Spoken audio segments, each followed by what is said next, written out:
Buongiorno, European cricket fans, and welcome back to beautiful Rome for day 5, match number 17. The sun is shining, it's an absolutely glorious morning, and we're looking forward to some hot cricket as well.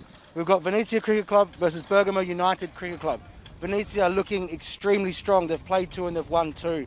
Definitely looking like contenders for semi-finals and perhaps some silverware. Bergamo, bit of a mixed bag. They've played 2, they've won 1, they've played good cricket in parts, a little bit inconsistent, but they'll be very keen to register a win in this first game. So we're going to toss the coin. Venezia, home team, you'll flip it. Bergamo, you'll call. Yep. Tails the call.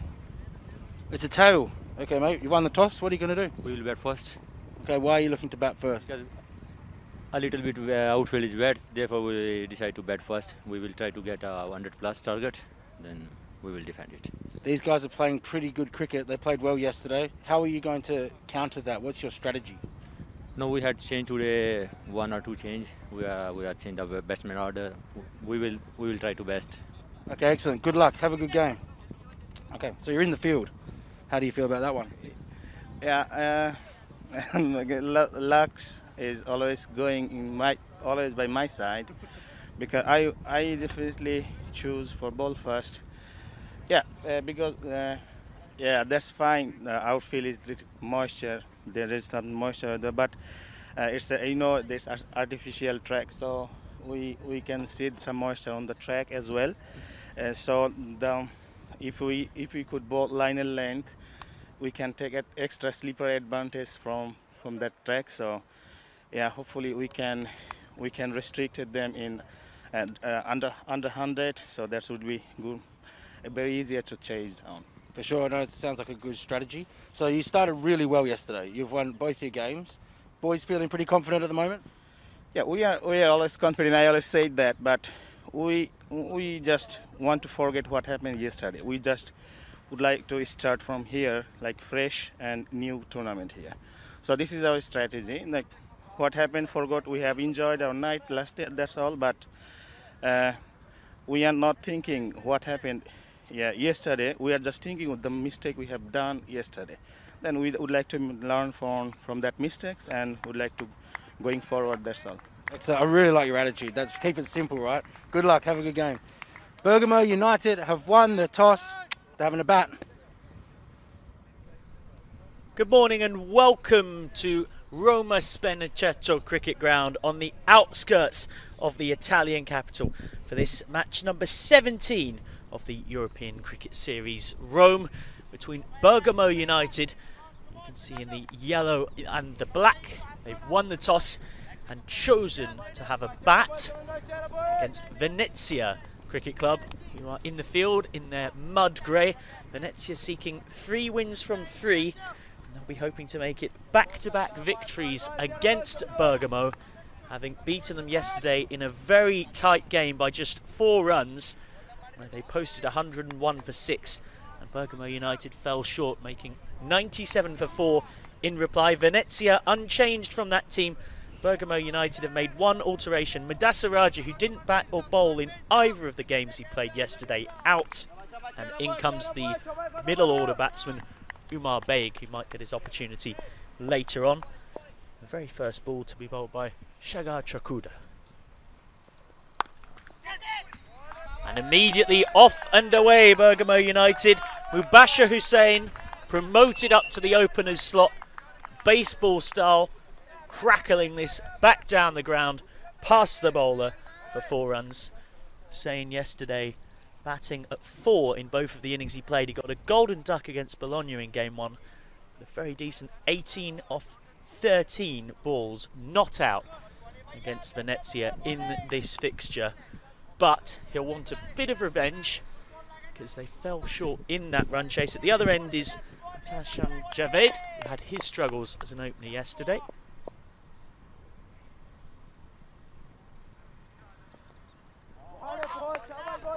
So that's the first wide of the day. Whether you're watching across the world on Fan Code in the subcontinent or on Sports Flick across the rest of the world, thanks to our exclusive new partnership. Your European Cricket Network commentators for this game are yours truly, Michael McCann, And the man to my left, Rico Full. Good morning, Rico. Good morning, Michael. What a lovely day. The sun is shining. I told you this grey would look better when the sun's out, didn't I? Everything looks better with the sun. It's nicely bowled from Chakuda. So far in this competition, conceded 19 off his 2 overs against Defentas, picking up a wicket, and 18 off his 2 overs in this fixture against Bergamo, which might not sound great, but in the context of T10 and the fact that bowled both of his overs in this 3 over power play up top with the fielding restrictions against him is actually a very decent effort. Yeah, this was a great fixture yesterday. We mentioned Mubasher Hussain being promoted up the order, and why not? He almost won it for them. Just to remind you, Vienna scored 101 for 6, Bergamo United 97 for 4, just fell short. What an exciting thriller that was yesterday.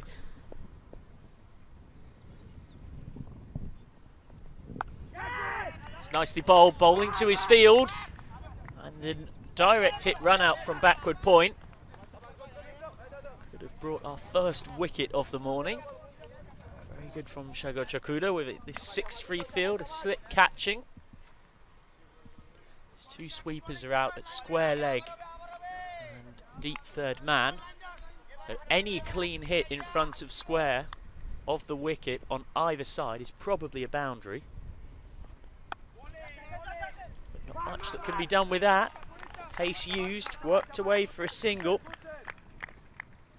They're running well, these two. It's one of the criticisms that we probably had for most of the teams yesterday, was that they weren't taking these singles that were on offer early. Well, Bergamo United started well.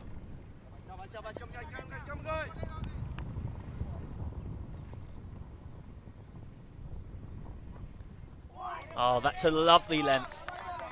And it was a ball that deserved more respect. Nicely bowled straight through Mubasher Hussain. This is good from Sagar Chakuda. That's why they trust him in the power plays.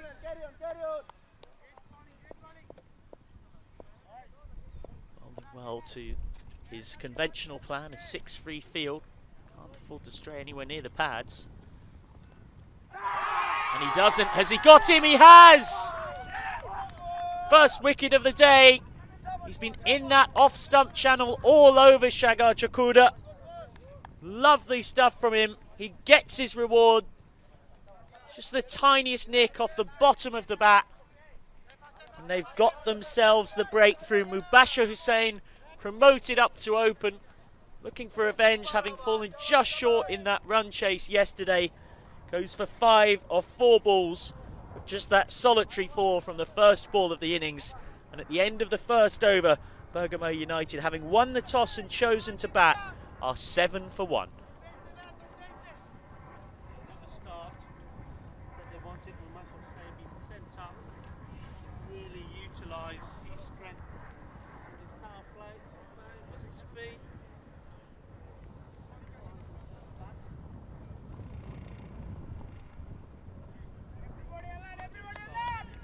For Venza Cricket Club. Remember, Venza are the unbeaten team, sitting pretty at the top of the table. Play 2, 1-2.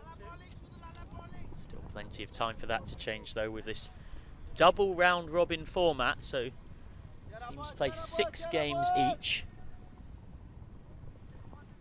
New batsman is at the non-strikers end as Hashim Javed will face. Mubasher Amin has walked out.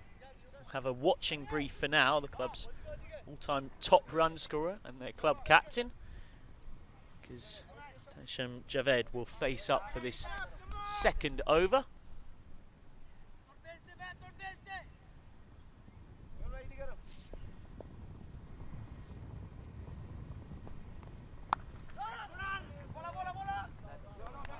Which was a dot ball, nicely bowled by Biplab Mir, who didn't bowl in the second match against Bergamo United, to the surprise of many, including myself, because he was excellent against Defentas Sporting Club, coming on first change in their victory to start the tournament off. Went for just 12 from his 2 overs and picked up a wicket as well.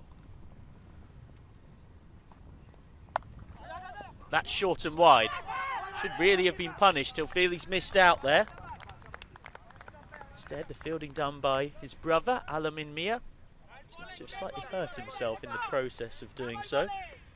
Very good start this. Back-to-back dots. Only one boundary, which was from that first ball of the innings. In a T10 game, 8 balls without a boundary is a long old wait. That's a cutter into his body. Nearly fended off for one. Might be buzzers, but well backed up out there by Mahbub Khan. Venezia side who have a great story about how they started.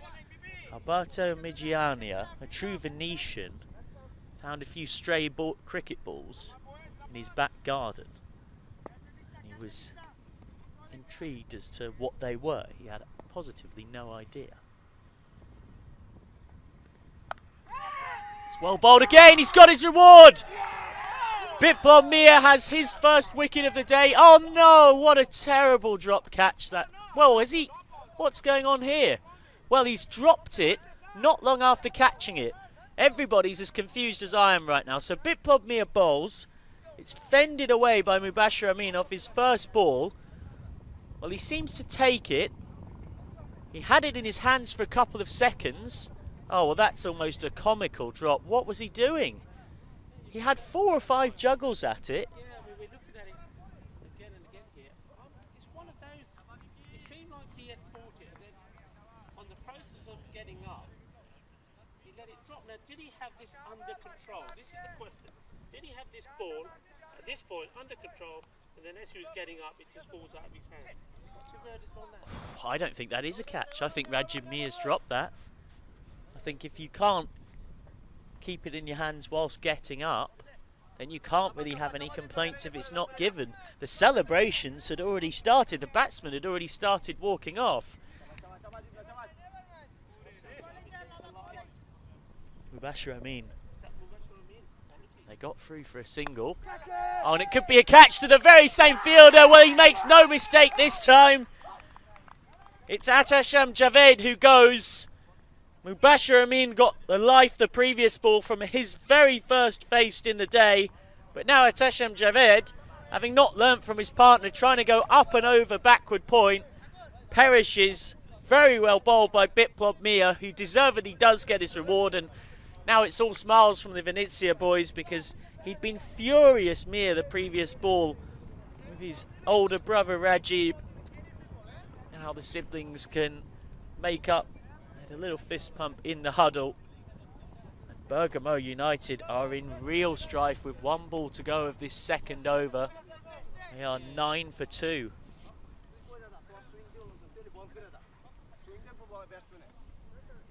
So they're under a lot of pressure here. It wasn't very clever cricket, was it?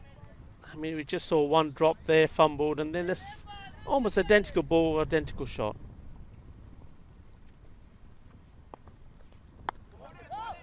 A good back of a length as well, just rearing up into the armpit of the batsman. Very awkward one to play for Umar Baig, having just come out. His very first ball faced in his European Cricket Series career. His debut in this competition, brought in yesterday for Dasa Raja. Raja, as far as I understand, picked up an injury whilst fielding in their second game, which was this fixture, of course. Venezia prevailed by just 4 runs. So, second over complete, 9 for 2, off 2. Both opening bowlers picking up wickets, but Shagar Chokura's second over has been saved for the death, as it so often is. Oh no, they've changed their mind actually. It was set to be Mahbub Khan, but here is Shagar. That's very good from him. That's the best bouncer that we've seen so far today. The first real use of the steepling short ball off this concrete artificial wicket. Yeah, just that's a nice line right outside that off stump. Not too short, but the batsman, he's got to, this is the time where the batsman, these two have to get in. They've got to move their feet a little, start to push the ball into the gaps. Not much he can do with that. He was leaning back to cut it, but it wasn't really that short. He's trying to ramp this, I think, over the slip fielder's head. Which, particularly given there is a deep third man, is not a percentage shot.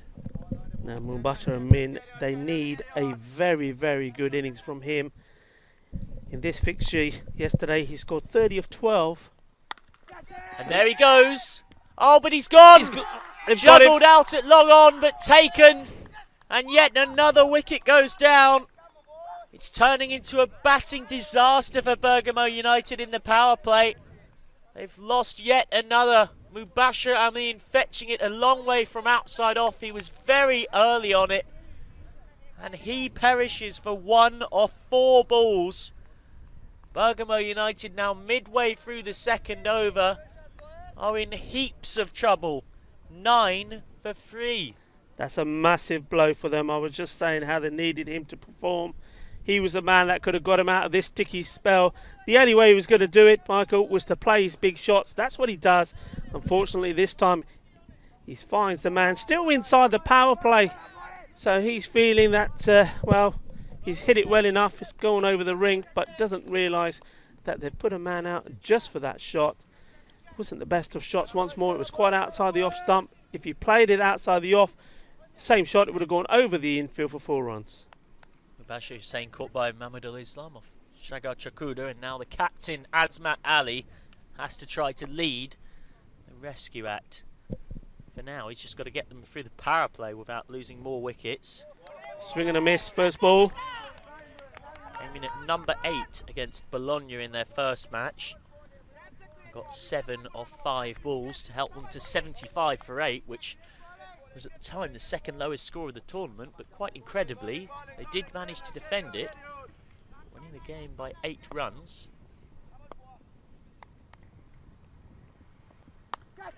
Short, he's totally miscued that. He's managed to get it in the gap. Mid-on not able to get round, nor was square leg. Deep mid-wicket couldn't come in time, all 3 fielders converging. And it could be the first time I've ever seen in European Cricket Series history, across 600 odd matches, a team only managing a single figure score in the power play. But thankfully, because of that shot from Azmat, they've just about avoided such a fate. Oh, but there's is he another gone? one! Oh, they just keep going, don't they? Oh dear, 10 for 4 now. Yet another one gone. This time it's Umar Baig, a 2-ball duck. Just a slight deviation from the outside edge, no footwork at all, very leaden-footed.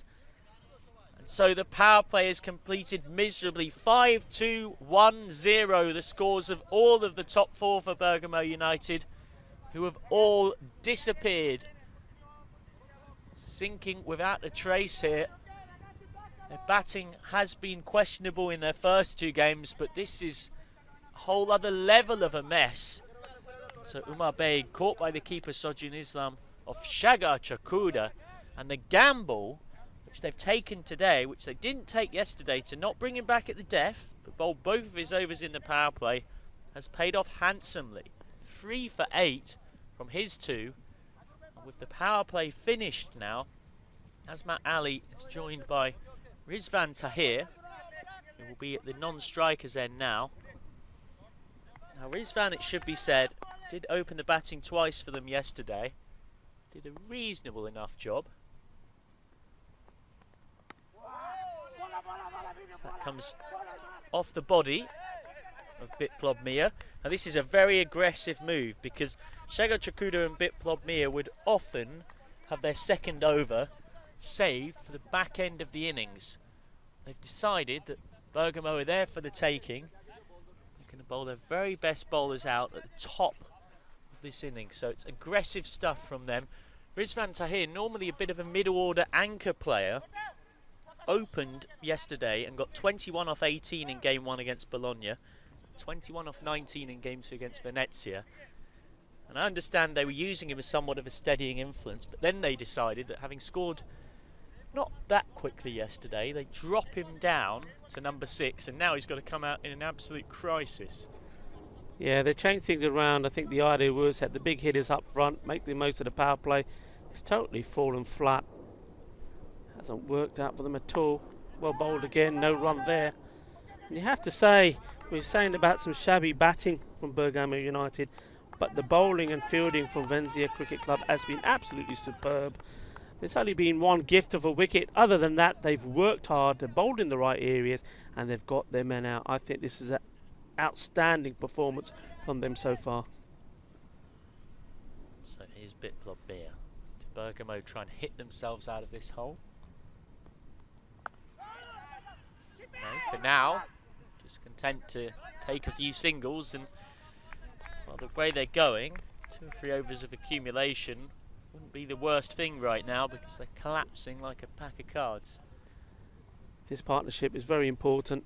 If these two can get 20-30 together and then have a few fireworks at the end, and they get anywhere near 70-80, they've got a bowling attack that can defend that. Again, it's in that off-stump channel. That is the one thing we know about Bergamo. Arguably the strongest bowling team in this competition, so you'd be a fool to be watching this thinking this game is done, folks. Only got 75 for 8 against Bologna. They won that match by 9 runs. And yesterday in this fixture, Venezia only got 101 for 6 batting first against them. Oh, that's too short, too wide, and pummeled away. Not going to miss out on that. That is a freebie. It is the first boundary since the first ball of the innings, which feels like an absolute age ago now. That front foot off the ground, just making sure he deliberately played it at the top of the bounce, up and over the field. Good intelligent shot, nice batting, and it brings that desperately required boundary. Rizwan Tahir providing it. He has 5 off 3.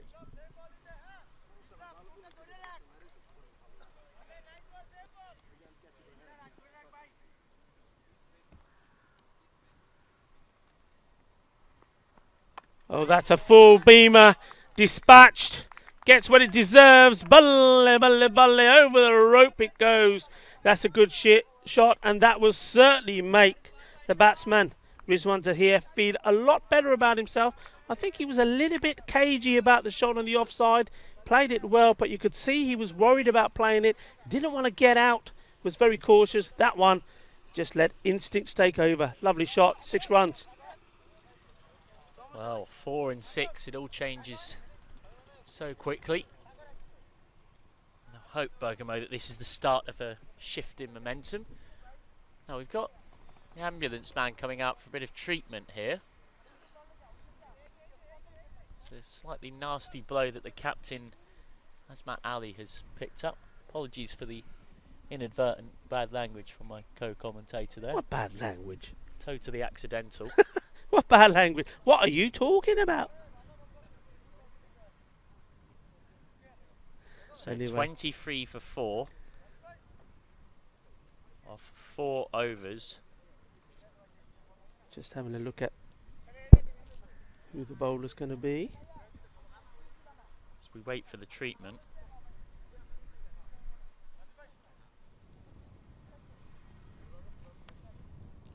Trying to build themselves up towards a decent score here, Bergamo. Really struggling at 11 for 4, but we all know in T10 you get one big over that goes for 20. All of a sudden it's the bowling team's turn to panic. And he didn't score that quickly, Rizwan Tahir, yesterday. But another of his little 21 off 18 balls, in this circumstance, looks like gold dust.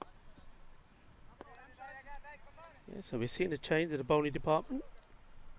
Rajib Mir on, brother of Biplop. His little slow mediums.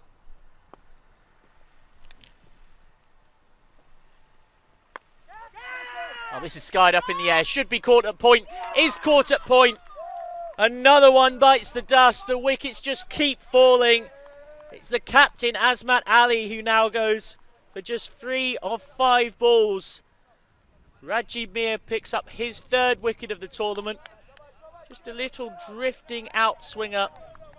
It was skied up. Nicely pouched. not going to make any mistake. And that's 5 down now, 23 for 5 in the 5th over. Absolute disaster this is turning out to be. I've got my teeth back in properly now, folks, so there'll be no slurring of my words anymore. Michael's blue tack has come in very handy. He's doing a good job, better than the gel that I was using earlier. Ravi Paul out to bat, and you can tell it's Ravi Paul because of his Team India helmet.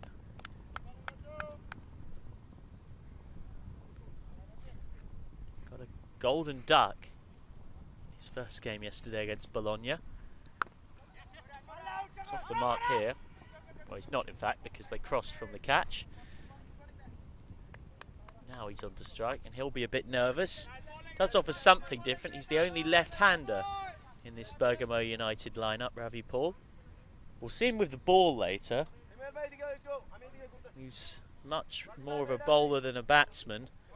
He's having to come out and try and rescue things with a few big hits here at number 7. She's adjusting the field as she would to the left-hander.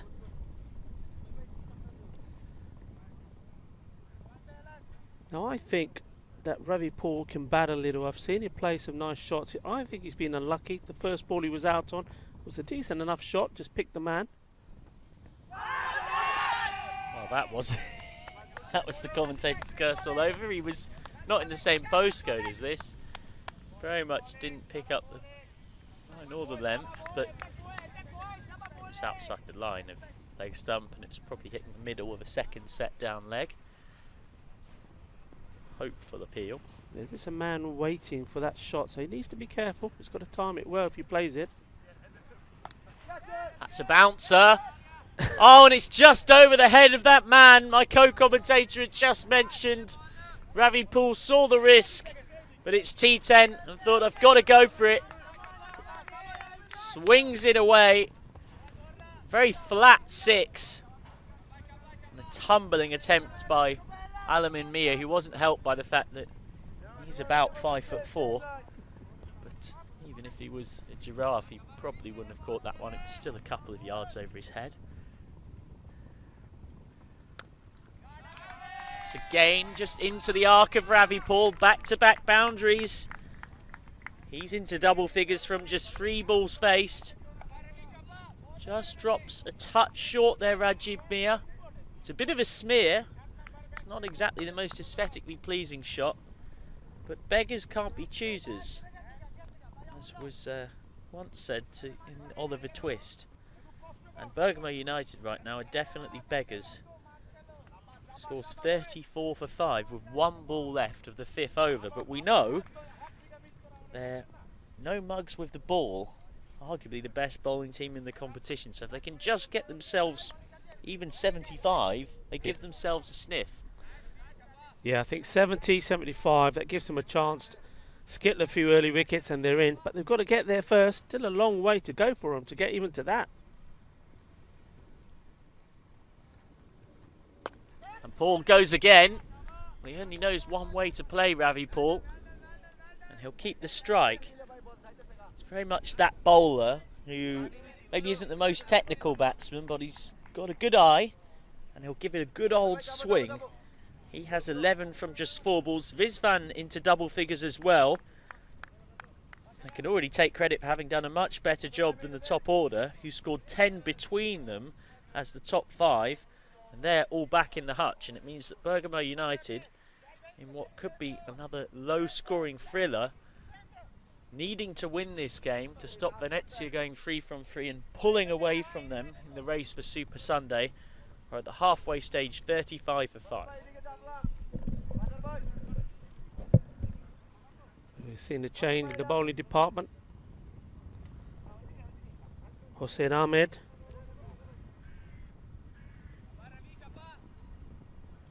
They'll be hoping to keep the pressure on. Ravi Paul on strike. It's very much a case of fortune favours the brave with him, really. He's come out there with just one thing on his mind, and that's to try and hit every ball and hit it hard to the boundary. If it pays off for him, he would have done his team a massive favour. They're in a bit of a hole at the moment. In comes Hossein. And he's had that along. Nice shot. Well, you can't bowl it there. Left-handers love it. Nice shot. Good timing. Just put it away. And wow, is he getting into his groove? He's got 17 from just 5 balls. His second 6. And he's going to hit plenty more if you bowl there to him. Yeah, I'm just seeing if they're making any changes. Still haven't put, I would say that man who's sort of backward square has got to go a lot. Got more behind. Of course, being a left arm orthodox spinner, he's somewhat negated by having to bowl to a left-hander. It's well played. Is he going to split the 2? He does. अच्छा shot सीगा, अच्छी timing. 2 fielder है गया boundary थे, पर timing अच्छी सी. चौका हो गया. Yes, 2 fielders there, but he's managed to split them 2. Through the middle it goes, 4 runs. And this is the problem. Hossan Ahmed has caused real problems to right-handers in this tournament, turning the ball away from the bat. When someone's got a leg side arc like Ravi Paul does, he's got to be a bit more clever.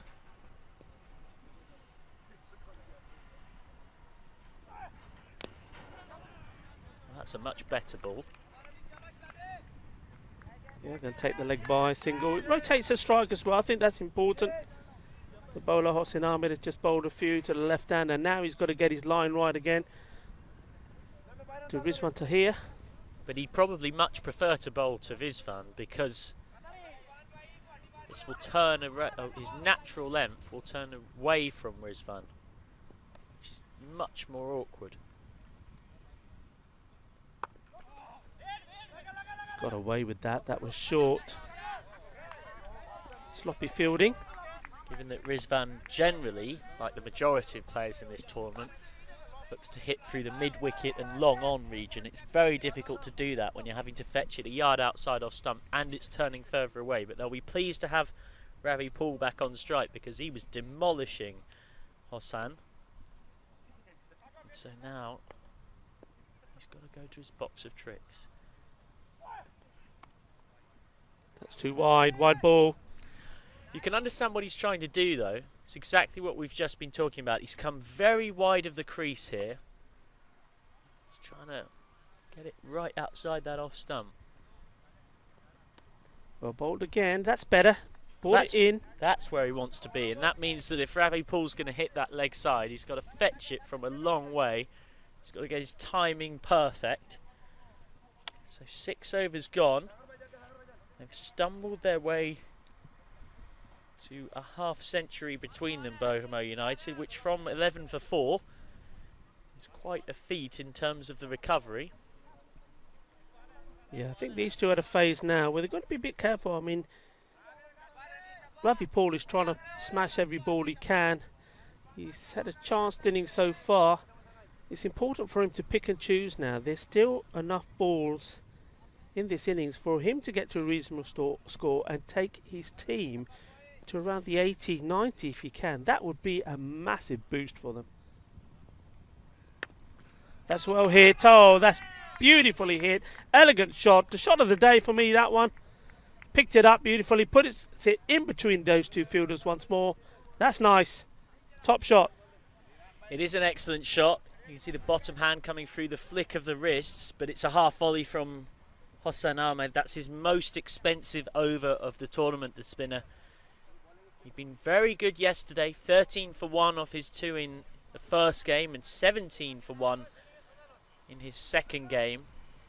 Both of those actually opening the bowling 2 overs in the power play, but there, with the potential to have 5 fielders back, but suddenly for the first time in this tournament having to bowl to a left-hander, just couldn't adjust his line at all. He's gone for 18, and the question is now, do they go to a 6th bowler rather than bring Hossan Ahmed back against the left-hander? For now, it's the man that closed out the victory in this game yesterday, Mahmudul Islam. In comes Mahmudul. Yeah, he bowled very well. Right on the button. That's a good shot. It's in the air. Is it going to drop short? Oh, that's a great catch. Diving in the air. Rajiv Mir, fantastic take for one moment because his body was covering the ball. We couldn't really tell if he took it or not, but then the reaction from the bowler gave the game away. That's an absolute beauty. It's one of those that when you hit the deck, the ball pops out. Wasn't to be. Rajiv Mir, take a bow. What a top catch that was, and an important one to break this partnership. 53 for 6. And now the pressure very much on Ravi Paul. He's got to manage the tail and his fellow bowlers to get themselves at least 75, which, given their excellent bowling attack, will give them a chance. Well, he's had quite a time of it against Bergamo Mahmudul Islam. His first over yesterday was a nightmare of an over, lasted 11 balls, and then he was brought back on for the 10th to defend just 12 off the last, and he managed to do it, which was to the surprise of most people, including the man himself. Now he's trying to run through Bergamo, see if he can bowl the team out. We can see a side bowled out for the first time in this tournament. Faisal Mohammed is the new batsman. He's at the non-strikers. Well, it's a lot of pressure now on Ravi Paul. He's really got to bat all the way through these innings, but also at the same time keep playing the kind of shots we've seen from him. That's a nice hit. It's coming our way, all the way over. Balle, balle, balle. Just flies past me to the left of the commentary station here. Absolutely beautiful. He's leading the way. He's leading the charge. He's got his rhythm now. That's a nice shot. What a lovely pose. Yeah, take those pictures. Nicely done. He's got 26 off 9 here. It sticks out a mile from what anybody else has managed. Ravi Paul is going. Islam comes in again. That's a bit better. Held it back. Didn't give him room to put that foot forward and launch into it. The only thing the bowler Muhammad Islam will be thinking here, or Muhammad Ali Islam, apologies, will be there's a big gap now in the area from point and a very fine third man. So the left-hander will probably be looking to negotiate the ball outside the off stump in that area.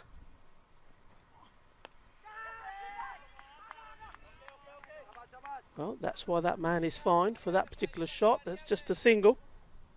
So Paul now has 33 off 12. Question for Faisal Mohammed, who's impressed so much with the ball, is what does he do here? Does he go for the boundary option or work a single?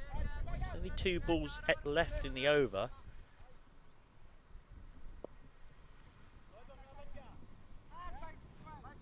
Can that hit a valuable 50, coming in at number 9 in a T20 game for them this season?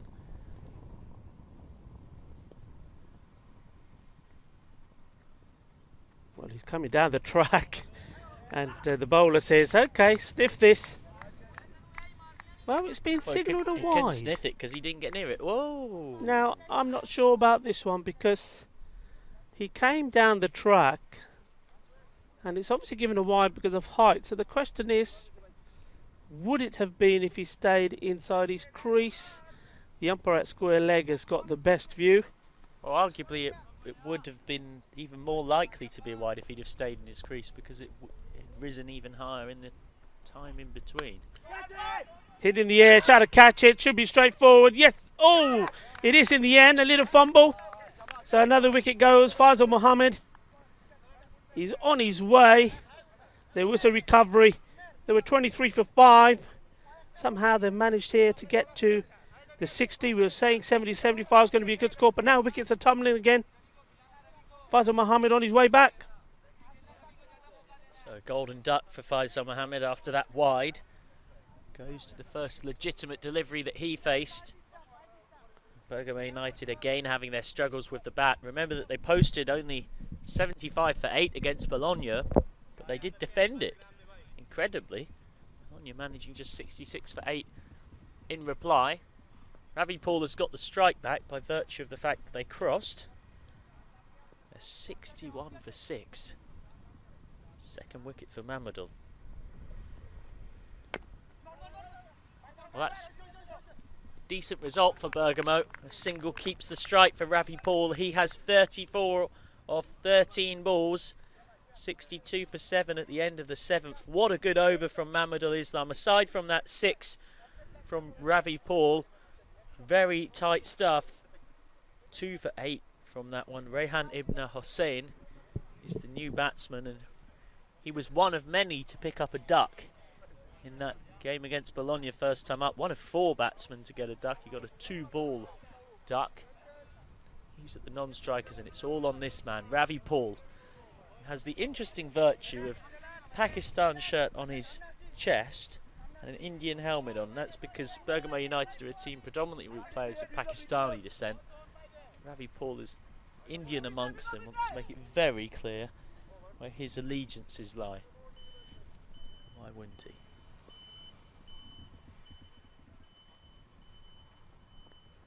Short, gets onto it quickly, but just goes to the man, takes a single. So this, the key point in this match now, because Rehan Hossein is going to have to face strike now. Before the start of that over, there was a very, very long conversation between the two batsmen, and that was all about Ravi Paul telling Hossein, listen mate, please just stay here with me. I need somebody to stay here with me.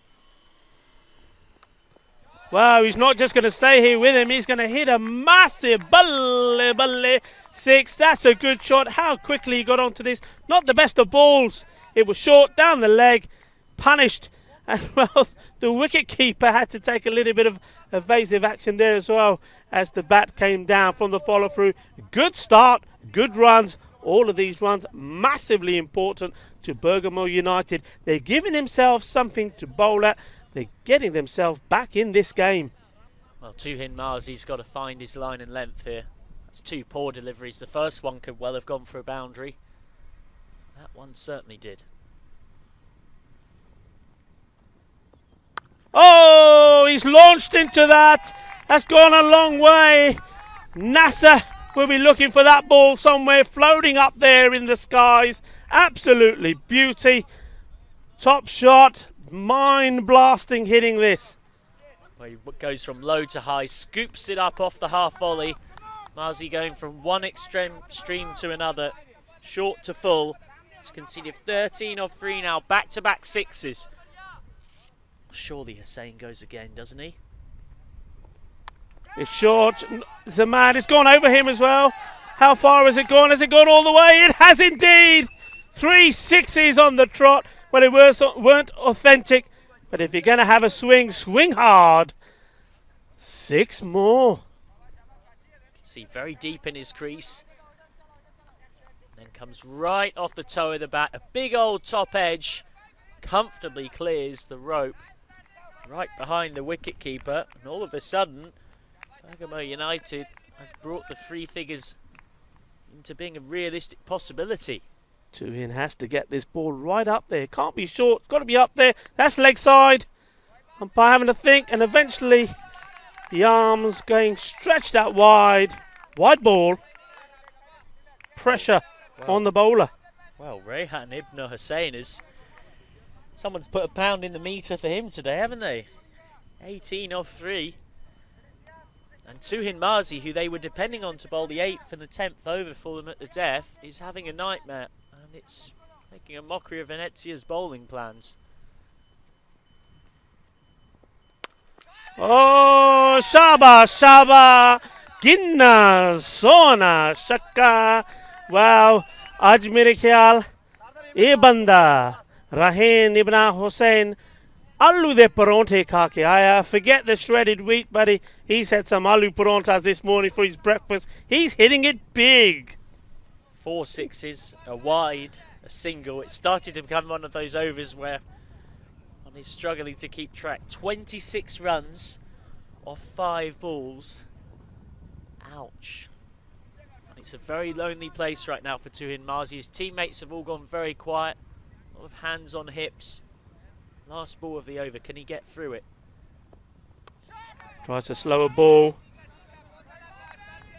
He had to try something different. Left it late to try. Where was that midway through this over?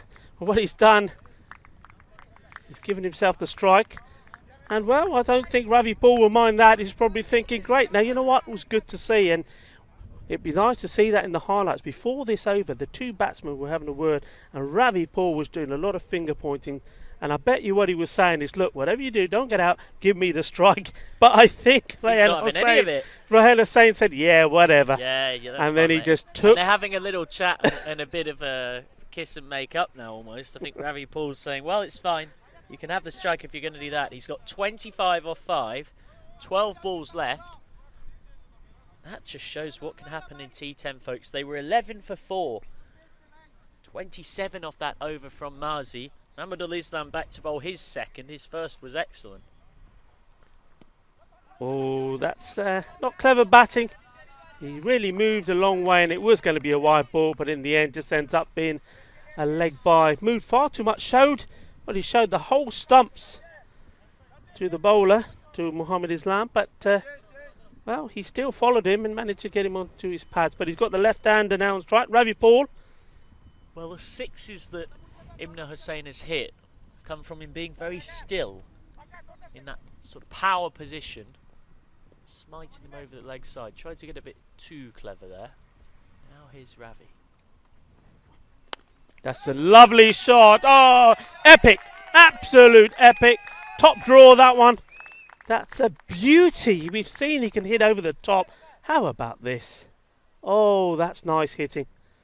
Got his legs out the way and followed through beautifully. Yeah, it's a baseball shot. It's not the most traditional straight drive. It's a sort of bowler's bunt back down the ground. No doubting the power and more than enough timing too.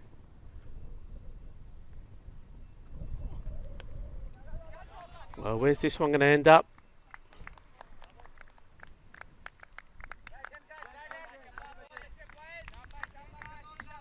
One run. Now, you were talking about the hair colouring of Muhammad Al-Islam yesterday, and I did some research about ancient Rome. You'll like this one. As you're not having your lunch quite yet, or any of your picnic. Oh, it's gone a long way up. Is it going to go all the way, or is it catchable? It looks like catchable from the fielders. Oh, it was going to be difficult. He made a lot of ground to get there. In the end, goes down. Good effort. Yeah, I was looking at my research.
victory there. At one point, at the halfway stage of this game, 35 for 5 Bergamo United. And then, well, courtesy to some great hitting there from Ravi Paul and Ryan Ibn Hussein, taking them to 114 for 7. 115 needed by Venezia Cricket Club to win this game. We'll be right back in a few moments to see how they do in that reply.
Namaste, salam alaikum. Buongiorno, sasri akal. Welcome back. Bentornato. What an interesting game we have. I hope you've made your cup of masala cha. Maybe you've got the odd samosa or gatia or something there with you to see the conclusion of this game, and I think it's going to be a thriller. Bergamo United pulled off and an amazing comeback. They looked dead and buried, didn't they, the halfway stage, but managed to get to 114 for 7, courtesy of some great batting from Ravi Paul, Ryan Ibn Hussain. Well, now they've got some bowling to do, and this, I think, is their strength. And Ravi Paul now is called upon to do it with the ball. In he comes. First ball, first over. And what a good start from him. Right in the block, through the batsman. Could have gone anywhere. It's one of those which, if you're not having the best of days, the batsman gets a pad or bat onto that, and it goes ricocheting onto the stumps. He survives. Mia Almin is the striker. Nazmul Haq, the non-striker. And we want to continue from just how excellent he was with the ball yesterday, Ravi Paul. Well, they'll go up. Can't blame them. They know a couple of early wickets would be absolutely fabulous for them, but this one, yeah, it's just moving too much away. He's getting that to swing a lot. If he puts that in the right area, if you can dart that, starting out on the off stump and that coming back, oh, that's going to be a killer ball. That's what he needs to concentrate on. Try to keep it away from the leg stump. In he comes.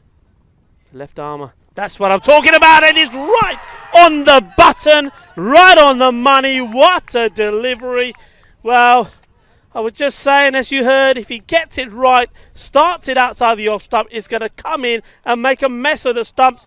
That is an absolute beauty. First wicket down, and the pressure now all on Vencia Cricket Club. Wasn't he delighted about that? What a game he's having. Ravi Paul. Well, he's certainly making a name for himself here with the bat, even though he hadn't made any runs. Every time he was going in, there was something about him, something about the way he shaped up and the way he was hitting the ball that made me feel that he could score some runs. He nearly went first ball, going for the big six, but got in, made some runs, and now here doing the damage with the ball. Hossain Ahmed now comes in. What can he do against this, well, quite hostile attack? So far, just getting the ball right up there, and it's moving around these Kookaburra balls. Shout out to our sponsor, or one of our sponsors, Kookaburra.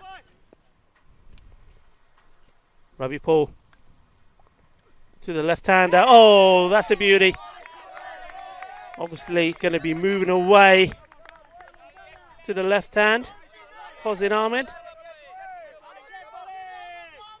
Well, we know that they're one of, if not the strongest bowling team in this competition, Bergamo United. Again, they're demonstrating this early on here.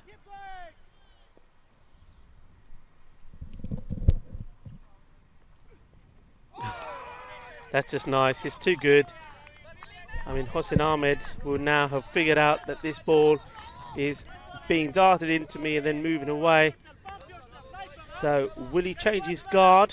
Will he come out a little bit more? I would, if I was the batsman, to try and meet this ball before it starts swinging too much. He has come out a little bit more. Let's see how this one goes. Well, it's one thing figuring it out, it's another thing playing it. He's already won the head-to-head between them in the reverse contest, Ravi Paul. Hit Hossain Ahmed for 4 consecutive boundaries when he faced the left-arm spinner. End of that first over. Well, tell us all about this magical over. Oh, well, Rico. Doesn't get much better than that, and it's the first maiden of the entire tournament. That is not just a maiden, is it? It is a wicket wicket maiden. maiden, and a beautiful wicket. It was that as well. Well, Is there a better sight for a bowler than stumps splattered? no, there isn't. We saw some dynamic ones yesterday, didn't we, with the stumps flying out of the ground. Hassan Akram bowls his first. He elects to go for the short of delivery. 2 wide, says the umpire. Akram so far in the tournament, 2 for 13 in game 1 against Bologna, and yesterday in this fixture against Venezia went for 22 off 2. He did bowl his first over in the power play, and his second is the final over of the innings, so bowls at the most difficult time. Captain of Venezia Cricket Club under pressure. Let's get off the mark. Not just himself, but also first runs off the bat. Just starting to get warmer as each hour or so ticks by. Here in Spinacetto at the Roma Cricket Ground. Brand new ground, what a magnificent ground it is. Spinacetto, the nearby town. That'll be another wide. Hossein Ahmed. Well, he had a nightmare couple of balls from Ravi Paul. He survived them. And now he'll be fancying his chances with this length and this line at the moment from Hassan Akram to play those typical left-hander shots on his legs. He's got to get his line right. Comes in again. That's a bit better. Gets it in the right slot. Single taken. So to the relief of the batsman, he finally gets off the mark with a single. His captain back on strike.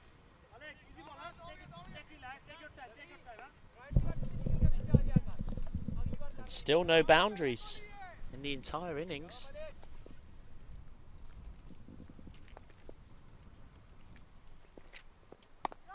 Well bowled, that's just gone up in the air. It should be straightforward catch. It's well taken. Another wicket goes. Well, it's just all going wrong. The captain trying to latch onto this short ball. And if you're going to bowl a short ball, well, that's the area to bowl it. It was right at him, giving him no width. Another wicket goes, and well, this early power plays are proving to be more favourable to the bowlers than the batsmen. I think as much as anything else, we're just seeing two teams that are much better with the ball than the bat, and well, it looks like across all of the Group B teams they're stronger with ball than bat. The scores significantly lower than what we saw in the Pool A matches across Monday, Tuesday and Wednesday. The wicket hasn't changed, the ground hasn't changed. Oh, bowls. Not making this any easier. Straight back on the money to the left-hander. The only thing that's changed is the players, and we've seen 9 innings so far across 4.5 games, and just 2 of them have got past the 3 figures mark. That's short. They're asking a question. The finger goes up. He's got to go. You're thinking that's off his gloves. Well, Hossein Ahmed, he's had a nightmare. Thinking he could go after this short ball. That rose on him quickly. Gets a bit of glove, and he's on his way back. We were saying when Bergamo United was struggling out there that if they could get 70 or 80, that is a total. They can defend. They've got a good bowling attack, and they're demonstrating for you wherever you're watching around the globe just why we were saying that. Very strong with their bowling. That's their strength. But when you've got big hitters in the side that can turn the game around as well, well, maybe destined to see them in the finals. Who knows? This, their 3rd game. They've won 1, lost 1, and they lost this fixture yesterday. So this would be one they're up for. But what a comeback it would be if they were able to get this win, especially if they're able to do it in good style because of course that also will help their net run rate. That will be a wide ball. Not a good start to the new man. Well, Venezia's top three ripped apart. Al-Amin bowled by Ravi Pool for that free ball duck in the first over, and now Asmal Haq, the captain, caught by Ravi Pool himself off Akram. Hossain Ahmed caught by Mubashir Amin, both gone for one. Finishes off with a dot. It's been a theme of Akram's bowling. Saw that short ball fended off. Both of his wickets against Bologna in the first game yesterday came from short balls that he got to really kick up off this concrete artificial turf with his very skiddy action and the pitch assisting that. Fended off either to the wicketkeeper or top edge to close fielders. Now this is a very positive move from Bergamo. The power play is finished. They're not holding Ravi Pool back.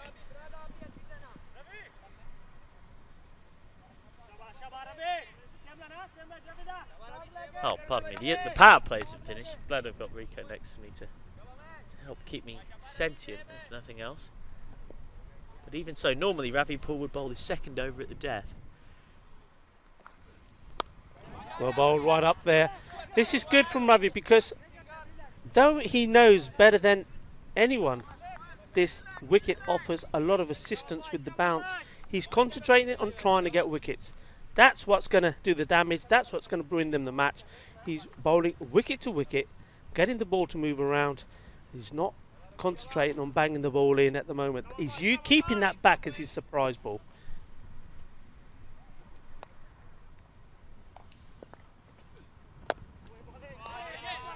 That's more full ball right up there. Jab down on always one there, enthusiastically fielded by Mubashir Hussain. Yesterday, Ravi Pool conceded just 9 runs and picked up 2 wickets against Bologna when they incredibly defended 75, and then in this fixture took 1 for 19 off his 2, which, given he bowled both overs in the power play, was a very good effort. Ravi Pool in again, left arm, well bowled, and he has a shy as well. Well, he's known as a bit of a hothead. We've seen it in fits and spurts so far in this competition. His dander's up, and why wouldn't it be after the way he batted? 43 not out off his 17 balls, the highest individual score anyone's managed across 5 Pool B games so far.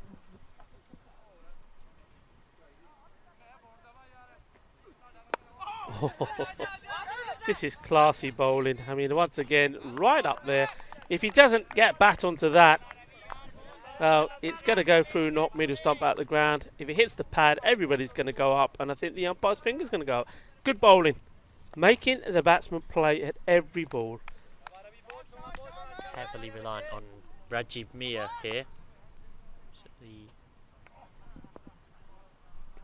striker's end.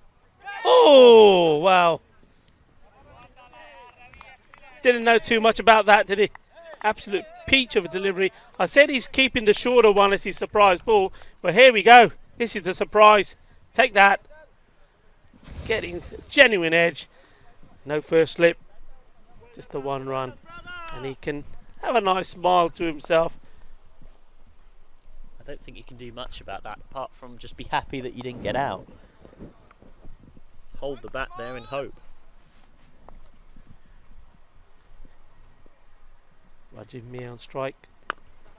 Just content at the moment on just playing these balls out for the single. The run rate required is around about 15 now. So at some point, there's going to have to be some shots being played. Well, he's a key man. He was their top scorer in this fixture yesterday. 23 off 16 balls as they posted 101 for 6. And he's been their top run scorer this season across all white ball cricket, Rajiv Mia. They need him to come to the party again. Mahmudul Islam is in the hutch. He hit 20 off 11 in that game yesterday. But with the power play finished, they are exactly level with where Bergamo United were. both teams 10 for 3 at the end of the power play. Remarkable. That's amazing, isn't it? Amazing statistics there. Superb bowling. As it will be Faisal come on and bowl the 4th over. Well, he's coming from a long way back, a very long run up. In he comes. Good start. It's good to see. We're probably going to see the next ball go for a while because I'm going to say this, but it's good to see that the bowlers are coming on and they're bowling a good line. They're making the batsman play. No freebies or on offer at the moment. And this is the toughest thing about facing this Bergamo United attack. Arguably their best bowler is the man who comes on first change, who you're watching now.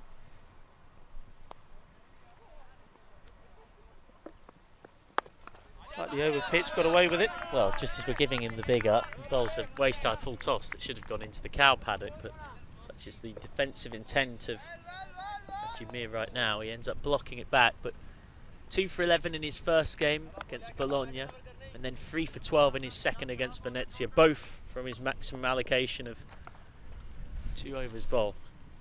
Here comes Faisal Mohammed. Oh, that's very well bowled. He's not one of these bowlers that steams in. He just gets a nice steady rhythm, and right at the delivery stride, it's all in the action, all in the shoulders, and he's whizzing it through at some pace. And at the moment, Rajiv Mia is finding it difficult to get into line or play any sort of shot to this ball. Maybe he just needs to be going back and getting bad on and take the singles. Here comes bowler again. And this one's gone down the leg and it will be signalled a wide. The bowler just trying to get this one in between his bat and pad, but straying too much down the leg. That won't hurt him too much at this stage. I actually reckon it's that trundling run-up that in a way helps Faisal Mohammed. Sort of lulls the batsman into a false sense of security, and then he's much quicker than they expect him to be.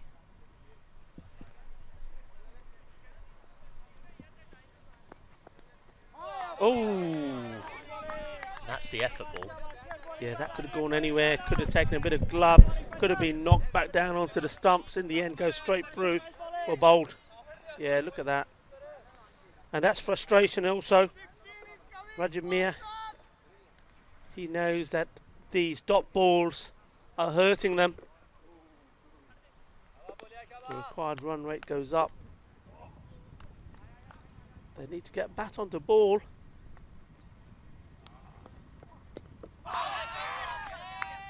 Well, pitched up, away swinger.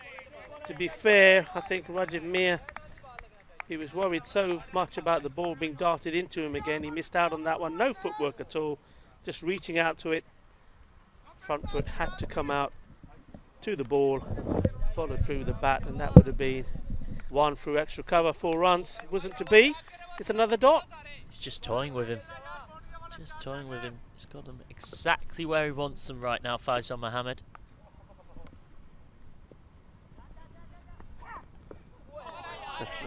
Toy with him, as you say, Michael McCann.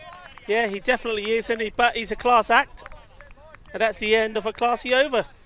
And if it wasn't for the wide, we'd have 2 maidens to start this innings. It's the longest amount of time any team, it's the 17 games so far, and this the 35th innings of the tournament, has taken to get their first boundary off the bat. No 4s or 6s, not only in the power play but in the first over afterwards, where Mohammed concedes just that wide. Lovely bowling from Faisal.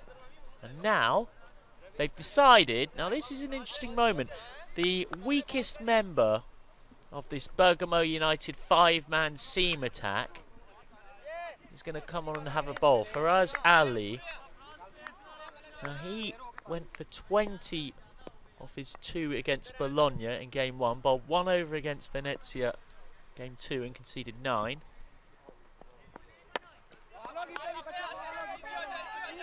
Just a single, but I think that's a good call from the captain, isn't it? Because at the end of the day, I mean, they've scored 11, 3 down or 4 overs.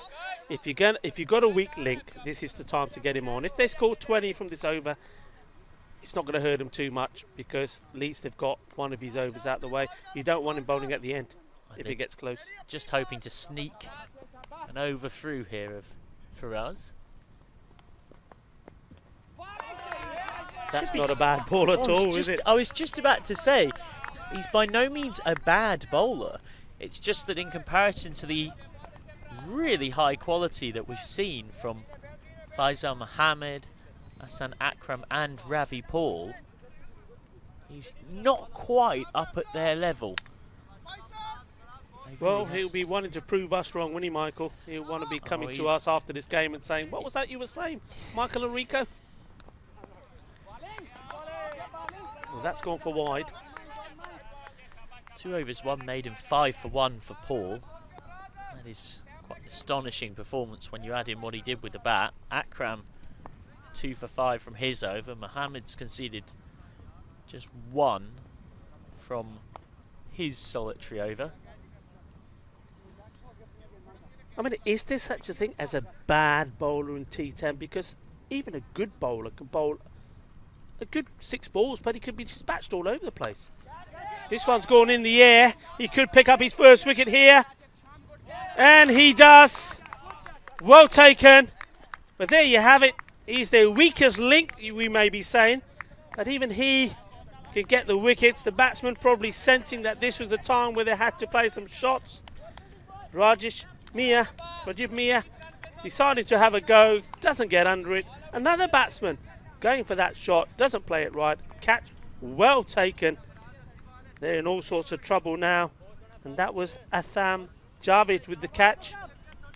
Sending another batsman back. Well, Mia gone for a pretty miserable 3 of just 12 balls. 13 for 4. Faraz Ali has his first wicket of the competition. Ooh, that's high. No ball will be signalled. It won't count as a wicket. So that will be 1 no ball. Oh, are they going to sneak another one in off an overthrow? No. So 1 no ball and 1 to the batsman. Well, you know it's a fair enough no ball call on height when nobody from the fielding team even attempts to appeal it or question the decision. And he's got away with that. Can he get away with the free hit? Can Venezia hit a boundary? Yeah, it'll be the new batsman in, Shagar Chukuda. So he will face the free hit. So the fielding team are able to move the field as a result of that for this free hit. Should be feeling confident. Took 3 for 8 with the ball, Shagar. Oh, fantastically. Did get a 2-ball duck against Bergamo in this game yesterday. Smashed 27 off 10 not out against Defentis in their first though, so he can hit. Umpire just reminding us that this is a free hit. Faraz Ali has taken a wicket. Well bowled. Not too much damage done there. Just a single, is it, or is it a leg bar? Leg bar, says the men in black.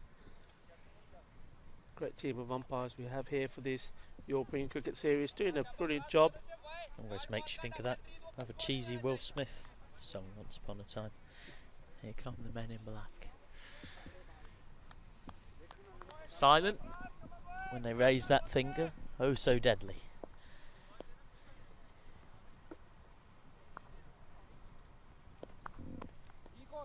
Probably too wide. And the umpires are getting a little bit of exercise in this innings, signalling wide, the odd no ball, but not too many manos arriba, no 6s. And how are we doing on the boundaries? 6 wides, and wides are the top scorer. Remarkable stuff. Truly remarkable. Well, I say no boundaries and right on cue. This one is a big one. Is this the start off the run chase, 6 runs. Well, finally we see an authoritative, assertive shot. Nicely played. We look at this again, yeah. Held his pose nice as well. 6 runs. Good hit. They need quite a few more where that came from. But it's a start. Mahbub Khan into double figures. He's the only batsman who's got anywhere near that milestone. That's going to be a dot ball, says the ump. So He's a touch lucky to get away with that. yes, indeed. So just what I was saying, we've had no boundaries at all. We have the first boundary. Score 23 for 4 at the halfway stage. It's very, very low par. And just to remind you, Bergamo United at the halfway stage were 35 for 5. Michael, it is not looking very healthy for the team who's been unbeaten and sitting at the top of this Group B table. Well, we saw Venezia win a bum-tighteningly close game between these two yesterday by just 4 runs. But in the reverse scenarios now, Venezia in the run chase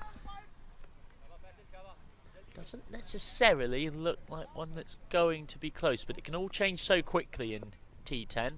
Faisal Mohammed back for his second. That's a very good start, just inside the wide lines. He was close to a maiden in his first over. True gold dust in this format. Only a wide spoiled it from Faisal Mohammed.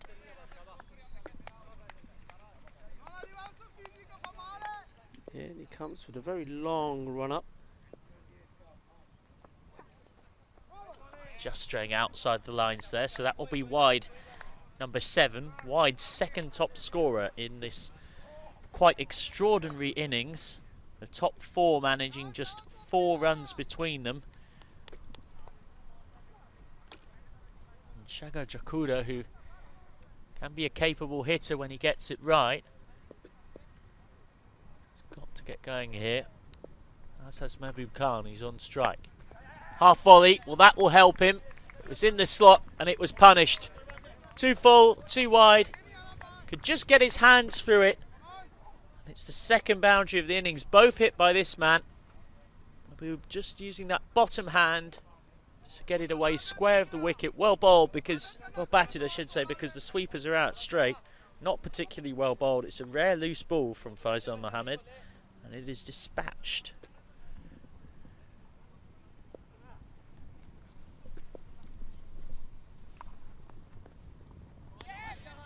Was there a little nick on that? Well, nobody else was interested.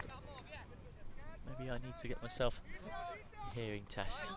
Nicely bowled by Faisal once more. Yet another dot. Shaga Chakuda off and running. He has 4 from 4 balls. His first ball was a free hit that he missed out on. Any shot up and over the offside is probably 4. Well, that's where he's trying to go, and Faisal Mohammed cramping him for room. This is a good tactical battle. Yeah, well bowled. I mean, Faisal Mohammed just straying, I think, too wide the first few balls and seeing the shot play for 4 runs, and now he's brought it back in, short of a length, back into the body. That's what's working well for him.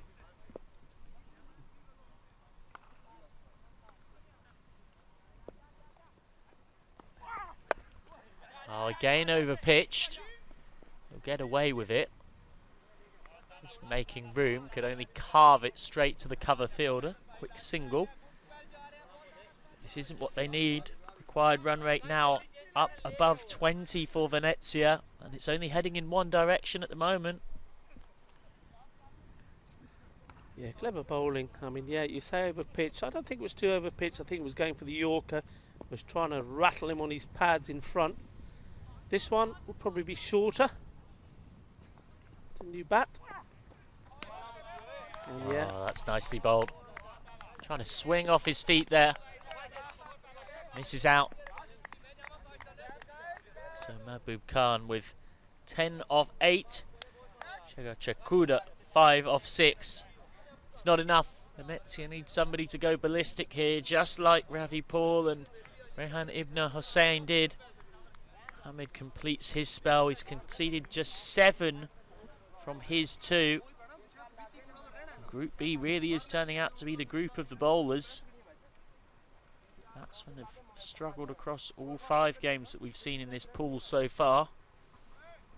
In fact, Bergamo United's 114 for 7 that they've posted here is the highest score by quite a distance of the 9 innings that have been played. Oh, that's in the slot. That's there to go. 6 over point. You just can't bowl there. Gave Chokuda room to free his arms, throw them at the ball. Plenty of bat speed as well. Well, Rehan Ibn Hussein dished out 5 meaty maximums of his own. But now has to take that 1 in reverse. He more where that came from, Venezia, but that's a good start. And that's 4 more. 1 bounce 4. Well, he's not getting this right, Ibn Hussein. Yesterday was expensive in this fixture, went for 25 off 2. And now he's conceded 10 from his first 2 balls. Yeah, this is right on cue. We were just saying this is what Venezia have to do. They need to start playing some shots. They've got to do what Ravi Paul did. And this man bowling. Single this time for Chokuda, who has 16 off 9 balls. Did crash 27 off just 10. Yesterday, their first game against Sporting Club Defenders, who were thrashed twice yesterday, and one would suggest seem least impressive of the 4 we've seen so far in Pool B. That's a wild swipe. Oh, it does look like we're going to get a fascinating contest of 3 into 2 won't go. Bergamo United, Bologna, and then Venezia will have to be separated. These 2 can go through to Super Sunday, where Royal Parma, the winners of Group A, will meet the runners-up from this group in the first game, and then Royal Roma, the runners-up from Group A, will meet the winners of this group in the second semi. So that's nicely bowled. Well, starting to settle into his line now, Rehan Ibn Hussein. Back-to-back dot balls. Very difficult to do much with that. Got to fetch it, pick it up a long way from outside the off stump.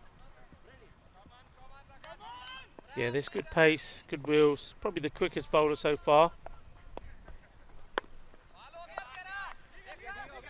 And it's good recovery, those 2 boundaries. You saw the big 6, the 4. Now he's pulled it back well. Good finish from him. And when you're needing 20 plus and over that goes for 12 or 15, it's just still adding pressure onto the batting side. Yep, and it didn't go for 15, Rico. It went for 11. Not enough. 12, in fact, pardon me. Between us, we got there in the end. So Ibn Hussein concedes 12 from his first over of the day. And Venezia needs 74 to win off the last 3. It is unlikely at best. Even that clobbering late assault from Bergamo United saw 53 taken off the last 3. And they've got to go a lot better than that. And on is the man nicknamed Malik, which might explain to you why sometimes our descriptions for the Bergamo United players don't necessarily match up to what's on the back of their shirts. Hassan Akram, and starts with a very Hassan Akram-esque ball, really. That's his area. Short back of a length, coming up around chest height, zipping through. Very difficult to deal with. 2 for 5 from his first over. Oh, there he is again. Gets the outside edge. Goes for 4 behind the wicketkeeper. Nobody down there. Well, they'll take anything they can get. Mahbub Khan moves above a runner ball in terms of his strike rate with a fortuitous boundary. He's just flaying at it, really. Yeah. Thoroughly out of control there. Out of control, didn't really know too much about it. At least he's got a good bat on it, goes to the boundary. They need a bit of good fortune now. They need a top over. Are they going to get a top over from somewhere? That's not going to help. Required run rate is already past 4 a ball. Of course, it's going to be really important if Venezia lose this game to make sure they lose it by as minimal a margin as possible. Can't give up on it because net run rate comes into it. Oh, that will help. Bash down the ground for 6. Just by the scorers and operations tent. That's as clean a blow as we've seen from anybody in this second innings. Just watch how low he gets. Deliberately getting underneath the ball. His back leg on the ground by the time he played the shot, Mahbub Khan. Second boundary of the over and his third 6. He's on to 21 off 15. I need a lot more where that came from. Akram over pitching. And again he's over pitched. He's onto the pads of Khan, who smears it away. Totally mistimes it. So he'll get 1. Venezia were going for 3 wins from 3, but that looks pretty unlikely now.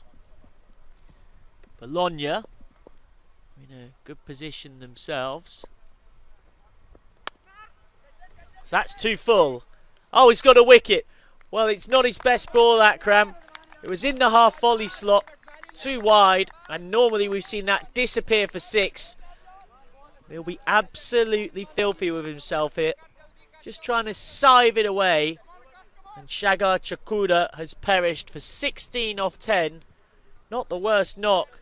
The problem is he inherited an absolute mess of a run chase that meant it was an uphill struggle from the start. Walking out to bat at 13 for 4. He can take some credit.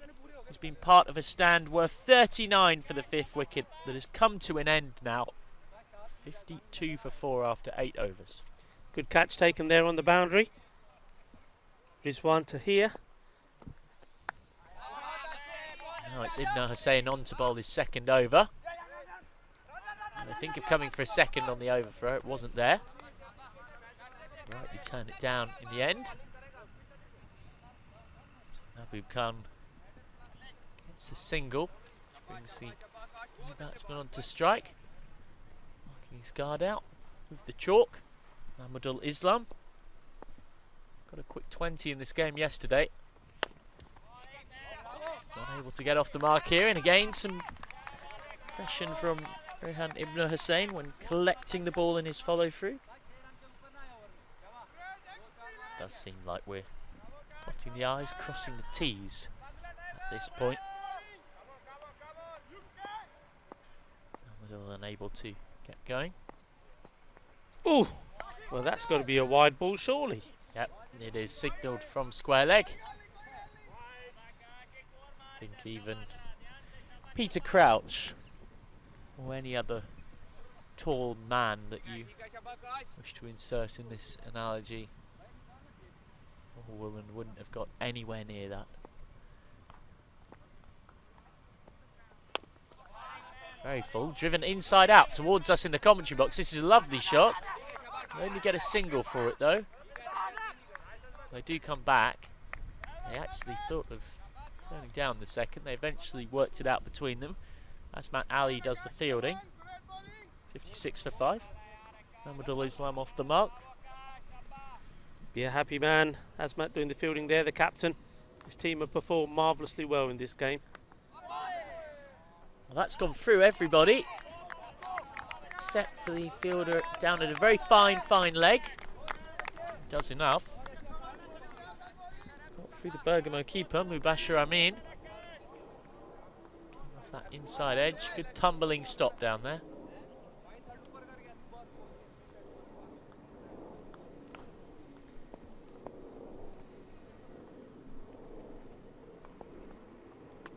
Oh, there we go!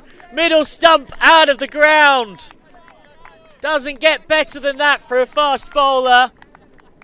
That is how to take your first wicket of the day. Rehan Ibn Hussain making the stumps fly. Came a long way down to try and smack it away, but it wasn't happening. Not on Ibn Hussain's watch. The 27-year-old is going to be remembering that moment forevermore. You can guarantee that his friends are probably already finding the record button right now to go and rewind and re-watch it.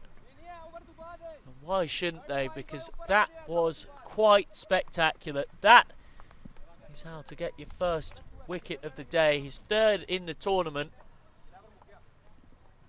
Rayan Ibn was saying this has been all about him, with the bat, with the ball. Oh, what a beauty that was. Bowler's dream to see the stump being knocked out the ground like that. Fantastic stuff. Like you said, Michael, he'll be sharing this for years to come, showing his grandchildren, no doubt. Can he make it 2 from 2? Oh, he nearly did as well, you know. That was arcing in towards off stump. Actually quite well played, just guided away by Sodrun Islam. Get a single, which brings Mahmudul on to strike.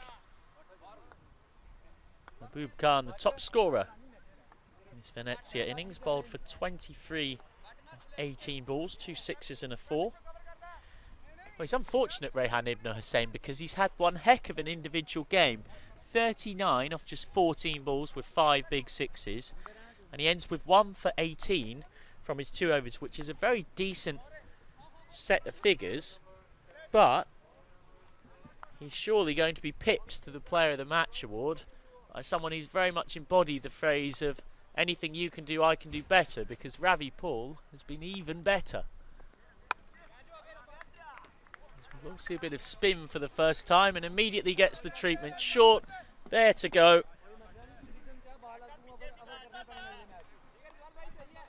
And the reason he's going to be pipped is because Ravi Paul hit 43 from just 17 balls, started the recovery and bowled even better.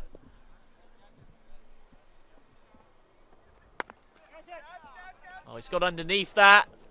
And Azmat, the captain, is out there, but all he can do is fetch it back. Well, spin's getting the treatment. It's too little, too late for Venezia, but it will help their net run rate equation, if nothing else. Very first time he's bowled in this tournament, Mubashir Hussain. And if one is being harsh from those first 2, we're seeing why. Right in that half volley slot. Well, that's a better length. He's pulled it back that time. Ravi Paul going back to that potential player of the match, who Rico will be speaking to afterwards, with 43 not out from just 17 balls, and then bowled a maiden. Well, that's again a better length. Let me get it away for 1. 2 overs, 1 maiden, 5 for 1, Ravi Paul. Doesn't really get much better than that in T10.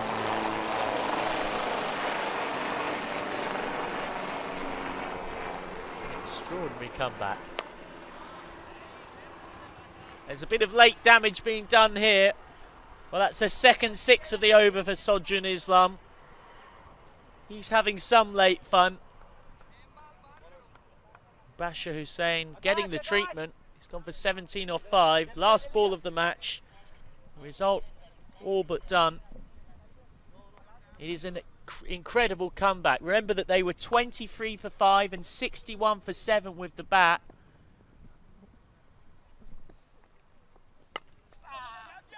Oh, he's going to be out here as he keeper wants it. Yes, takes a catch. Well, a cameo innings. The innings comes to an end. Well, Manisa Cricket Club, well, they've got to lick their wounds here. They were the team unbeaten. I'm going to leave you with Michael McCann now while I find out who is the man of the match. So Venezia finish on 75 for 6. It is Bergamo who win this by 39 runs. Ravi Paul, the star with the ball, having been the star with the bat. 43 not out with the bat. Enrico's gone off to speak to the player of the match. I'd be surprised if it isn't him. Akram was in the wickets. He picked up 2 in the same over. Ravi Paul catching Nazmal Haq, the captain, and then in the same over, Hossan Ahmed, left-hander, gloving the ball through to Mubashir. I mean, consistently gets the ball to lift up, rear up from a length, Akram. The wickets just kept tumbling. Top 4 only made 5 runs between them. Tasham Javed catching Raji Mir off the bowling of Faraz Ali. They finally, eventually hit their first boundary of the innings.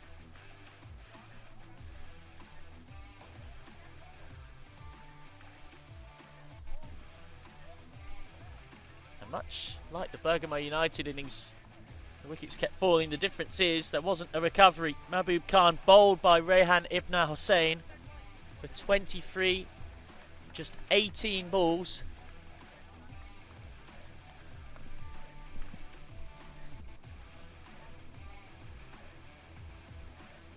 And it petered out in the end. Shagar Chakuda making 16 of 10. Abdul Islam there caught by Mubashir Amin off Mubashir Hussain for 9 of 5.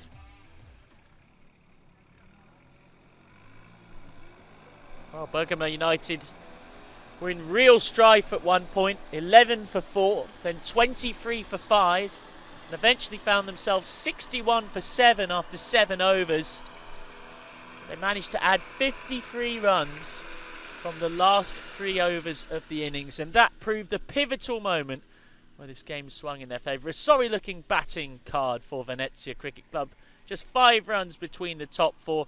Mahbub Khan and Shagar Chakuda rebuilt half decently, but in truth, by the time they came together, but for something quite ridiculous, the chase was very much out of sight and they couldn't pull it back.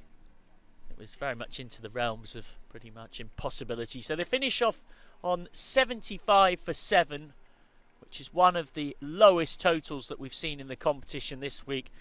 And it's the turnaround of the competition so far in match number 17. To win a game from being 23 for 5 is quite extraordinary. And the reason it was due to this pace-packed Bergamo United bowling attack. Ravi Paul conceding just 5 from his 2 overs and bowling the first maiden of the tournament. Ahsan Akram with 3 for 16 from his 2, adding to the 2 wickets he got against Bologna yesterday. We've seen just how much bounce and pace and carry he gets up from bowling back of a length and short. Faisal Mohammed unable to take a wicket today, but goodness me, wasn't he tight, conceding just 7 runs from his 2 overs. Faraz Ali has been very much a change bowler so far, did get to bowl 1, picked up a wicket and conceded 11. Rehan Ibn Hussain made the middle stump fly out of the ground so theatrically to dismiss the top scorer Mahbub Khan. He'll take confidence from that. 1 for 18 from his 2.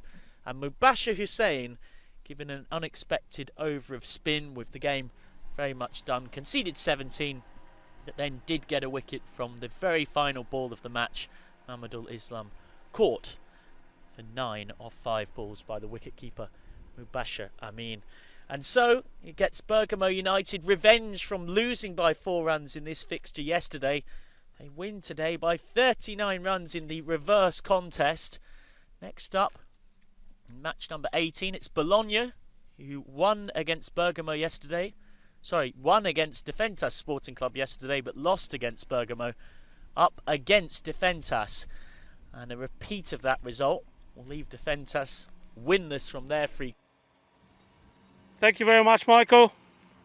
So, man of the match, the first game today. The first game always seems to be an exciting one.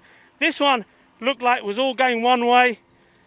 Bergamo United were under the hammer. You were struggling. At one point, 23 for 5. And then you came to the crease. Did you ever think that you were going to make the recovery, Ravi Paul, to take your team from where you were to finish on 114? First of all, thank you, sir. I get a chance in T10 cricket this league. So when I get in the inside, so I just one thought, you have just only 6 over. You have just only 6 over and you have to go and hit it every single ball. Just I will try because the T10 is not my game, but that's my first experience. And I get a little bit well, not too much, but it's okay for me. So thank you. Ravi, when I saw you bat in some of the early games, one game I remember I was at square leg, you went in and you were at first ball. You played a nice shot, caught on the boundary. But when I saw the way you played that shot, and I saw some of your other innings where you didn't really perform with the bat, in my mind I said, this is a young man that can bat. He seems to have the quality, he seems to have the good positioning, and on the air when you came into bat and your team was struggling, I said, you know what, he may not have scored any runs, but I think this guy can do it. You hit the first ball that went for 6 just over the square legs head where you were caught the other day, but in the end you went on and scored a marvellous 43 not out of 17. I mean, did that 6 give you the confidence to go on from there? Yeah, sure, pretty much, because that's my favorite area, which when I should have hit it in a square leg and mid on 6, that's my favorite area. So I'm very confident to play that hit it. Now tell us about your lucky number. What does the number mean on your bat?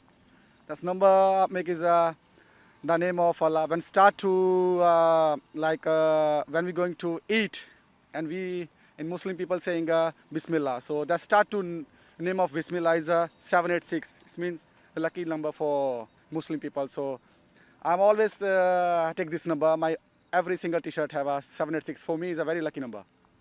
Yeah, big game this for your team. It was played 2, 1-1, lost 1. This one makes it exciting.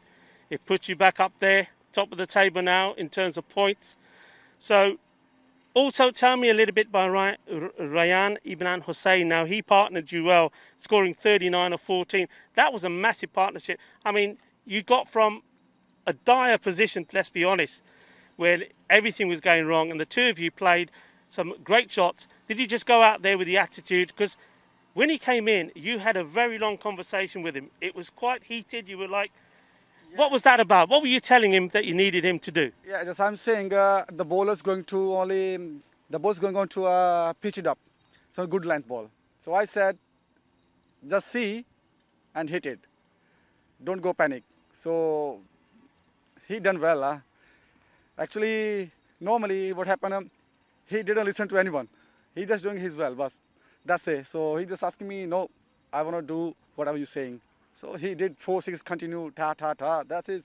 Ta ta ta, boom boom boom. He certainly did. Boom, yes. And he listened to you today. The two of you put a marvellous partnership. When you came out in the field, you were fired up, and your first over was sensational.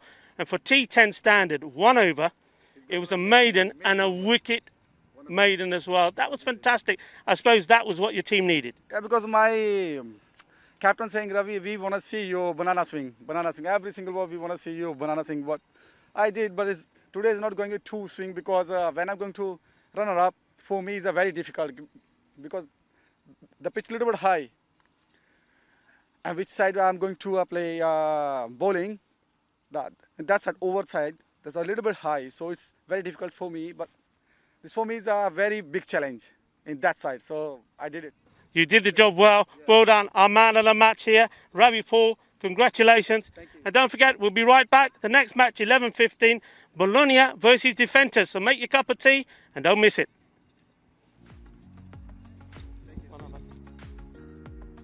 Sorry.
Welcome back to beautiful Rome for match number 18 of this European cricket series we have here all week.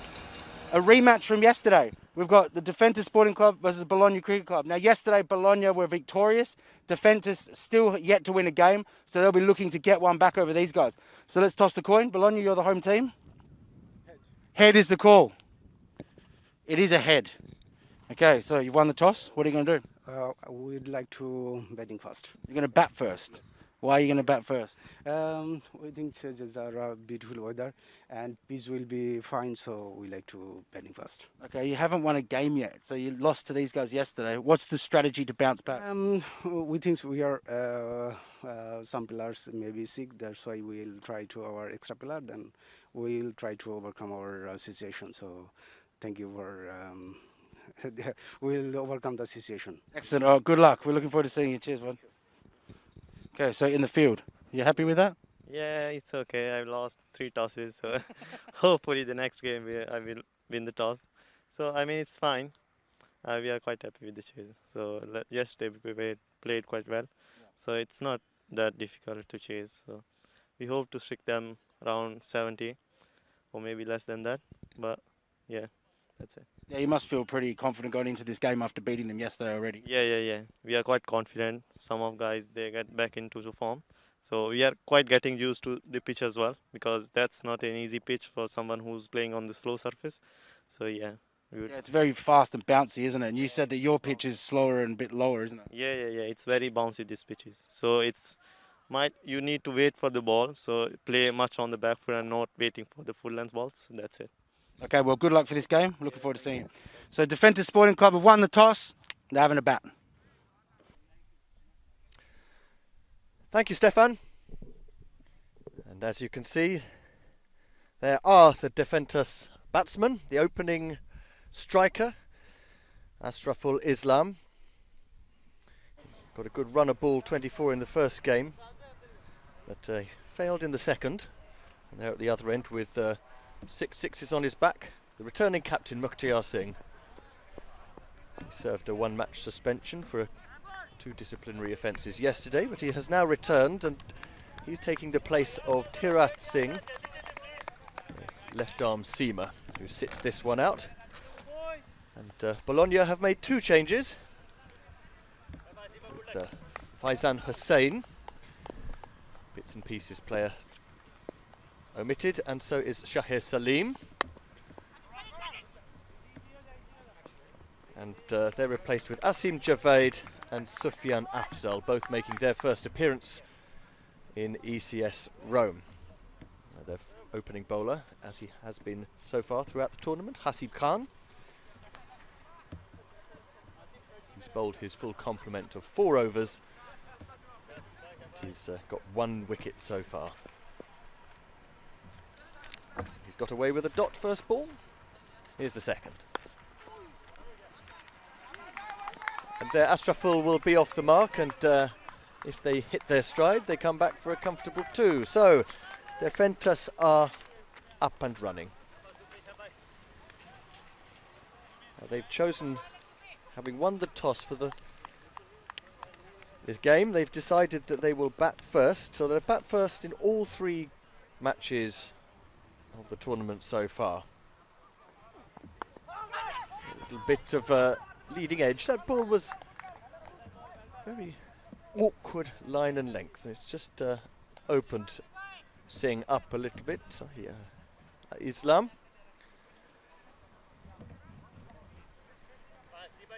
Defentis have posted 86 and 65 batting first, and they have seen both those totals overhauled so far. That's a fluent shot. So zipped away backward of square for the opening boundary. The dive was in despair. Down on one knee almost. Real flair about that shot. Square drive off the face. Islam, and the score to 6. They guided that away to the deeper of the 2 third-man fielders. So Islam so far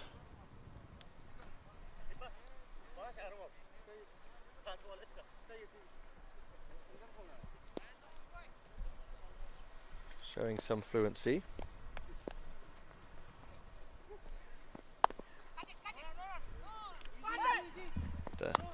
Well run single there. It's come off the batsman. They might even come back for two. It wasn't intentional.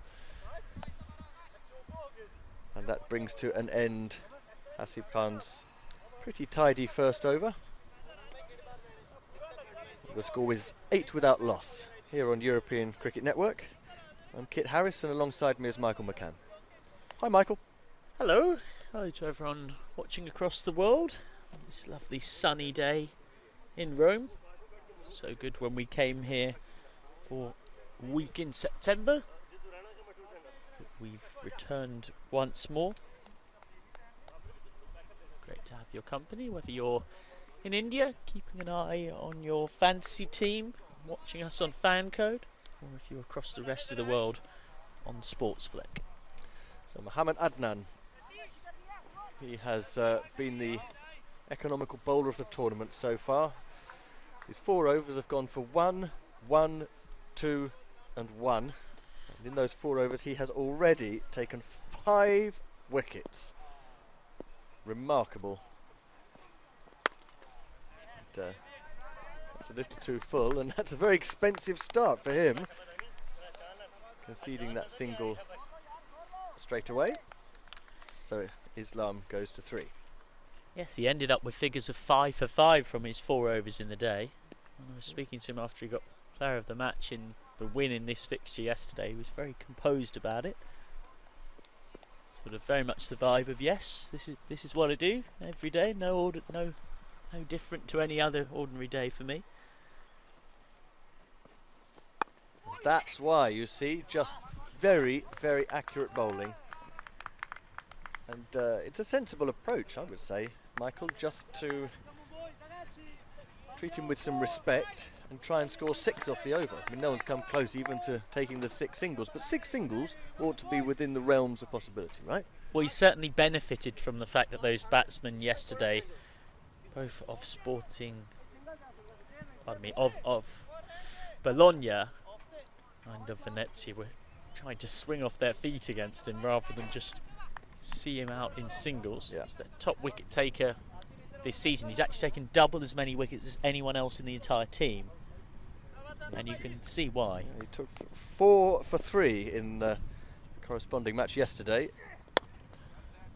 Well, he's being treated in a rather more circumspect way at the moment. Well, you'd think they'd have learnt their lesson. They certainly shouldn't have forgotten what happened. It was only yesterday evening. If they could just take the singles, 2 overs, no wickets for 12. Not exactly fireworks, but a lot better than letting him take 4 for 3 by trying those fireworks. So far, they've played him very sensibly. Now there's a little bit of a way movement there. Good Yorker. Singh just trying to glide it to third man. Just opened the face there, but the ball zipping away very late. He's not a fast bowler by any means, but he's really accurate and skillful. Very nagging.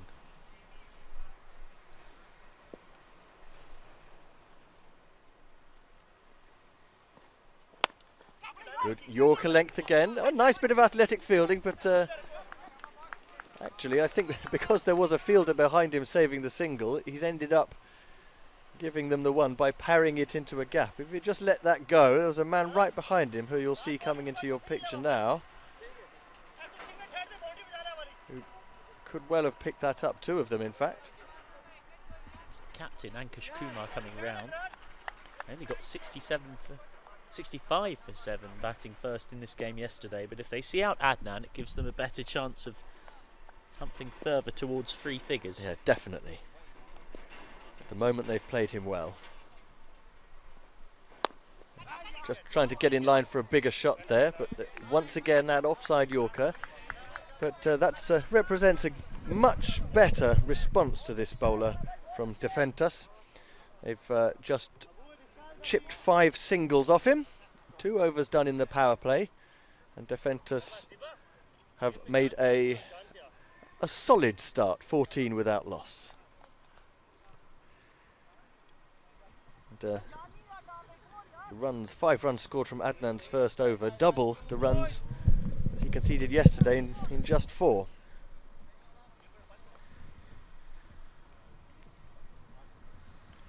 And not for the first time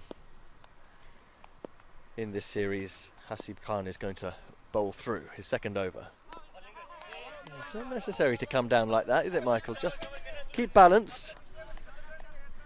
Well, you can clearly see that having seen off Adnan's over, there's then a feeling of, right, well, we've got to go after whatever else we are presented with in accompaniment to Adnan.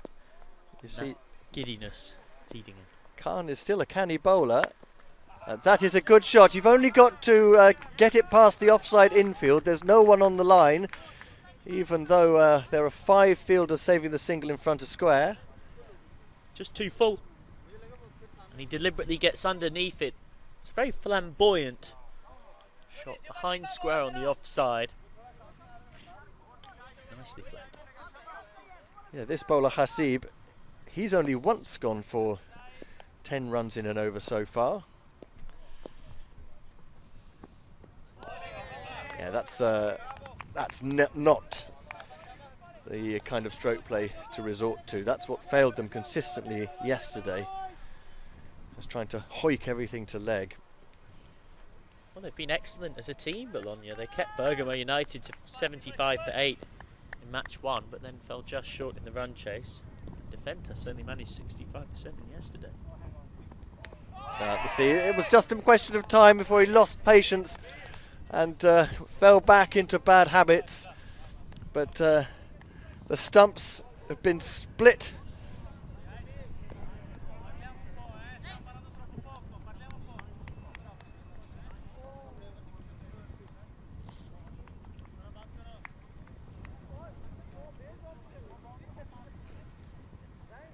So, Hasib Khan has that breakthrough.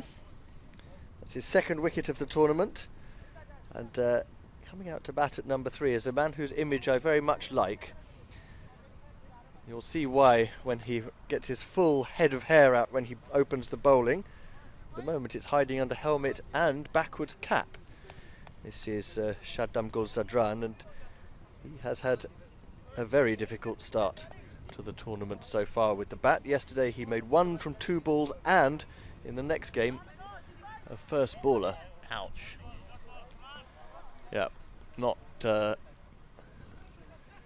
what he would have been hoping for. And if he really is a top 3 batsman, we do need to see a bit better than that. Especially after, just as in the last game, Islam has failed again. There's 2 balls remaining in this 3 over power play. Oh, that would have hit the stumps, but I fancy it's pitched outside leg when we see the replay. Pretty clear cut, I think. Even though we're at a slight angle here. In fact, I might have been over charitable in saying that that would have hit leg stump, because it could just have gone on down the leg side. That ball in isolation, demonstrating the struggles that Shadamgul Zadran has had, and that is in the air, and a half chance. The slightest sniff of an opportunity has been missed at backward square, and Shadamgul has 4 runs. Well, this was a chance. Comes right off the outside edge of the bat, and the luckless Hasib Khan has 4 runs put onto his figures.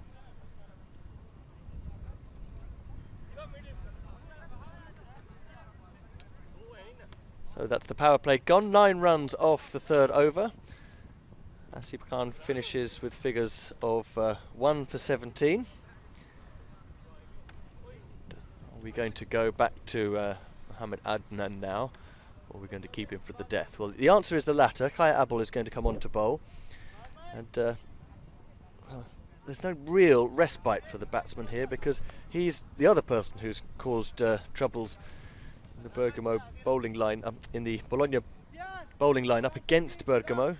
He took 4 wickets for 16 runs in that first game. He and Adnan, the only two to take 4 wickets in the whole of this European cricket series so far. He's going to be bowling the second ball to Shadam Gulzadran. Still yet to get off the mark, just scored a leg bye against that fruitless LBW appeal. In the air, fielder underneath it, could be another failure for the Lion. It is. Oh dear, oh dear. First baller last game, second baller this game. His 3 knocks so far are 1, 0 and 0. Well, it only gets bad, and now even worse for Shadam Gulzadran. He's faced 5 balls in this tournament. He's got out to 3 of them, and he scored 1 run. Well, I hope he's given chances again, but I don't know quite what we're going to make of Mr. Zadran. He's a good bowler. So I do rather feel that he is several places too high up the order with the bat, based on the evidence that we've seen so far. Well, right now, they do look a bit like there's a danger of them becoming the Milan Kingsgrove of Pool B. So Mohsin Ahmed is the new batsman. He's at the non-striker's end. He may have failed with the bat in the last game, but he has made, in the first game for Defentas, their highest score so far, 31 of 17 balls. So his contribution is of critical importance, but at the moment it's Mukhtiar Singh, the captain, still on strike. Just until now, that is, just strolling the easiest run. Mukhtiar's got himself off to a good start.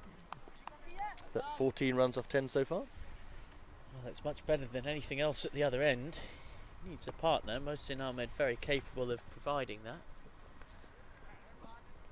Well, the first one has gone high. It's going to be a difficult catch with the sun right behind the fielder, and he's managed to cling on. He's wearing the wide-brimmed hat.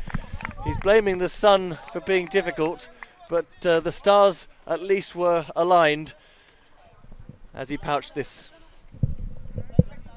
Well, it was in that half volley slot, and normally this week, when it's been pitched up and in there, it's sailed over the deep mid-wicket fielder's head for 6, but that one was miscued. Got underneath it too much. So another one bites the dust for Defentas Sporting Club. Mohsin Ahmed gone for a golden quacker. So Mandeep Kumar is coming out to bat, promoted to number 5. Previous appearance in the tournament was at number 7 in the first game, and he made 0 from 2. He's at the non-striker's end. Mukhtiar once again finds himself on strike. There's another chance out here under the sun. Not 2 in 2. No, not 2 in 2. Well, it was very, very difficult out there for Malik Sarfraz. The only thing I might say is that if the sun is causing you problems, maybe put your sunglasses on your head, not your hat. Maybe he thought, having caught the previous one, that he could still find a way to catch it even without using them. But yeah, that might assist him. Appeal for a caught behind there, but it's answered in the negative. And for the 3rd time in just 5 overs, Kaya Abul has taken 2 wickets in an over. He's now got 6 wickets in the tournament, and after 4 overs, Defentas are 25 for 3. A struggling start from a struggling side. 2 losses from 2 yesterday. Venezia beat them very comfortably by 7 wickets with 19 balls to spare. And then in this fixture, Bologna won it by 8 wickets with 25 balls to spare to finish off the day. Now here is a man who could help them. 666 on his back, because he achieved that very feat in an interregional game in the Roma Championships a couple of years ago. And my goodness me, could they do with him repeating it, because in truth we haven't yet really seen that shirt number playing out in terms of six-hitting abilities. Yeah, 2 off 7 in his previous knock, and there's another fruitless swing. He may not have batted in the second game, but his fluency abandoned him in the first. I dare say he had much on his mind when he was batting in that first game, as he was planning a little bit of player swapping chicanery at the halfway stage, which was pretty bold. But that's nicely done. A tidy prod into the offside to keep the board turning over, at least in his name.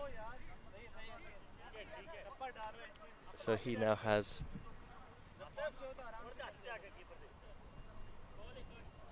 got up to 16.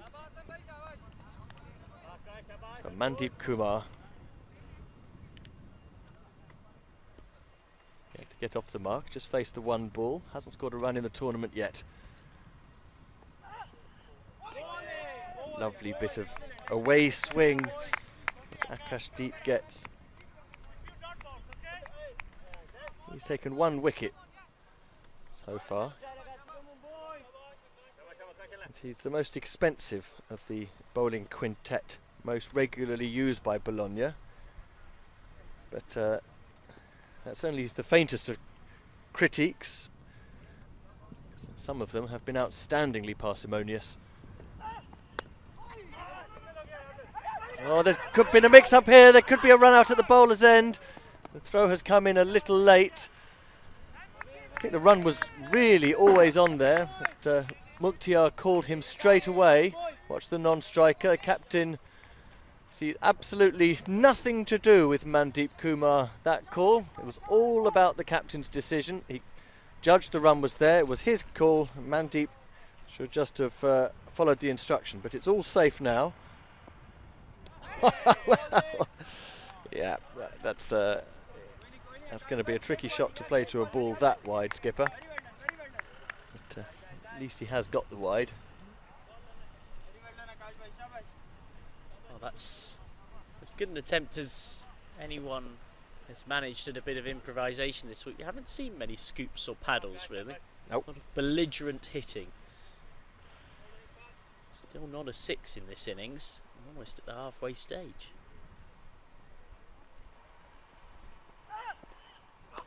Just great ball. It's if we look at that shot again, I mean, just to sort of pull it apart, this is a guy who's hit 6 sixes before. See, it's not really an anything kind of shot. He's reaching away from his pads. He hasn't got into line, and then actually he's not really playing an attacking shot after all. It's no more than a bat dangle. So it's Akashdeep will be enthused about the fact that he's managed to get him groping for the ball, as he has again, just moving his feet a bit more that time, but not in line, and Deep has persevered with a line and length that has been efficient. Halfway stage then, it's all about Mukhtiar Singh so far with the bat. He's the only one keeping it together, but he's faced 15 balls for his 16 runs, and the score is 28 for 3.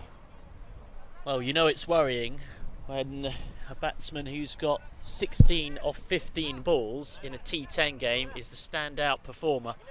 Ashraful Islam with a runnable 9, Shadam Gul Zadran continuing his miserable tournament with a 2-ball duck, Muhsin Ahmed with a golden duck. Now it's up to this pair to try and get them to something remotely competitive against this excellent Bologna bowling lineup, who've been very, very hard to get much away from. And now it's the club president, Kaya Abul, who got 2 for 2 from his first over. You can see the single here, but he's been excellent, adding to his tally in the tournament so far, which is growing by the game. Picked up 4 against Bergamo, was wicketless in this fixture yesterday, but kept things pretty tight, conceding just 15 from 2. Slides down the leg side there though. He's up to 6 for the competition. It's only the second wide that we've had, 2 balls into the 6th over. And they've been a really good bowling line at Bologna. They're not a glamorous bowling side like Bergamo. Yes. But they're very, very tidy. Oh, that's a little leg cutter, but he just started it not quite in the right place. And it meant that with the spin that came off it, into those wide tram lines, and so was rightly given as one that will be re-bowled. So 3rd wide of the innings. This is sort of quietly effective as a unit. This is found a gap on the offside. Sweeper comes round from cover point. Fields could be a run out on the 2nd. Well, that really would have been a fabulous piece of fielding to get a run out from that situation. Chasing around to his right hand side, the sweeper. Abel could only half gather it. The throw was a few yards away and he dropped it as well.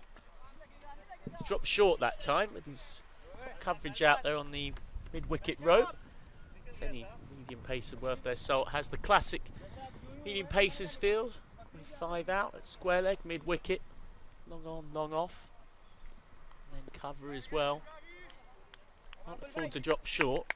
Square of the wicket either side or behind, that's the boundary opportunities. That's where they lie.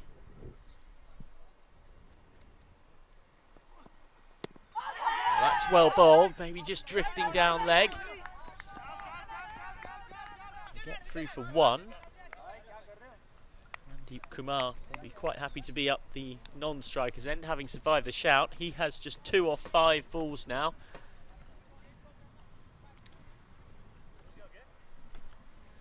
Yes, they don't have a lot of batting depth, really. I think that's what it's about. Islam, Hussain and Ahmed really are the 3 who can hit. 2 of them are gone and we haven't seen Hussain yet. Comes a long, long way down. Won't be wided, possibly partially due to the batsman's footwork. Maybe just making up the umpire's mind in that regard, given that it was a marginal call. If he has hit 6 sixes in an over, I think it would be at a rather different level from this. Oh, he's gone to being a left-hander here. Oh, what a shot that is, and he'll get 4 for it. Misfielded, out on the cover rope. Well, for a left-hander, the square leg region. Well, that's an extraordinary shot to play with your side 35 for 3 in deep, deep trouble. It bounced awkwardly just in front of the boundary sweeper and ended up going over his head as he fell over. Quite ridiculous finish to the 6th over. Mukhtar Singh into the 20s in style. No doubt the most positively bonkers shot that we've seen across 18 games of cricket here. 39 for 3 off 6, and Mukhtar had 2/3 of the runs. Well, it's nice to see something that come off that hasn't come off previously. I don't think at any point when the batsman has tried something inventive to get himself out of a rut. And that's probably the most impish of all attempts to improvise. And it was Brill. Now, Baba Ghaffar, Grandad Ghaffar, as one might refer to him, because that's what his teammates call him, is on to bowl his first over of the tournament with his little spin.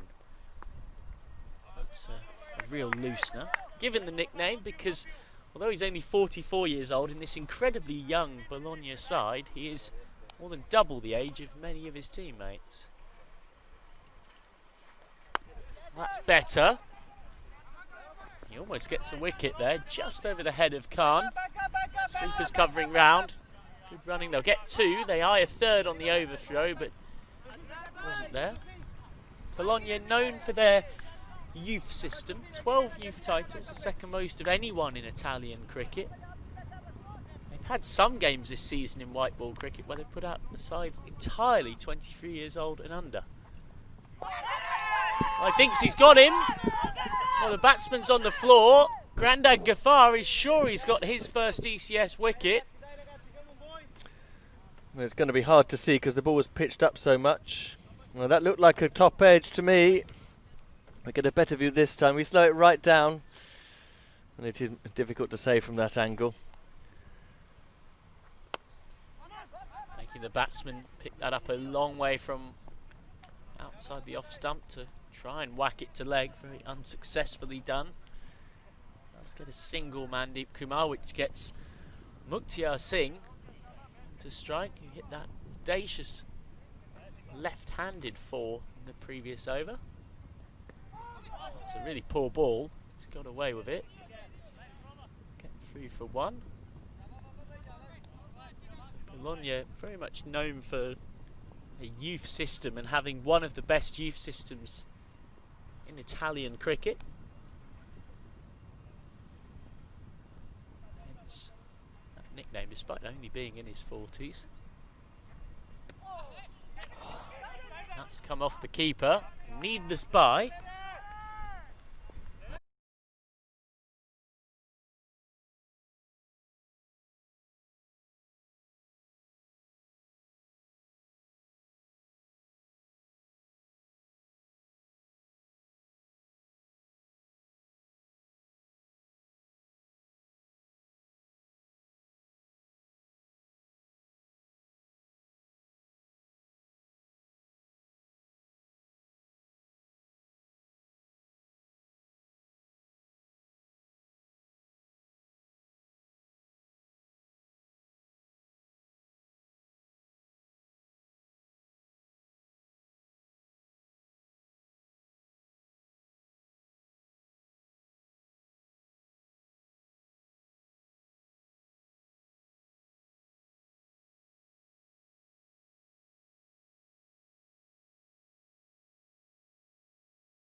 4 over the wicketkeeper's head. It's a pretty impure strike of a cricket ball, nowhere near where he wanted it to go, but he's not in a position to be picky. 4 to the total.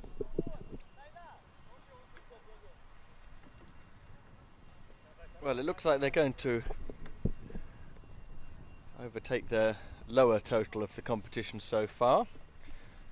And they lost, posing 65 for 7 in the first innings against this same team yesterday. So they're going to set them a higher total this time. That certainly won't help though. Another dot to the total. Well, Mukhtar Singh has 29 off 26. He just hasn't got going. And even in a T20 game, those runs at that strike rate, no bad thing at all. But in T10, it's not really where you want to be. Demands an exceptional effort from the bowlers to defend it. They didn't get that yesterday. They lost by 8 wickets in a hurry. He's got a bit on this. He wanted it to go to mid-wicket. This time it ends up dribbling out to long off. Fielded by Suresh Kohli. Well, to their credit, it is a partnership at the very least. Had a really poor start to life in Group B, trying to avoid a 3rd loss from 3 games here.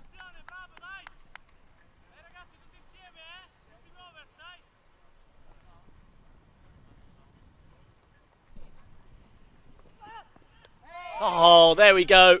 Beautiful bowling from Akashdeep. Just grazes the bails. And that stand worth 38 for the 4th wicket is broken apart. His first wicket of the day. Just look how daintily it clips the top of the off bail. Just the slightest of touches. Disturbing the furniture.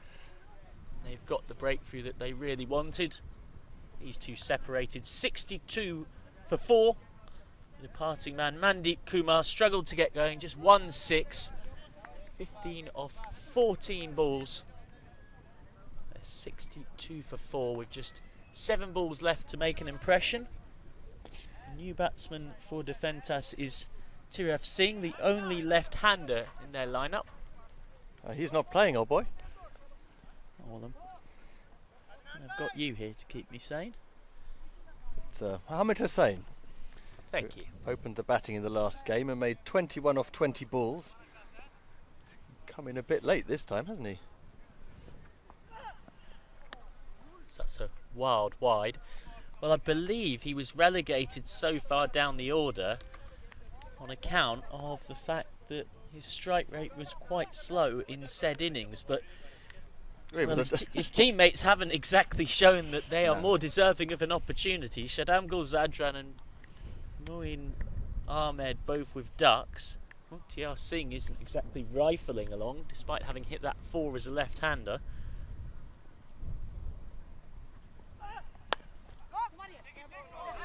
Well, get off the mark here, Hussain, but that's not necessarily what they want, because it means he'll keep the strike for the start of the final over. And Mukhtar Singh, who really should be seeing the ball well now, having faced 27 of them for his 30, will be stuck at the non-striker's end.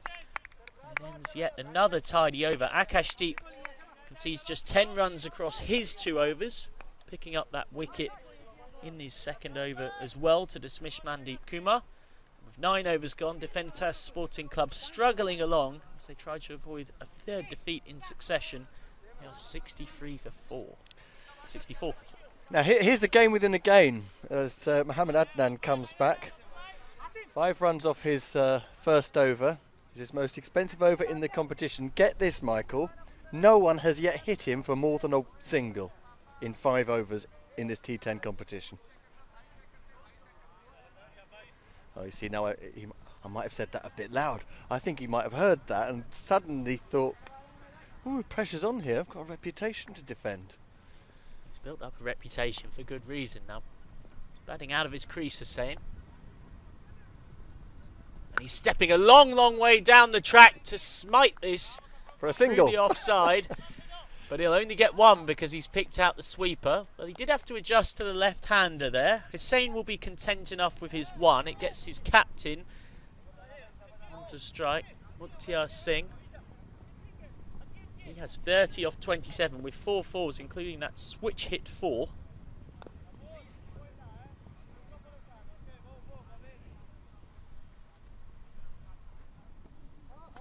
Just straying down the leg. Well, he's human after all. Mohamed Adnan bowls are wide, and that's not going to help his tournament figures that have been so delightful so far. 5 for 5 across his 4 overs yesterday. He's got the yips. A wide. By his Adnan. By his high standards. What's he got this time?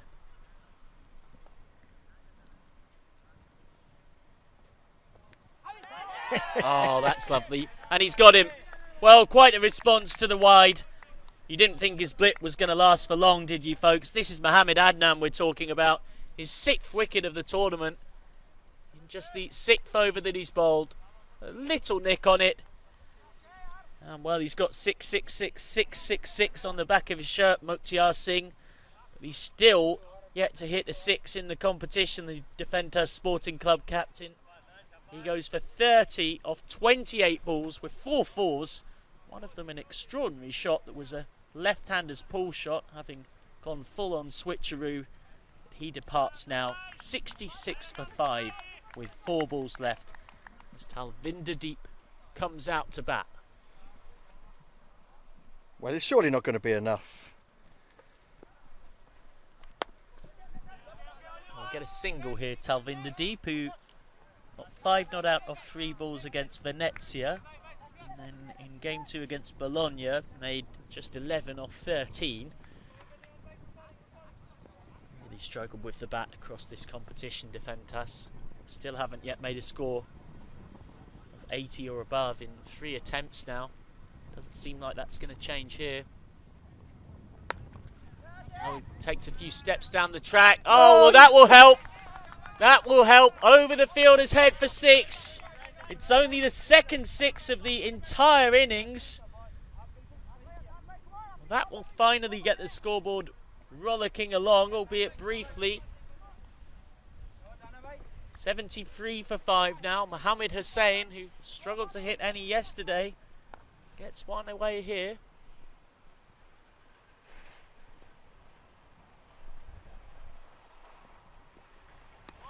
Swing and a miss, a wild swipe from Hussain, just getting giddy to that previous shot. He's been expensive in this spell, only by comparison with himself, not with others. 14 so far. Well, there was only one way to go from 5 for 5. It couldn't get much better. Yep. Oh, that's gone straight through him. The wicketkeeper goes to the stumps. And he is run out of the final ball. Trying to get a bye. Defentas will finish on 73 for 6. And here's why it misses the off stump by inches. And then trying to get back from the non-striker's end. Mohamed Hussain is run out for 8 off 4 balls. Talvinder Deep finishes on 1 not out. And it's a pretty poor effort from Defender Sporting Club. 73 for 5. We saw yesterday in this reverse fixture, managed to post just 65 for 7. And that was knocked off pretty comfortably by 8 wickets with 25 balls to spare. It was a not dissimilar script today. Kaya Abul there picking up wicket of Shadam Gul Zadran.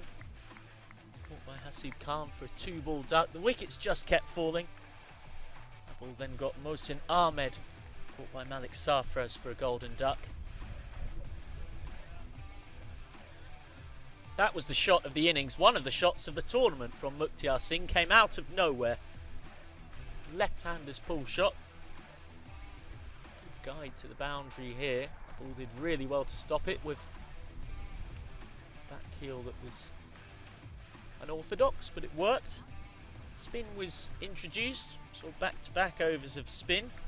Akash Kumar, the treatment there. And the seam came back on. Hamid Adnan went for his first boundary of the tournament, but that was smashing stuff. The middle stump just gently grazed and removed by Akashdeep to get rid of Mandeep Kumar for 15 off 14 after a good mini partnership for the fourth wicket. The wicket started tumbling once more. Hamid Adnan hit for his first boundary of the tournament by Mohammad Hussain. And then from the very last ball, sharp wicket keeping by Zain Iftikhar.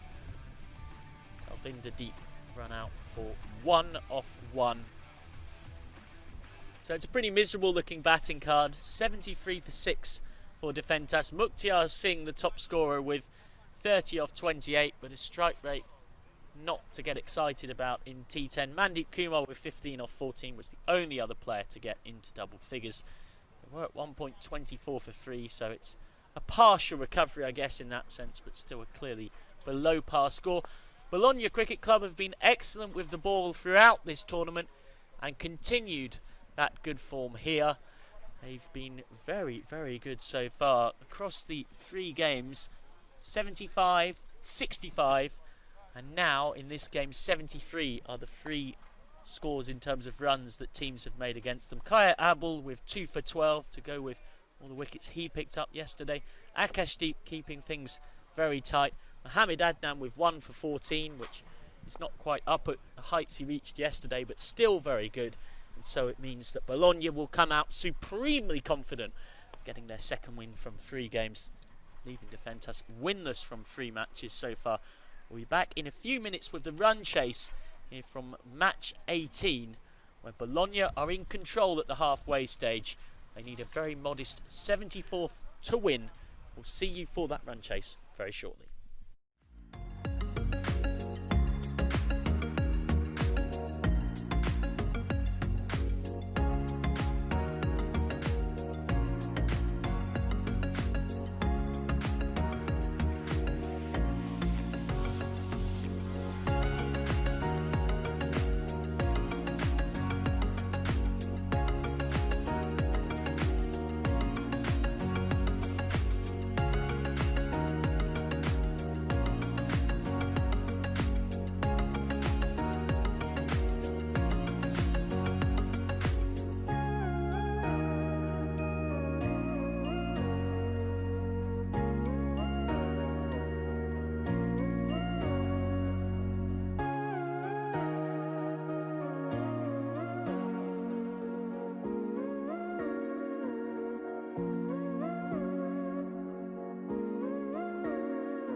Welcome back after the halfway stage break here in this European Cricket Series Rome Group B match between Bologna and Defentas.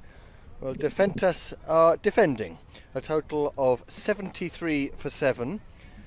They've yet to defend a total they've posted. This one is in the middle of the two they've posted before, 85 and 65.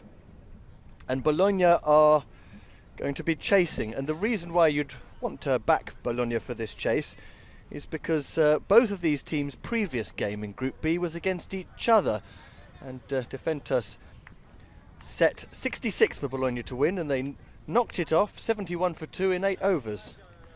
Now this may be just 8 runs more, but you'd want to be Bologna again in that situation, wouldn't you?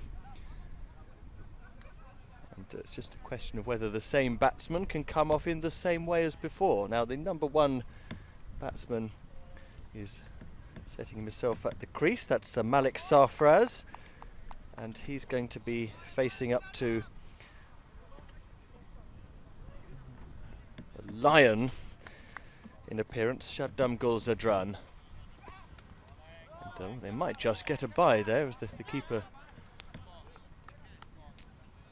shown a rather esoteric way of trying to stop the ball, Ashraful Islam. But as it is, it's a dot. Shaddam Gul has he's been the most effective bowler for Defentas so far in this group. He's taken 3 wickets in the 4 overs that he's bowled. And he's gradually got better as things have gone on. Took 2 for 9 in this fixture last night. But, apart from perhaps one other bowler, Mahmoud Hussain, there wasn't really very much to support him once the batsmen had got their eye in. But after that wide, he's making a sound start now.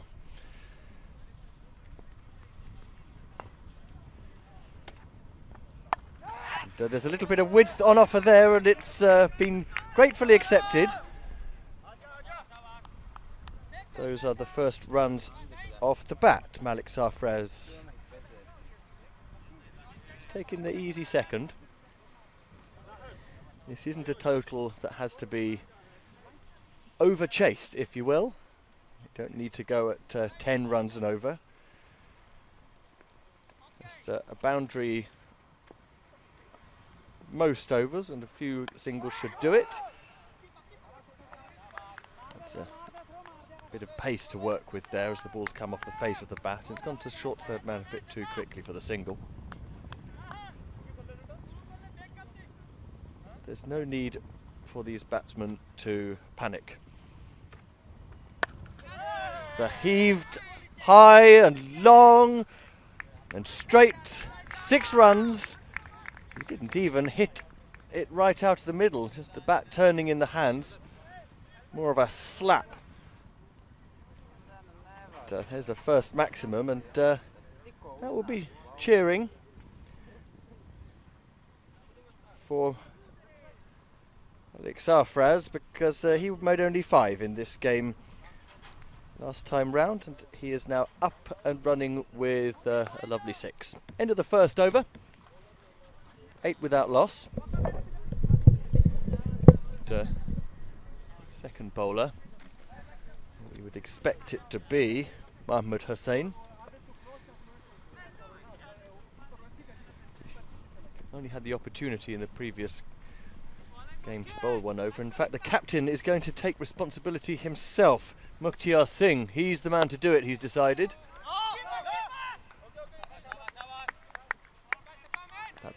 That's a bold move.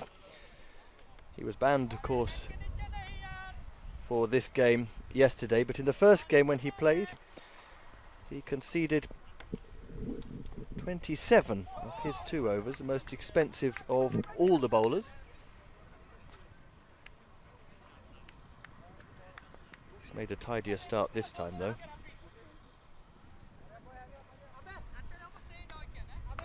Now Babar Ghaffar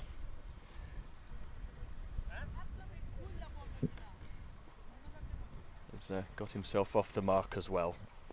oldest player in the team at 44, and it brings Sarfraz back on strike. Knocked away. Might just get 2 if they really push for it. Babar isn't the quickest between the wickets, but actually he's the one whose call it was and decided immediately that he wanted the 2. So that's good calling from Ghaffar. And really this is a really neat start.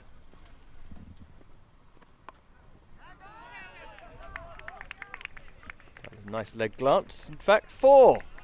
The fielder there is there's no one on the boundary at all on the leg side other than the straight man at long on. No one saving the single anywhere finer than mid wicket. So a huge gap. Anything down the leg side, you're immediately going to get value. Sarfraz adds a 4 to his 6. He moves up to 14. It's a ping and 6 runs. That was hit firmly, a real flat one, a skimmer. Again, 2 straight. I said the previous one he hadn't really struck properly. But that one came right out of the middle of the bat. That's his second 6 now. He's building up a head of steam, Sarfraz. And again, straight bounce to the fielder.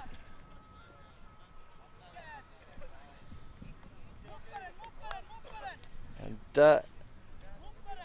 he's going to rotate the strike at the end of the over.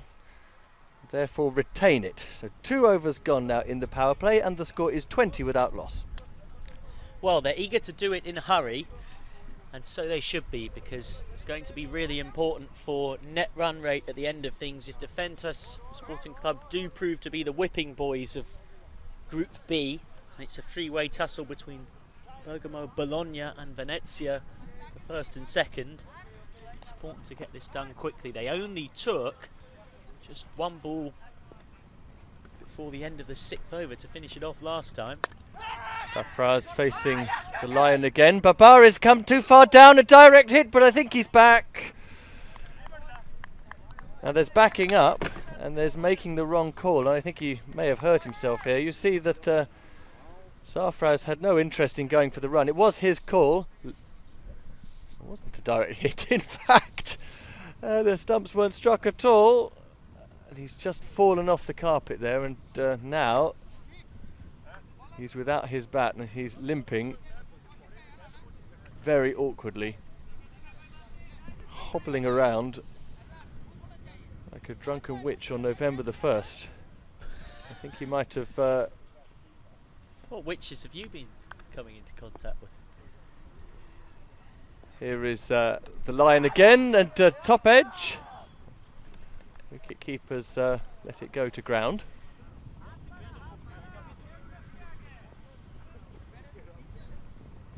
Just snicked the bat on the way through, and it's hit the wicketkeeper's boot. You couldn't really call that a chance because the keeper was on the way up with the ball. Deflection was enormous. That is another edge. The keeper's just got a glove to it. He generates so much bounce, Zadran. Mops his brow, the keeper. No business playing that, really. Islam could have just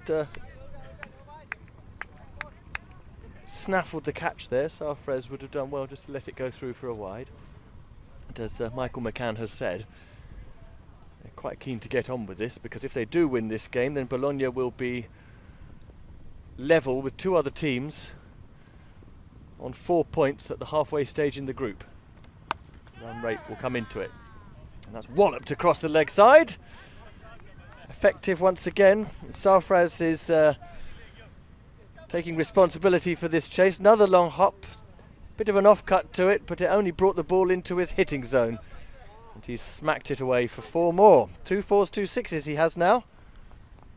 And I'm sure Babar Ghaffar will be very grateful for the hitting of Sarfraz, which has meant that he's not had to move from that non-striker's end, because the man who brought the Halloween reference from us is still very ginger. There is the single that is just what they need. Such a responsible way to get through the over. They've already got 5 runs from it and are well on their way. There you can see him, Ghaffar. He's really struggling here. I'm a bit surprised he hasn't considered retiring hurt. Yes, that would seem sensible. Plenty of other batsmen to come out, and you can always return in a crisis. But he's keen, isn't he? He's keen to be there as the runs are scored. Why wouldn't he be? It's all going their way at the moment. Last ball of the over. Play and a miss.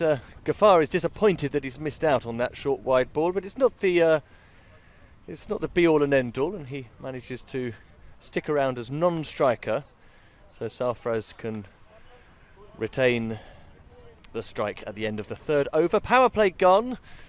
Now 5 fielders can go out on the line instead of 2, and with 5 runs from the over, Bologna are 27 without loss, and they now need 47 from the remaining 7 overs to win. Well, were they not chasing such a modest target, they might be slightly disappointed with that power play, but in the context of needing just 74 to win, they'll be very content indeed. All pretty much coming off the bat. The man who's kept the strike, Malik Sarfraz. Now the captain, Mukhtar Singh, is still not going to his economical seamers, Hossain and Jemmy. He's yet to bowl an over in this tournament for less than 10, and he's persevering with himself. Oh, what a lovely shot over extra cover. That came right out of the middle. Superbly struck. A long half volley. Really classic shot there. Down on one knee. More flair than footwork, but crunched. Sarfraz now 30 from 16. 43 off 41 now. That's a better ball. The thing is, by capitalising on those bad balls, Sarfraz has earned himself the opportunity to defend the good ones. A rare luxury in a T10 game. Yes, they're not far from halfway through here, and they're well above where they need to be. Ghaffar, well done him. He really wanted the single there, and actually through pity, I think, more than anything else, Sarfraz decided to send him back. You don't need to go for it here. I'll hit another 4, but Ghaffar has decided, as he should, that if he's going to stick around have a go. Not be injured, he's going to take the runs that are there. He's back on strike now. Just a little flaw there, isn't there, in Gaffar's technique, that when the ball is full outside the off stump, he kind of opens up his stance and okay, clear the front foot, try and hit straight, but he almost topples over backwards there. He doesn't really have a steady base with which to hit through the line. I don't think it helps that he seems quite considerably injured. He pulled himself away again to square leg there in some pain. Babar Ghaffar is determined to soldier on. It's noble to stay out there and soldier on, as much as it may be sensible to come off. So he's got an inside edge there, not where he intended it at all, but he'll take the 4 runs nonetheless. So fortune favours the fractured fibula in the case of Babar Ghaffar. He may have done his leg, but his arms can still swing. We call that an unorthodox cut shot for 4 down to fine leg. That's his first boundary. Brings him up to 5 from 5. He needs to be a help rather than a hindrance. He's going to play on while injured. Oh, a sucker ball! I like that very much from Mukhtar Singh. An absolute moon ball, this. Slower ball. We see that again. And look at his wrist position as he lets go of the ball. You'll see I just missed it on the replay there, but I can assure you that was a deliberate full length slower ball. But I'm afraid Mukhtar's 2 overs have been quite expensive again. 24 they've gone for. Went for 27 in his other game, and I'm afraid 24 off 2 overs when you're defending 73 ain't really going to cut it. Now we have to go to a man who ought to do rather better, one of the 2 more parsimonious seamers, Hossain Jakir. Going to bowl the 5th over as first change. It's 37 without loss, and that is halfway, 37 off 36 to win. Ghaffar has managed to retain the strike. Well, he's in real pain. If you just look at his back leg, it's hobbling. He doesn't really want to put any pressure on his back foot here.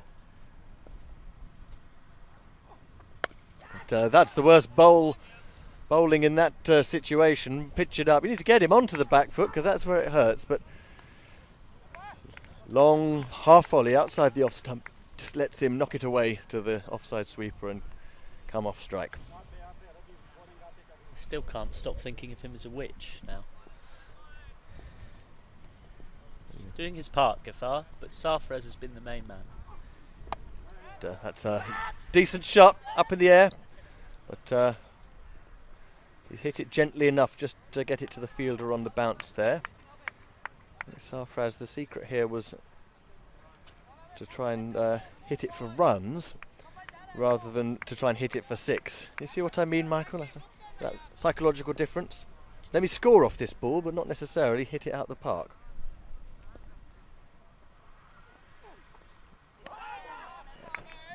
Ghaffar is finding it difficult on the back foot. Yes, it absolutely makes sense. So we see this very uneven opening partnership continuing. Ghaffar just kind of pushing his hands at that one.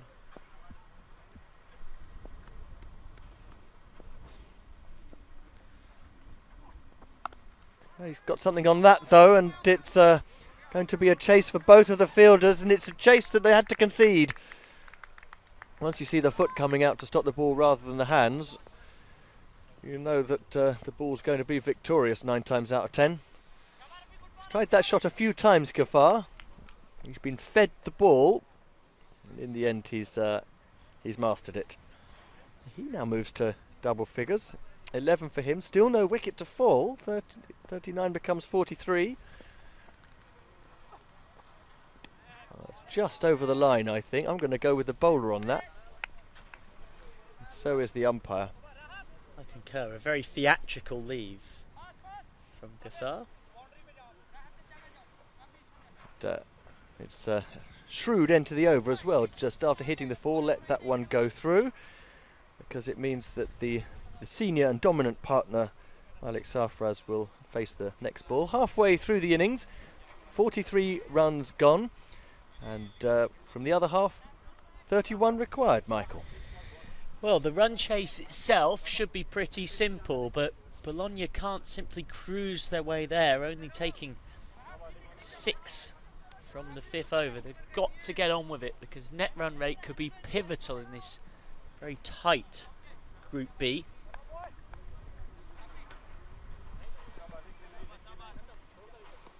As Mohamed Hossain comes on for Defentas to bowl what will be his first ball of the tournament. Pardon me, but did bowl 1 over against Bologna where he picked up a wicket. That left arm round angle.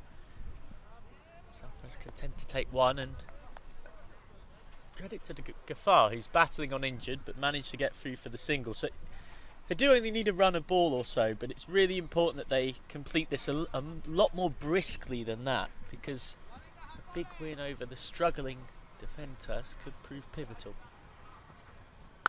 Oh, that's a full toss, that's a loose ball, but Ghaffar sort of tentatively prodded it out to the cover sweeper, and it doesn't really help that he can't run very quickly. He's really quite badly injured. He's properly hopping at the non-striker's end now, Babar Ghaffar. Come away, Babar, come away. The bat is sort of becoming a bit of a walking stick when he's not trying to play shots. Here's Sarfaraz though, who's in perfectly good condition. He's content to knock 1. And whilst they are cruising to a 10-wicket win, and no one can deny them that, without meaning to bang on about it, they don't want to be winning this in the 9th or the 10th over. It's unnecessary. Should be looking to get this finished a lot sooner. Oh, has he got him? No, it's gone through everybody. somehow missed the stumps as well. Well, that will help them get it done sooner. 4 byes. A bit of charity from Defentas, who definitely can't afford to give it out. Somehow misses that off stump, arcing in from left arm around. Bit of a howler from Ashraf Al-Islam behind the stumps. Yeah, the reason why they want to finish this in a hurry is not about anything to do with Machismo. It's to do with the group. Well, that's towards us in the commentary box. It won't get there. Fielded by Zadran. So Defentas Sporting Club will be 3 losses from 3, and they look very unlikely to reach the semi-finals in Super Sunday. But we've got a good old tussle going on, because Bergamo United have 2 wins from their 3 games. Venezia also have 2 wins from their 3 games. That's exactly where Bologna are about to go as well. That's very full in that half volley slot. He's found the gap between square leg and long on, and that brings a boundary. Nice shot this from Sarfraz. Just over pitched.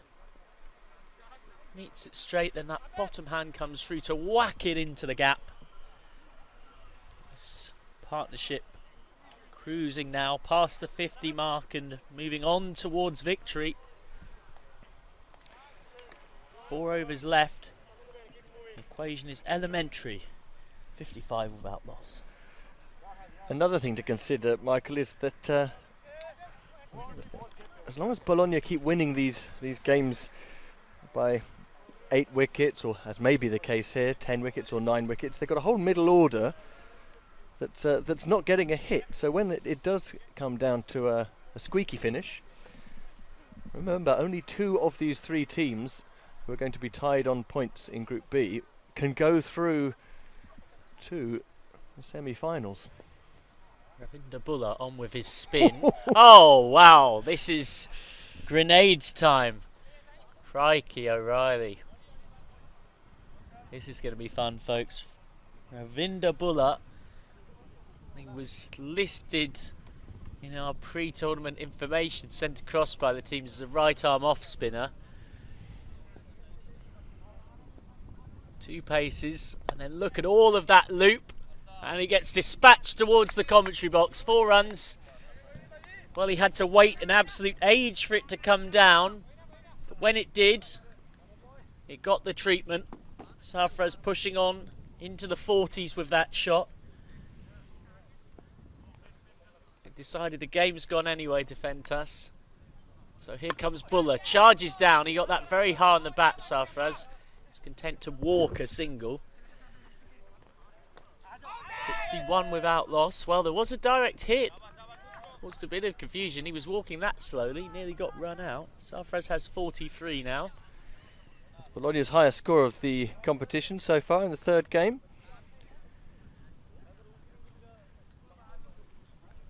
We haven't really had to score much runs in the last two games. When they come back to face Venezia and Bergamo, I should think Venezia are going to give Bologna a much sterner test. Plenty of flight on that one from Bulla. Baba Ghaffar finds the cover sweeper. Well, it's all gone very cricket in slow motion here, hasn't it, folks? Motions are being gone through. Yep. Ghaffar takes that single. He has 15 off 16. Now will Sarfraz go after the lollipops? Yes. Of course he will. Wouldn't have expected anything else from him. But he'll only get 1 out to mid-wicket. So he's made to wait for his half century. He has 44 of 25. He's played the dominant hand in this opening partnership.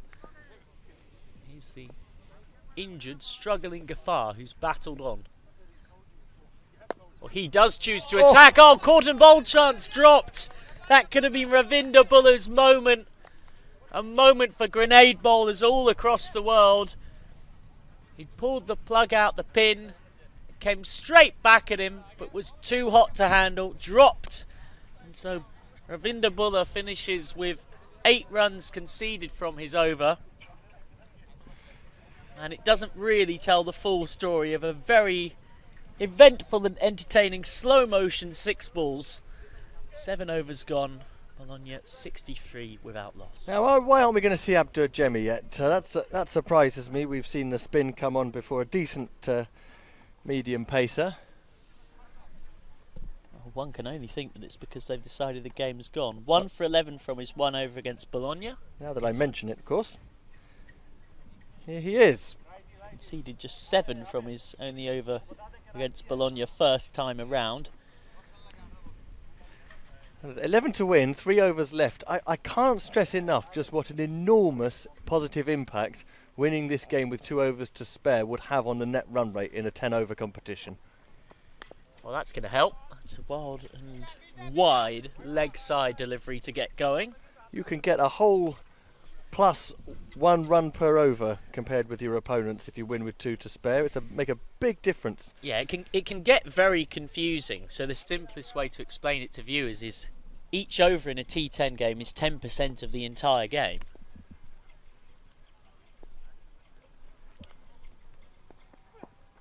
Well, that's a poor delivery again, and that will be another wide. So one can see why if you win with 30, it's 5%.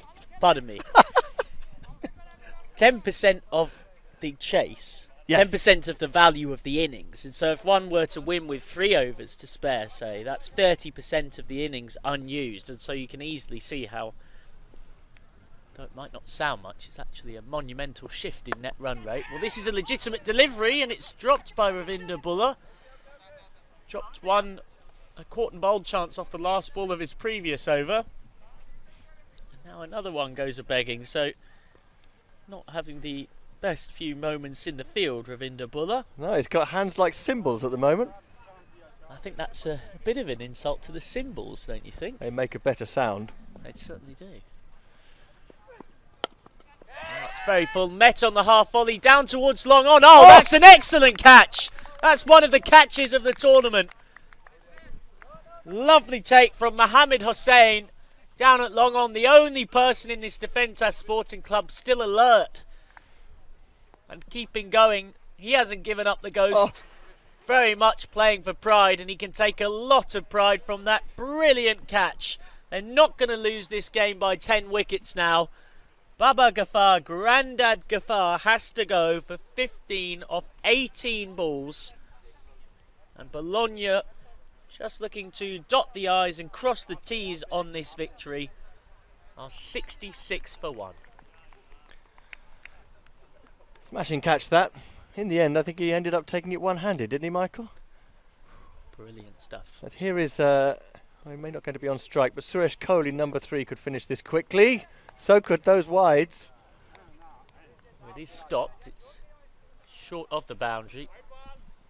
Wicketkeeper Ashraful Islam, who's had a difficult day behind stumps. Got a half stop on that one. Four balls left in the over. 4 legal balls left in the over. Well, there is one thing left to play for here. They need 6 of 4. Kohli could do that with 1 ball, Michael. Oh yes, and I'm sure Sarfraz wouldn't be the happiest man if he did. Well, that's well bowled. That's a dot because Malik Sarfraz has 45 off 26, and nobody, after we saw the hitting heroics of Rajmani Singh in Pool A, nobody in Pool B has managed to register a half century yet. The top score in the entire pool so far, 43 not out from 17 balls by Ravi Paul in match number 17. He won't care about that at all, Michael. Cricketer, not an opening batsman, not being bothered about a half century. Well, it was the idea that if Kohli knocks it off with a 6 now, that Sarfraz will be disappointed. No, I don't imagine he will for a minute. Well, maybe a tinge of overall pleasure, maybe a touch of personal disappointment. I'm sure he'd quite like the milestone. I suspect he's more of a team man than that. But, there you go. As tame as can be, Michael.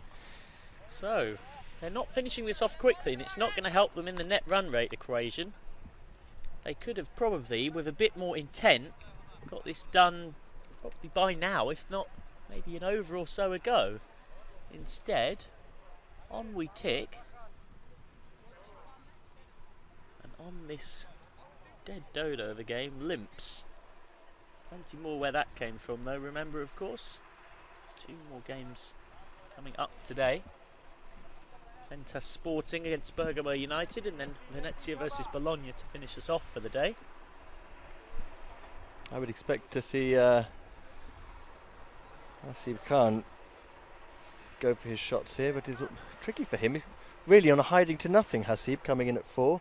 He's gradually slipped down the order. At number 1 he scored 4, at number 3 he scored 5, now he's at 4. Only 6 to win, 1 ball left in the over. Can't really profit either way personally, but he may as well try and finish it. He's going to just get the 1 to keep the strike here.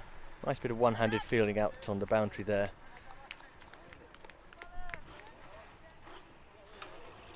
By Sadran. So 8 overs gone. 5 more required to win. And could they regret, by the time we get to Saturday night, leaving it quite so late? Yes, they could. This game really should be done by now.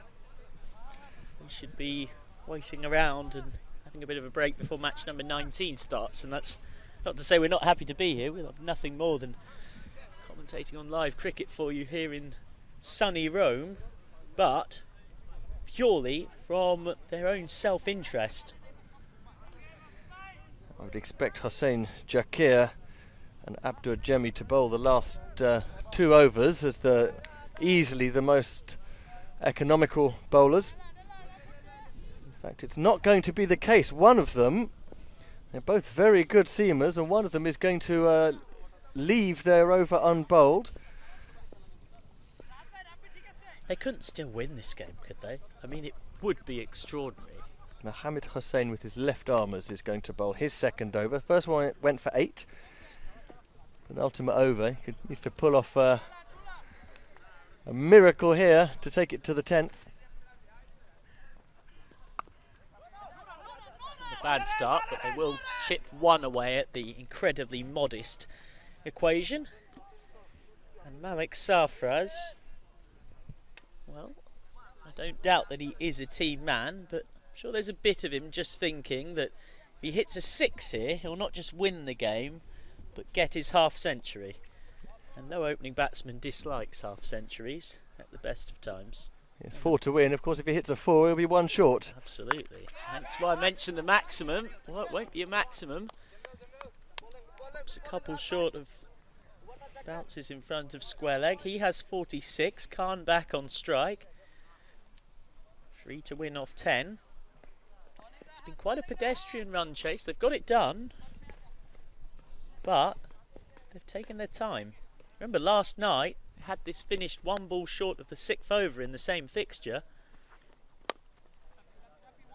That's sliced off the inside half of the bat, didn't really get all of it. And they're going to stick at 1. They really could have had 2 there. I think Malik Sarfraz, maybe with a message coming from his teammates who have been shouting from the dugout, is aware that he's on 46. Not out of 27 balls. His last chance to score a 50 here. And as I suspected, he wants that half century. Straight back down the ground, and he's got his 4, he's got his 50 as well. Well batted Malik Sarfraz, he's seen it home. The work was done by the bowlers though. A win for Bologna, they go 2 wins from 3, 50 not out of 28 balls. They're the victors by 8 wickets. They get it done in the end with 8 balls to spare. They could have done it quicker to help their net run rate, but regardless, we've now got a very exciting equation in Pool B. 3 different teams, all with 2 wins from 3 as we complete match number 18.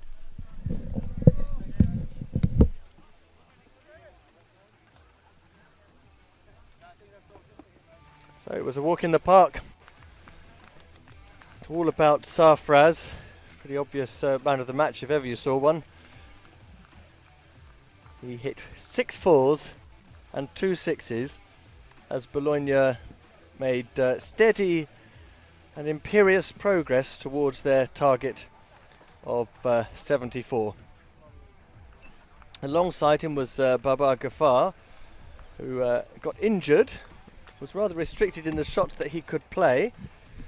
He got off the mark with that boundary behind square on the offside. There were quite a few extras as well, which really didn't help. 4 wides and 4 byes coming at various stages. Boundary extras are the worst possible fault that a bowler can concede. Sarfraz found himself on the non-strikers end as a couple of wickets fell. First there were drops, and Babar went at 15. That brilliant catch by Mohammad Hussain, and Suresh Kohli was then out first ball.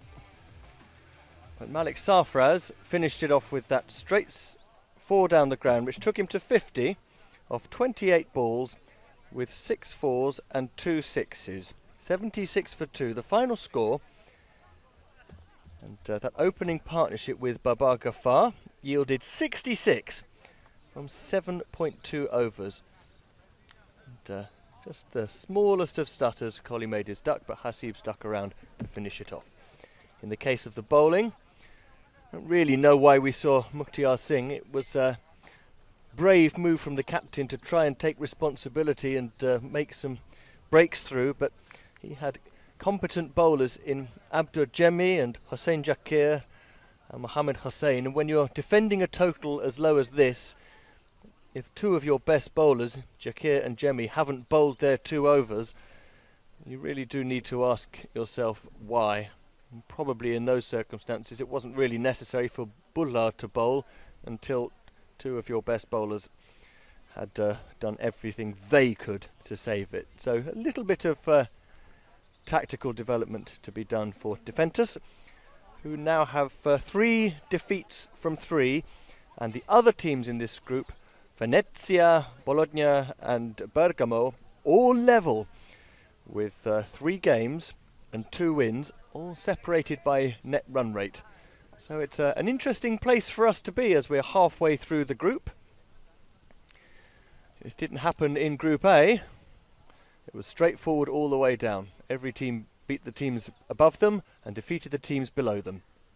So it's all getting exciting, but first let's go over to Michael McCann, who's going to go through the Man of the Match award with us.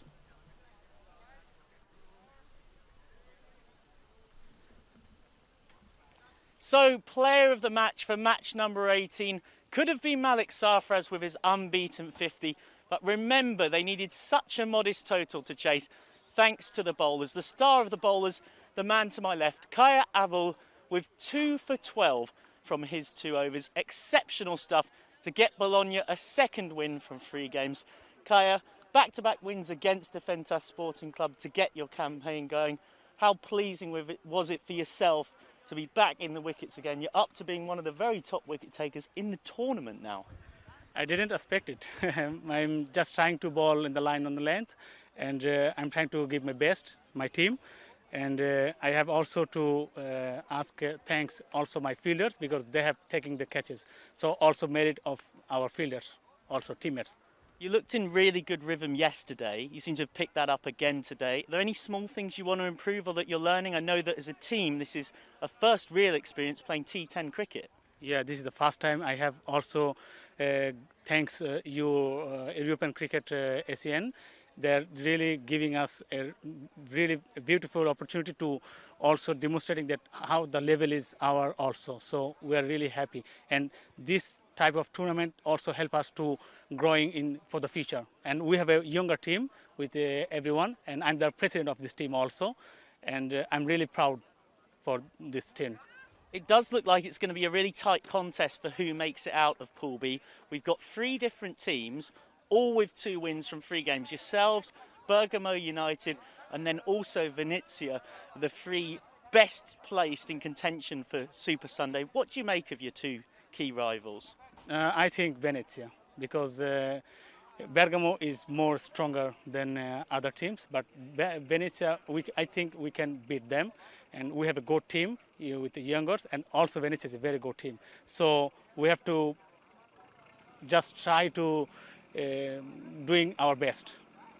That's it. You've put yourselves in a really good position to qualify now. You have beaten Defentas twice, who probably look like the side most struggling in the pool.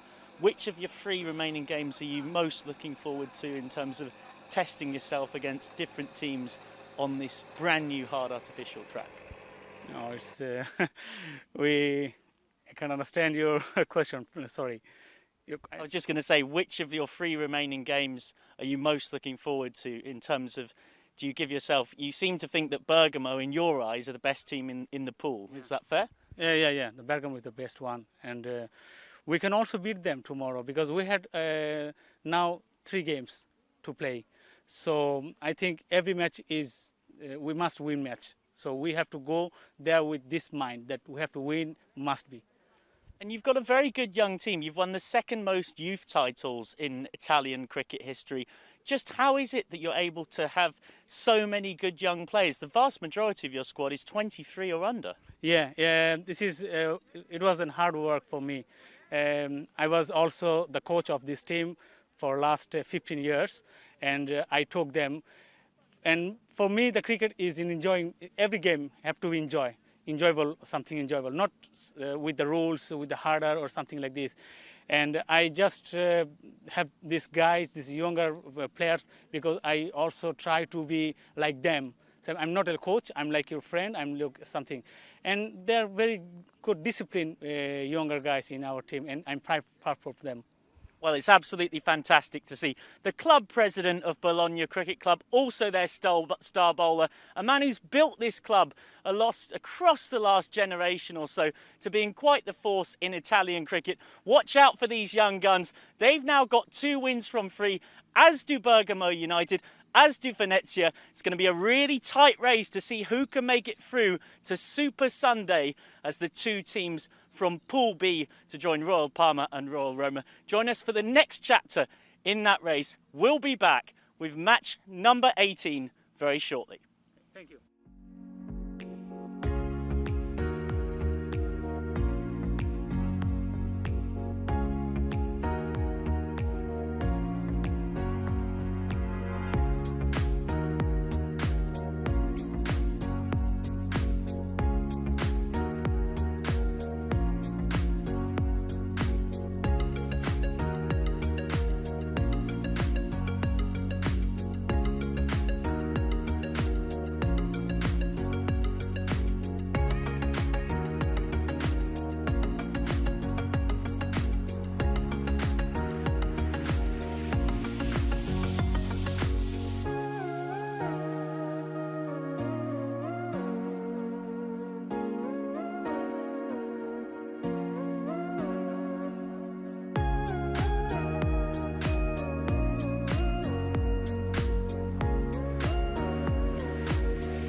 Welcome back, European cricket fans all across the world, to beautiful Rome for this European Cricket Series match 19.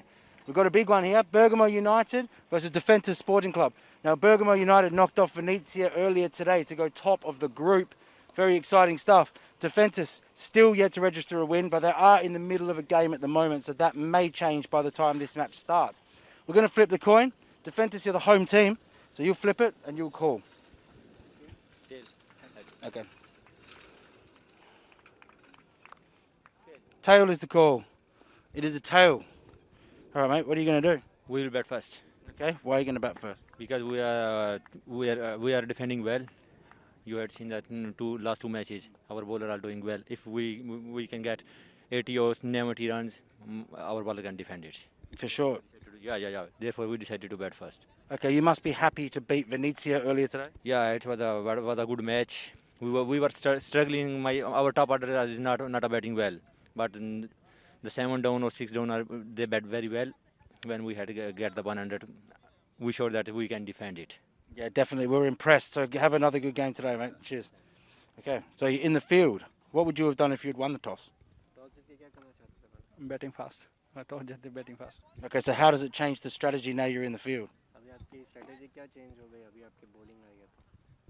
अभी bowling आई है तो कम से कम total में defend करने का उनको कोशिश करेंगे कि 16 में ऑल आउट करने के लिए. They'll try to restrict them within 60 and 70. So that's the strategy, to restrict them to as low as possible and then score those runs. Okay, they played very well today. They beat Venezia, who was undefeated. How do you feel going into this game? You think you're a chance to knock them off? उनकी team अच्छी खेली है आज, वो वेनेसिया जो unbeatable थी उनको आज डिफीट किया है. तो आपके क्या कॉन्फिडेंस है उनके सामने जाते हुए? हमारा कॉन्फिडेंस सेम ही होगा. कोई ऐसा नहीं है कि वो जीता है उससे हमारा अपने कॉन्फिडेंस से खेलेंगे. ऐसा नहीं कि उनका प्रेशर है हमारे पास. अच्छा खेलेंगे तो अच्छा जीतेंगे जरूर. They don't think a lot about what happened in the other games.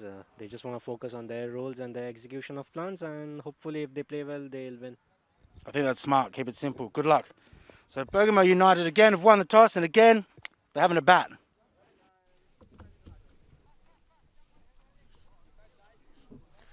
Ben Tornato, welcome back. The umpires Amal Pereira and Mohamed Shahid are out. We're ready to start this match. As you've seen, the toss won by Bergamo United, electing to have a bat. Sadran is the bowler. Unmistakable with his long hair. And he comes. Starting off with a wide ball. And that's Mubashir Hussain.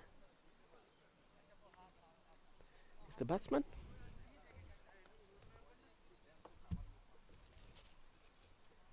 The top order batsman will be hoping to do a little bit better than what they did in their earlier game.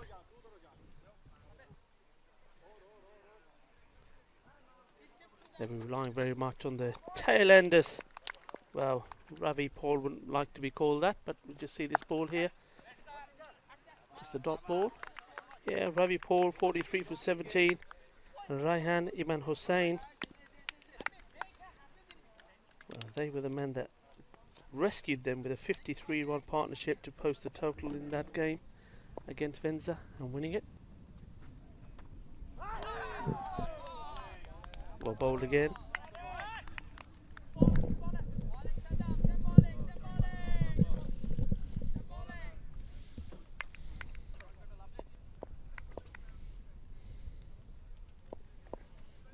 Comes that down again. Good tidy line so far. Going a little bit too wide there again. Ball is certainly swinging around. We've seen that a lot here today. All the bowlers finding good movement. But the key thing is once you know you've got that movement, to be able to control it. It's better ball.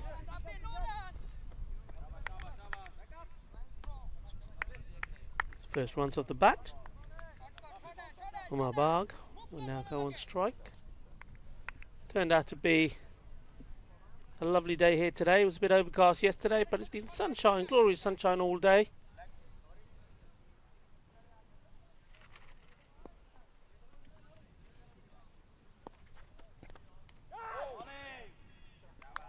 Puts this one in short. Umar losing out.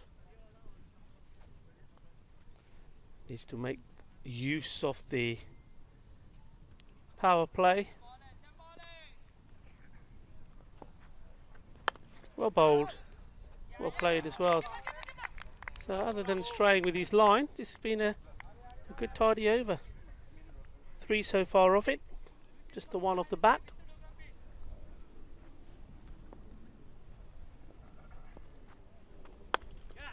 It's well played. Once again, will just be a single. No, they decide to come back for 2. This is good running, showing good intent, the 2 batsmen.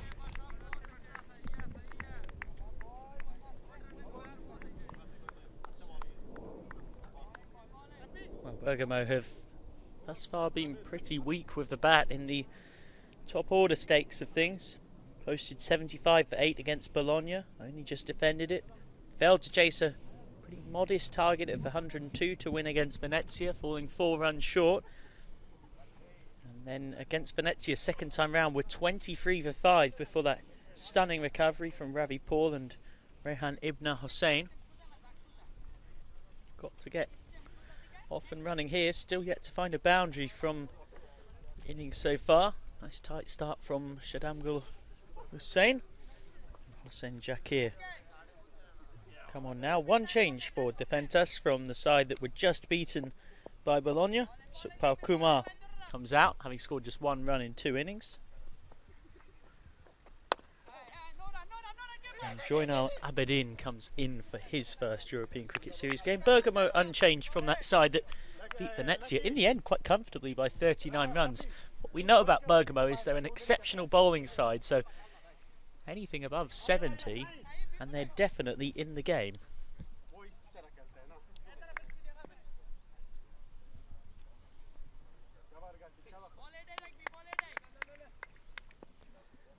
Comes the ball again, Hossain. Shadow catch, it was uppish. Didn't really time it very well.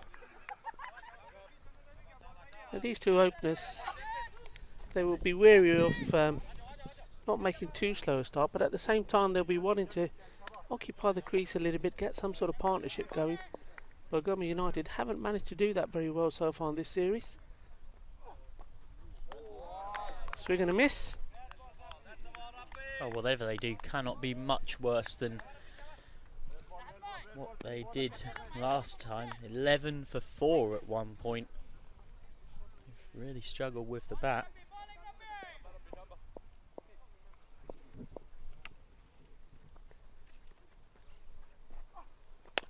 Oh, he's got good bat onto that.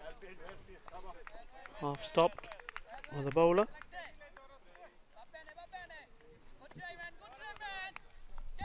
Well, I'm glad they brought Jemmy on sooner here. So Jemmy taking 2 for 6 from his only over in the game against Bologna, but has been chronically underused so far. Jemmy limbering up to bowl, and I'm told he's going to be used for both his overs earlier on in this game. Well, he might have got 1 wicket there. Hasn't quite nicked it down the leg side. It's one of the worst ways to get out strangled down the leg side. Or was there a slight deviation there? I have to say there was a bit of a peel, but the bowlers was quite half-hearted, I have to say.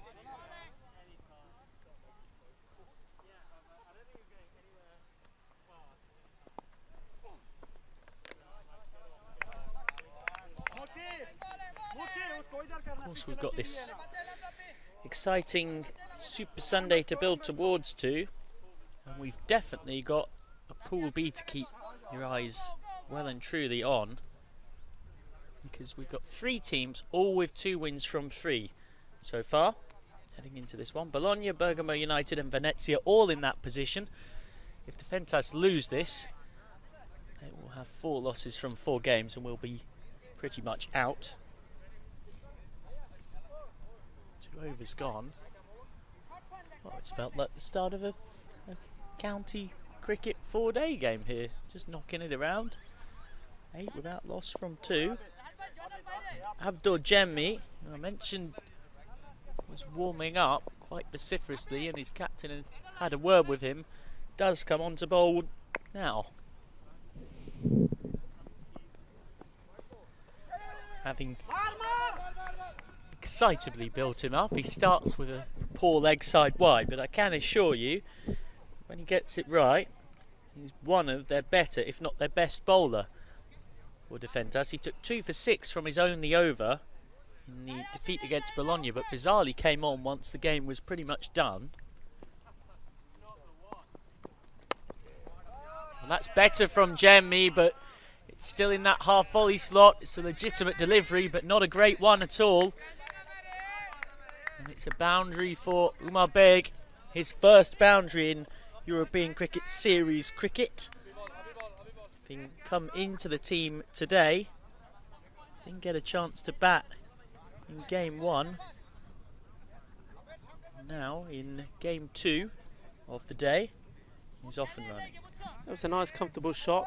It wasn't hurried, didn't try to hit it too hard. Abdul Jumi, when I saw him bowling, I thought, he's got something about him, he's got some zip. He's not the tallest of bowlers, he's got a lovely run up, nice and smooth. We've seen quite a few bowlers that have quite a fairly long run, but they don't actually use any of that going into their rhythm, into their stride, into the ball.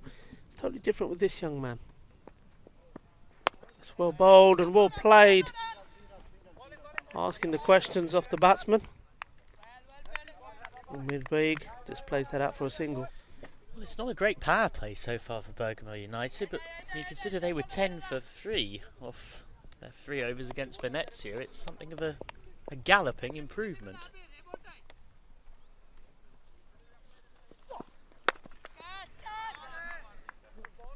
It's a nice shot played. Good bat onto it. Beats the fielders. We're still inside the power play, hence only 2 men out, and that was far, far too wide for the man patrolling that leg side field. 4 runs. Good hit. Just starting to get into their stride, these two. Built a platform. Don't need many runs to be right in the game, Bergamo.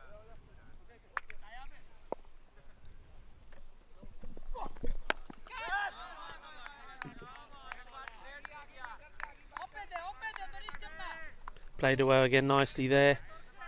Myself and Mark are just looking at each other saying, wow, he's up for it here. All of a sudden we're just saying not the best of power plays, and now we're seeing some boundaries. Once more, the boundaries coming in that area there. So is there going to be a change? It looks like my man's making a long old journey all the way over there to go onto that leg side boundary. So it looks like they're going to have somebody sort of behind square and then ban on the third man cow boundary. And there we have it. There's the wicket. Well, that's well bowled. He was under pressure. He's been hit for 2 boundaries. Comes back with the ball right on the stumps. Not tempted to go for the short one. And that was a beauty. You see that late away swing. And that was what outfoxed the batsman. So, Mubashir Hossain, once more, for a man of his potential, makes his way back pretty early. Good bit of bowling from the youngster. It's always good to see how a bowler comes back when he's under pressure, and he was under pressure. He didn't quite get his rhythm right. There's a couple of wides in there, and then some nice shots. Power play shots, you have to say. But he recovered well. So the end of the power play, 25 for 1. Now, bearing in mind that in the previous game they were 25 for around 5. That's a vast improvement, but it's a new batsman coming out to the crease. Will they be able to capitalise and keep this run flow going? Of course, out of the power play now, so they can have up to 5 out. Hassan Jakir to bowl his second.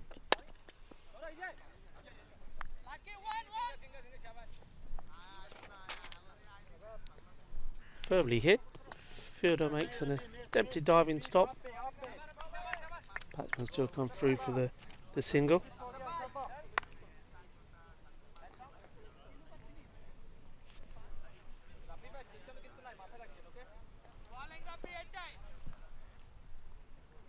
Comes Hussain.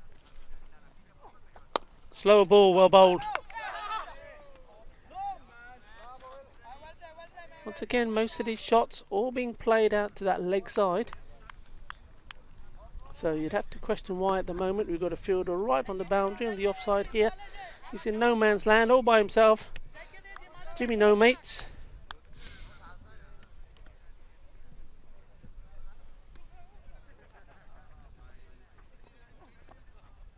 It's too wide ball. Just straying away. And that is the 5th wide of the innings already. They've been one of the more widey teams in the competition, Defentas Sporting Club.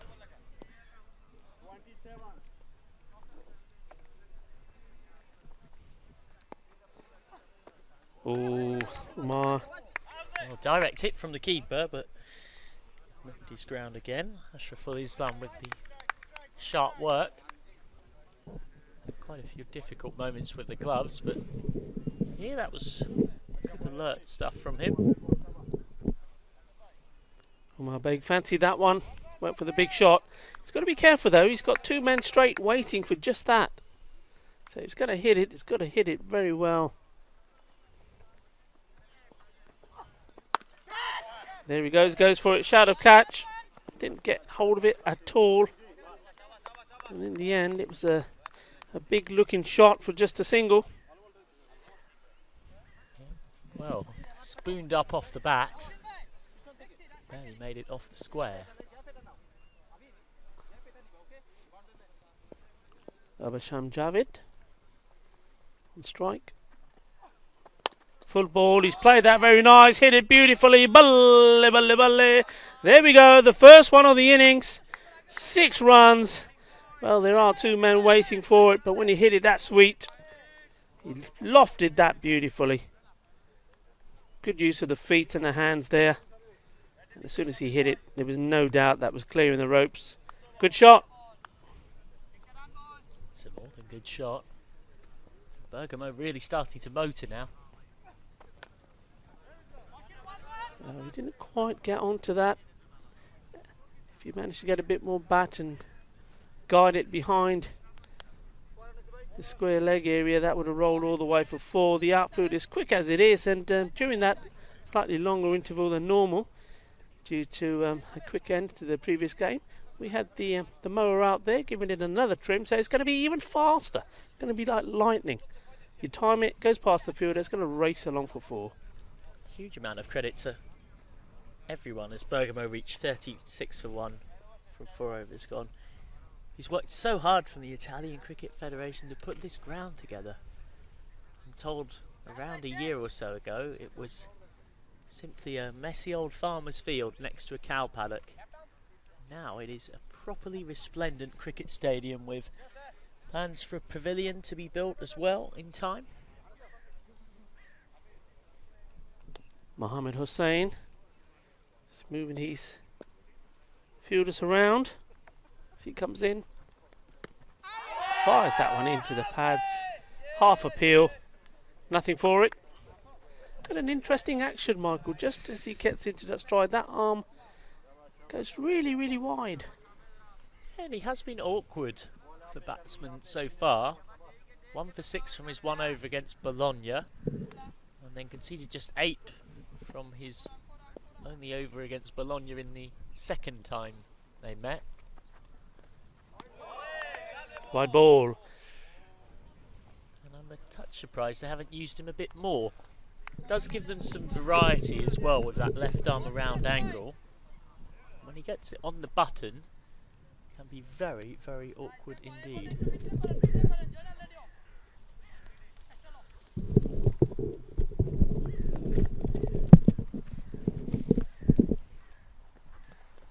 Oh, Javid going for the big one. Connects well. Well, just bouncing to the left of me here. One bounce. We totally lost it. It went in the air. So we're under this marquee. And once something goes up there, heading towards us, well, we're sort of praying a little bit that it's not going to bounce right in front and come through. And we've got just the equipment in front of us to protect us. Good hit. That was probably one of the sweetest that we've seen today out here on this offside. Zadran, the fielder, could just watch it fly over. Javid getting into his rhythm. Well, speaking to contacts in Italian cricket, they said that despite Defentas finishing bottom of the group in both the Coppa Italia and the T20 Open Championship this season, both T20 white ball competitions, they felt T10 could be a better fit for them because they are an aggressive side. So that's nicely bowled by Rahat. Should say, if you're wondering why names we're giving the players don't correspond with their shirts, a lot of them sporting nicknames, and Rahat is Mohammed Hussein's nickname. But they felt that T10 could be a good fit for Defentas because they're a naturally positive team, but they've been found wanting. Oh, that's well picked up. But, oh, I was going to say straight to the fielder, puts it down. The pickup was good. And it was one of those shots that he hit it and he thought, nah, that's going. But he only finds a man. There we go. Picked it up beautifully. Just stood his ground thinking that's gone all the way. In fact, watching that here now in the replay, that was a fantastic effort. I think that was more of a brilliant stop than a drop catch. Quality work there on the field. And that looked like it was Mandeep Kumar doing some outstanding work. And no wonder Javid was so sure that was going all the way. Well, it was. Well, the batsman had stopped running, Rico, and that's always a clue. Oh, supremely confident.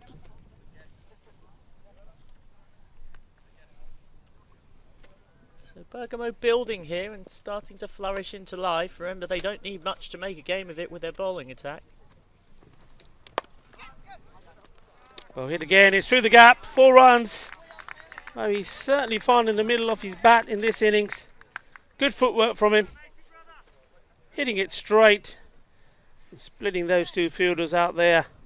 4 runs. Good finish. 2. A good over for them. A little bit of a fist bump there. And yeah, they'll be delighted with things so far. That moves them on to 49. Setting them up for a nice big finish. Well, it's something that Bergamo United have never had in this tournament so far. In all of their 3 innings so far in this competition, including this one, by this stage they've lost at least 3 wickets. Here, they've lost just the 1. They have the best score that they have had at this stage at any point in the tournament so far. And so they've got to be looking to beat the 114 for 7 that they posted against Venezia this morning. As the captain Mukhtar Singh comes into the attack. So far in this tournament he's been pretty expensive. 4 overs, the least expensive of those, conceding 11.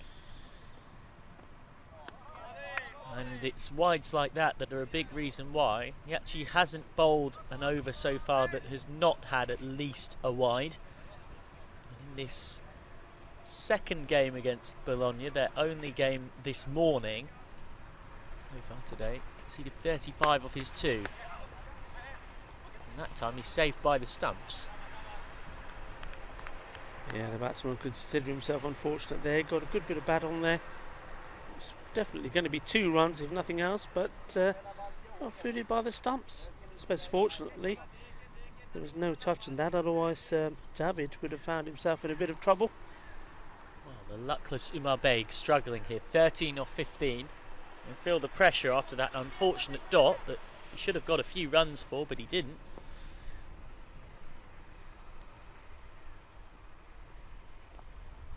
Swing and a miss. Nicely bowled again, the pressure building on Beg. It's got to go here. We know that Bergamo have got plenty of players that are capable hitters. Can't be dawdling around at a run a ball.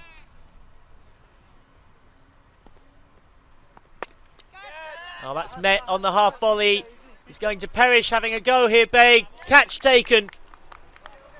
Well, something had to give, and eventually it did. And Mukhtar Singh, who's really struggled in this tournament, has been hit to all parts often. That's his 2nd wicket of the competition. Good catch out there, coming in from the long on line. Mohammed Hossein taking it. They've got that breakthrough. 50 for 2. They've gone for a stilted 13 off 16 with 1-6, but otherwise struggling. And they have a breakthrough. That second wicket partnership adding 25.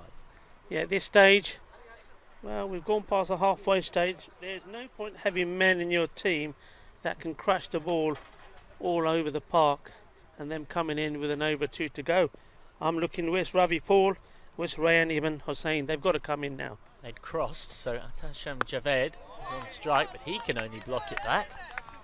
His total frustration. Bashir Amin is the new batsman, and he certainly can bash it around. So far in the tournament, he's had 2 very successful cameos. He's come off the bottom edge. Often a handy, if unorthodox, way for batsmen to score runs in this format, but that was well stopped. Diving by the wicket-keeper to his right-hand side, Ashraful Islam. Well, yesterday, came off twice. They need him to come off again. Oh, that's a good start. Unless he's caught. In fact, he's caught on the line, on the mid-wicket line. Well, he got a decent chunk of the ball here, but just not quite enough. And that's a really big wicket for Defentas Sporting Club, one of the most dangerous members of this Bergamo batting unit. Mubashir Amin gone for a golden duck, of all things.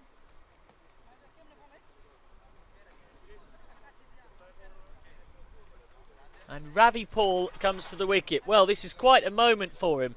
He's been promoted a fair old way up the order. He walked out at 23 for 5 this morning and led a big recovery with 43 not out of just 17 balls. It's also awkward because he's the only left-hander in this Bergamo United lineup. That messes with bowlers' rhythms. And in fact, pardon me, it's not Mubashir Amin who was dismissed. It's Atasham Javed for 19 off 11, featuring 1 4 and 2 6s. His best knock of the tournament so far. It's only the second time in 4 games he's got into double figures, but now our focus is on this man, Ravi Paul. He got a golden duck against Bologna on Thursday morning, but now Friday looks to be his day. 43 not out of 17 first time around. Now if they were watching this and that knock, Zadran and his players will have learnt that you've got to be outside the off stump. You can't afford to be there though. It's a half volley, but he's chipped it straight up, Ravi Paul, and he goes. Oh well, it was there to be clouted, and he's done some fair old clouting today. But that one is taken. It's back-to-back catches out on the long on rope for Mohammed Hossein. Cool as you like. And Bergamo, having built a base, are self-destructing. Ravi Paul goes, and now it means that both batsmen will not face the ball. Mubashir Amin will need a new partner. The man who was the hero this morning is gone now. Incredible. I mean, he came out. It's one of those, with all the confidence he's got, that's exactly what he did in the innings where he scored those runs. 43 of 17. He just placed his shot. That time he got lucky as well, remember? On the leg side boundary, just clearing the guy. This time, not so lucky. That's what he's out to do, score quick runs. Sometimes it works, sometimes it doesn't. So somebody else has got to do it this time. Well, it's turned around so quickly. 2 wickets conceding just 1 run, which was a wide from Mukhtar Singh by Marley's best over of the tournament. Now Zadran has a wicket. And he could have another wicket. Instead it's skied up. Over short third man for 4. Well, fortune favouring Bashir this occasion. Rehan Ibn Hossein is at the non-strikers, who cracked 39 off just 14 balls, not out earlier on against Venezia. Yeah, we're at that stage. If these two get going, and we know the way they bat, hit hard. That's a good convincing shot, and it will be fielded by my co-commentator. Banging into our commentary box table here. Yeah, just passing that on to the captain. And what a good start he had. 2 wickets and he's over. So is it going to be his day? Mukhtar Singh. Well, we haven't seen him justify that shirt number with the bat. 6666666. He's number 95, Shadam Gul Zadran, continuing. Oh, he's yorked himself there. Got too excited, Mubashir Hossain. Having started his innings with back-to-back 4s. So far down that in the end all he could do was block it back, which you can bet your bottom dollar was not what he wanted to do. This time he gets all of that. Oh, that's a smiting pull shot, dismissed. His first 6 of the innings. 14 off 4 now for Amin. We've seen he's a capable hitter in this tournament. He's helping Bergamo recover from those 3 consecutive wickets without losing a run. Remember, they went from being 50 for 1 to 50 for 4. And he goes again. Oh, dropped! Oh, a tragedy out on the long on rope. He's already taken 2 out there, Hossain. But that time, all he can do is palm it over the bar. And one has to feel for him. This was a really difficult chance. It was hit incredibly hard. And it goes straight through the hands. He drops to the ground in frustration, disbelief, and maybe a bit of pain from those fingers as well. He's thinking of calling for a bit of treatment. Pain psychological as much as it is also physical.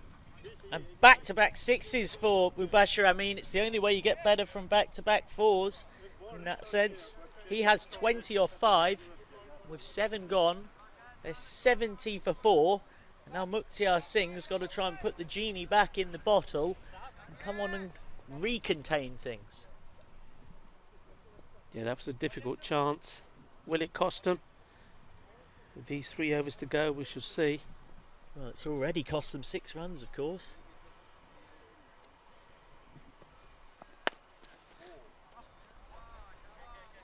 Just 1 this time out to Zadran. And they won't mind that. Rehan Ibn Hussain's a good hitter himself, but he'll be quite content with a single. Gives Mubashir the strike back. Mubashir, who's in bashing mood right now.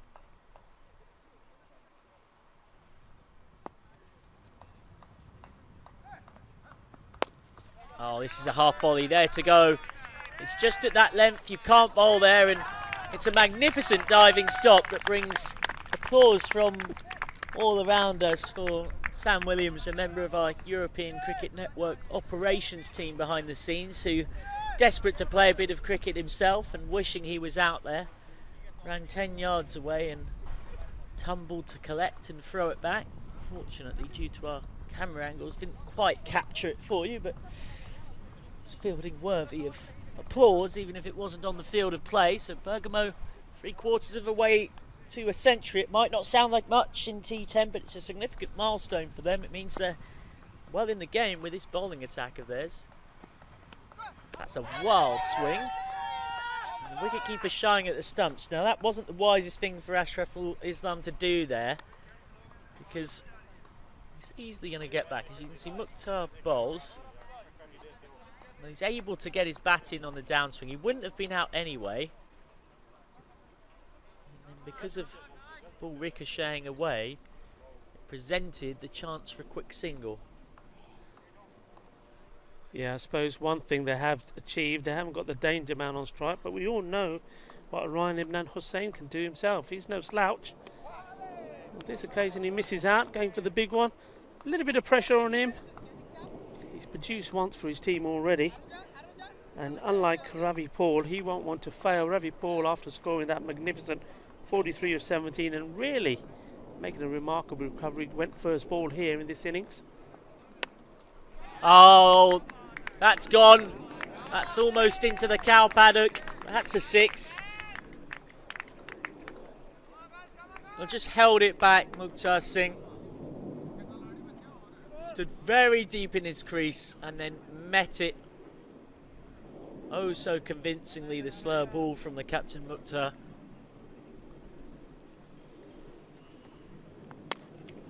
Oh, and this is fetched. Well, that was well outside the off stump.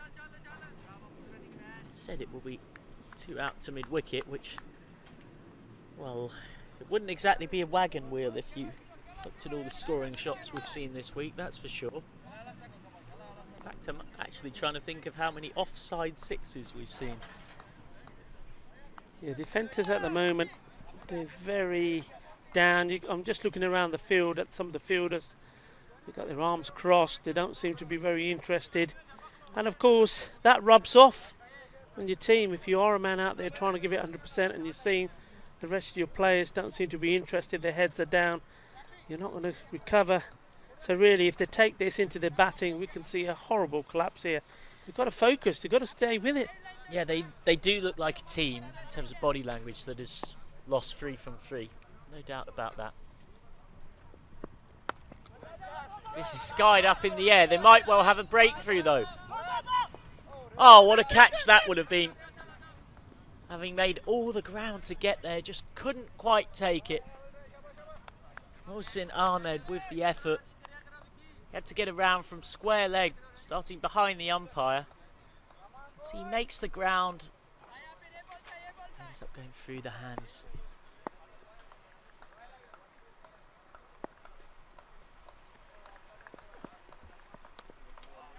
Helped on its way, but missed out. I have to take the wide instead, they won't mind that. Abdul Jemmy in his second over. It was very expensive from his first, conceding 16, but he did, to his credit, pick up the wicket of Mubashir Hussain, bowled. That's short, skied up, up and away for 6 over mid-wicket. Well, you just can't bowl there to these two. Unless you really are express pace. It comes up at waist height though. Very inviting. Saying, do you want to pull me for 6? And unsurprisingly, he's got the quality to do so. And Mubashir Amin into the 30s. He's only faced 9 balls. Now has 32, 3 4s and 3 6s. Oh, it's very full. Going for the Yorker. Did well. Should be 1, is 1. 94 for 4. Well, we're almost up to the century mark as a team, Bergamo United. They'll be very content with this. One thing I did notice was Kaya Abul, man of the match, player of the match from game number 18. So that's very well bowled from Jemmy. Oh, he's luckless. Oh, don't buy a lottery ticket. Don't do anything that involves any luck or risk, if that's how it's going to go for you. Totally thankless and luckless Abdul Jemmy there. Somehow ends up running away for 4 more, 98 for 4. Yeah, 4 byes, very unlucky. When it's not your day, and he's the one guy out there that is giving it everything. Once more, good ball. Well, of course, it doesn't go down on his analysis, but the problem as a bowler is you're trying to create a sense of pressure, and when that skips away to the fence, it really does not add to such an aura.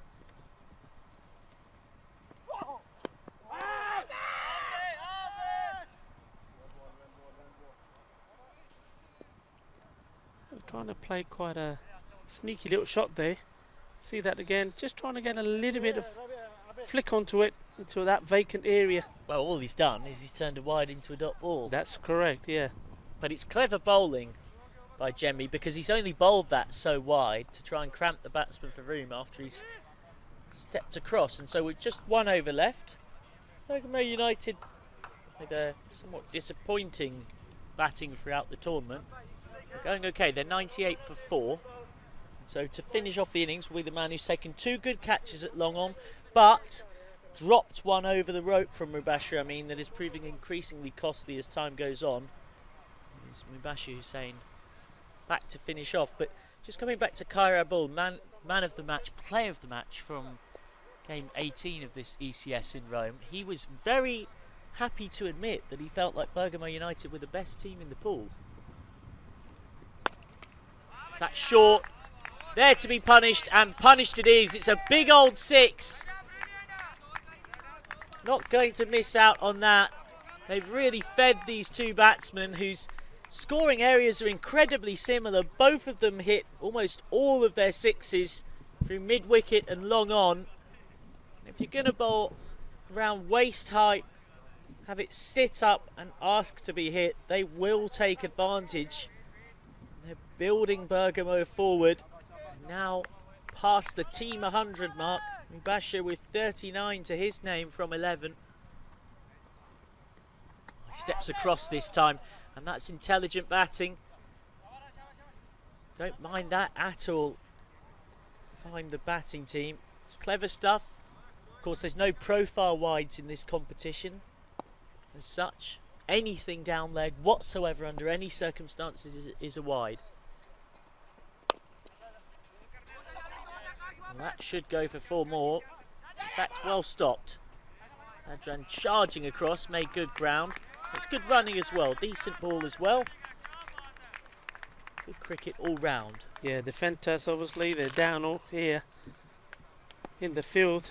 Well, they'll also be thinking, just see this ball. Oh, he's got him! It's a beauty. He's got him! Oh, well, that's how you respond to a batsman trying to be all clever with their fancy footwork, stepping across, trying to guarantee the wide. If anything is down leg, you just hit the middle pin. Going very deep in his crease and bang. So Mubashir Amin's fun comes to an end just as he might have been eyeing a half century. A very good knock. 41 from just 13 balls for him. 3 4s and 4 6s. It's comfortably his best score of the tournament. Did hit an impressive 30 of just 12 balls in game 2 against Venezia. That's the 3rd time in 4 games where he's produced a handy cameo. Thuds off the pads. Although 41 off 13 is more than a cameo, a quite ludicrous strike rate of 315 runs per 100 balls. And it's his knock more than anybody's has lifted Bergamo to a very good total. Can they get past what they got this morning against Venezia? It's just another leg by. They got 114 for 7 against Venezia. So far, their best score of the competition. That's nice wicket keeping. Diving away to his left, Ashraful Islam stops that away for any more than the 1 run they managed to get. Could have easily gone for 4 otherwise. Shahan Akram, the new batsman, just adjusting the field to him, bringing players in. That's a good move. Let's see if they can sneak a dot in. Oh, now Bales have been blown off by the wind. It is starting to get a bit windy here in Rome. The sun has just dipped down behind the clouds. Yeah, one of the things I was going on to say, obviously Bergamo United, one thing we know about them without fail, that they hit and miss with their batting. Their bowling, they're top notch. That's where their strength is. So defenders here, well, they're going to really have to play out their skins.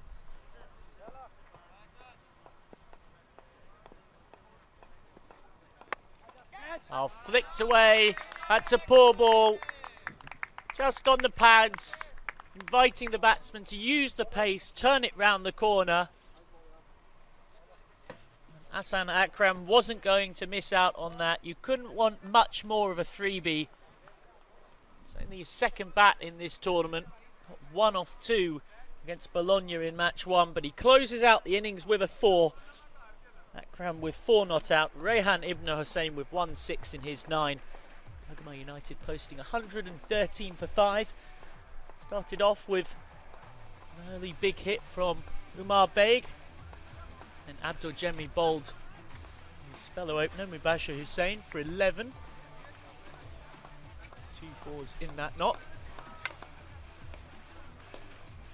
Lovely blow down the ground by Atasham Javed, who had his most convincing knock of the tournament.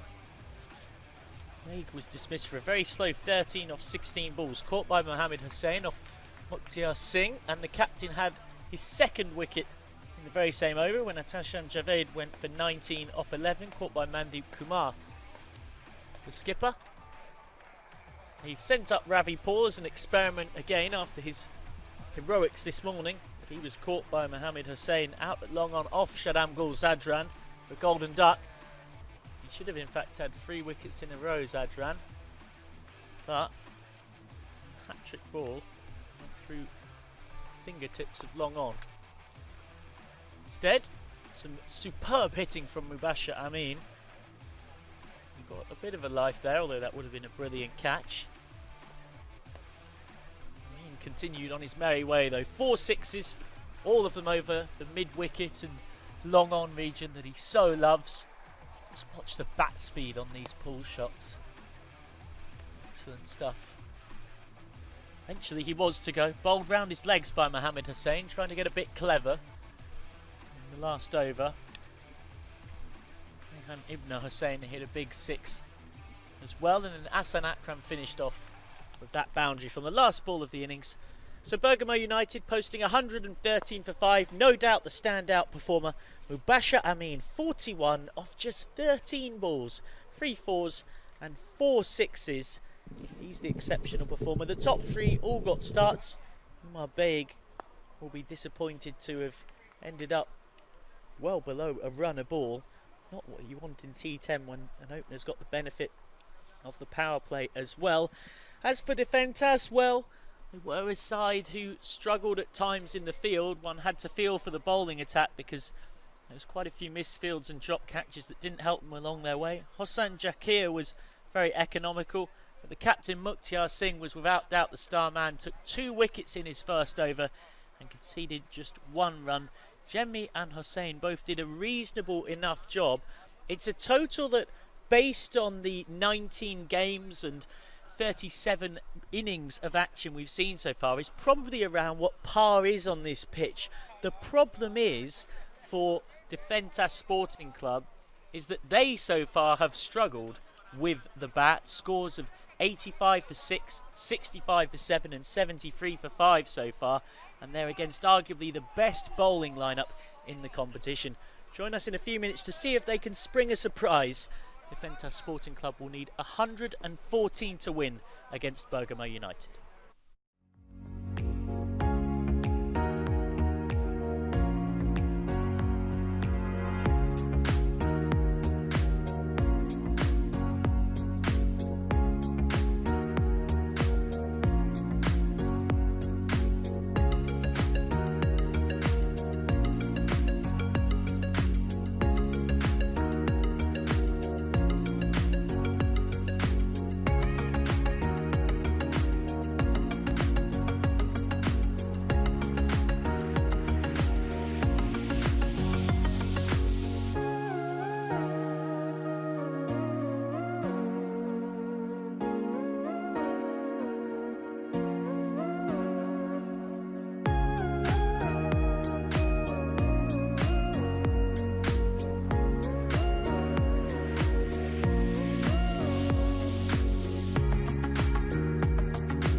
Bentornato, welcome back.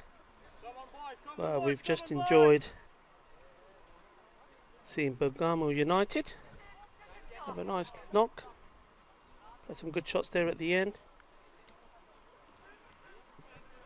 Setting a target of 114 for Defentas. Now Defentas going to be up against it. Bergamo, then they've been hit and miss with the batting. With the bowling, they've been spot on most of the time. I believe that is their strength. So this is going to be a long, hard chase for Defentas. They need a good start. And that means making the most of this power play. Ravi Paul. We'll start with a wide. A little bit similar to his first over in that game, the one earlier today. It's bowling to Mukhtar Singh, captain. He's just got to get that ball starting on the off stump, and if he can do that, it ends up being a very dangerous, almost unplayable length. In he comes. Once more, not going across enough, so that's going to be another wide.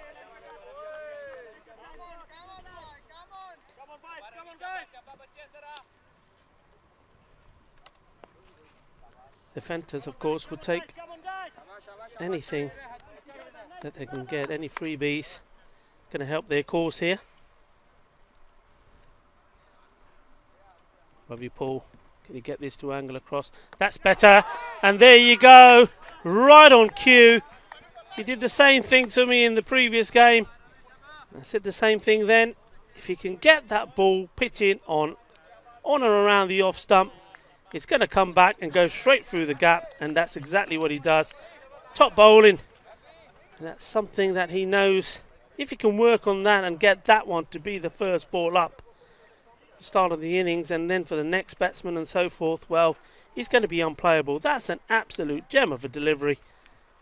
Captain makes his way back. He doesn't bother the scorers.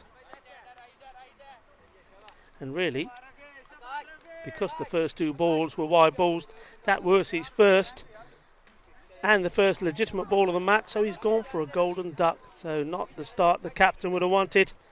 Those 6, 6, 6, 6 sixes on his back. Oh, he'd be happy to have just one of them at the moment. Gone for 0. Ravi Paul comes in to the new batsman. Oh, if the fielder had picked that up clean, you would have found the non-striking batsman Ashraful Islam being run out for 0 without facing. It wasn't a clean pickup, so he's lucky that he's on strike.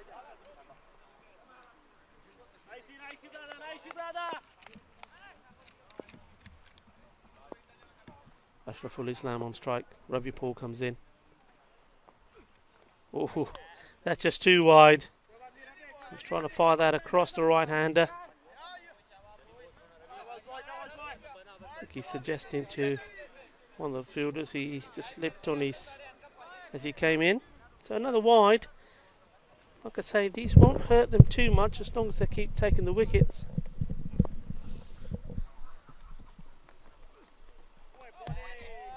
That's more like it.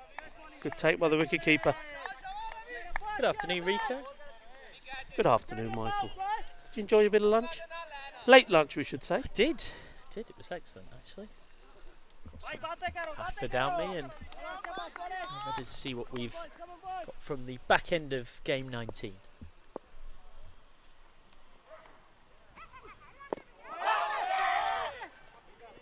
Half-hearted appeal.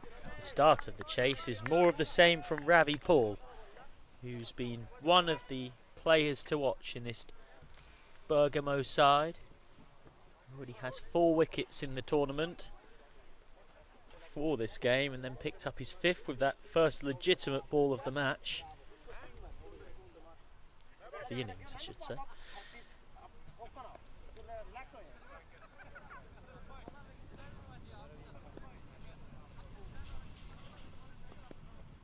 Ravi Paul comes in again, being a long over courtesy of those wides. That was much fuller. That's missed by inches. And right now at this tournament, he's going at around a run a ball in this, his 7th over of the competition. And when you look at that, it's some of the best bowling figures we've seen across this entire tournament, never mind just Pool B.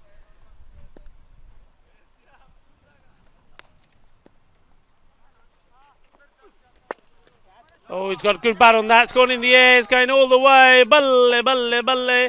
Well, that will take a little bit of the pressure off. Well, Zadran getting right underneath this one.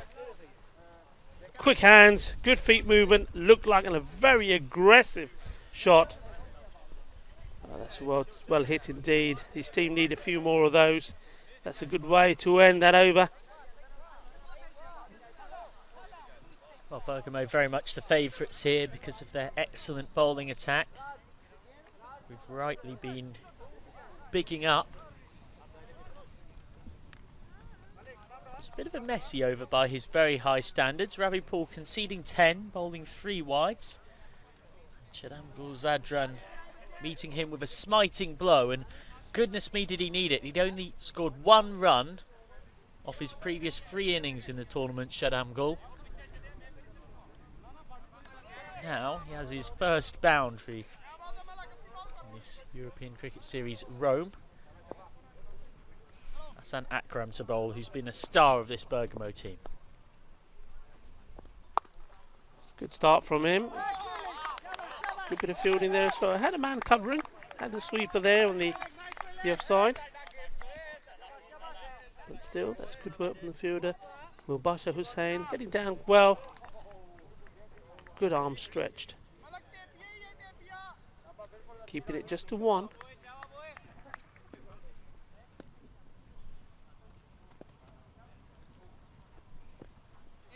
Swing and a miss.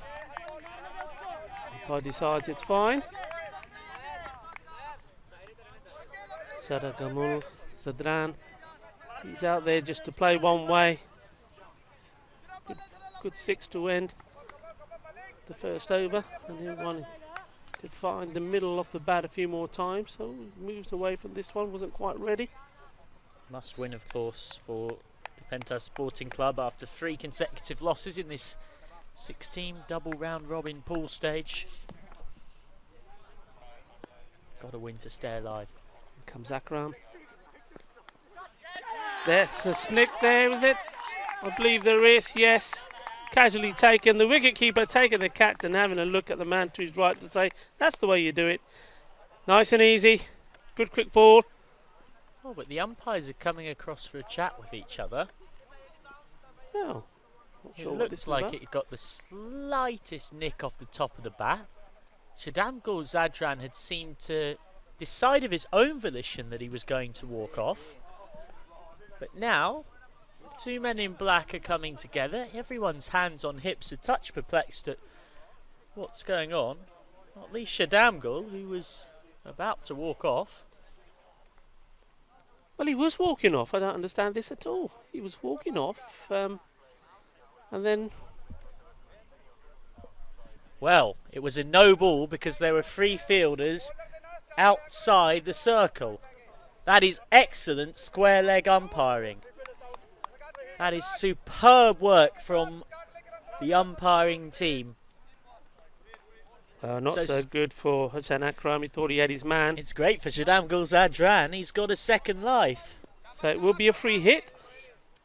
Well, that is a really poor error from Bergamo United. It could cost them.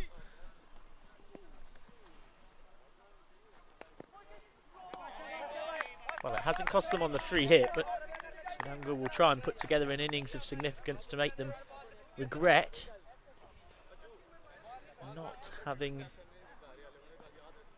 their fielders in the right place. Remember, of course, 3 over power play, you've got to have a minimum of 2 out for now. Hassan Akram sticking with the short ball. I'd like to see him get the odd one right up there. That might work to his benefit. That one was a bit fuller.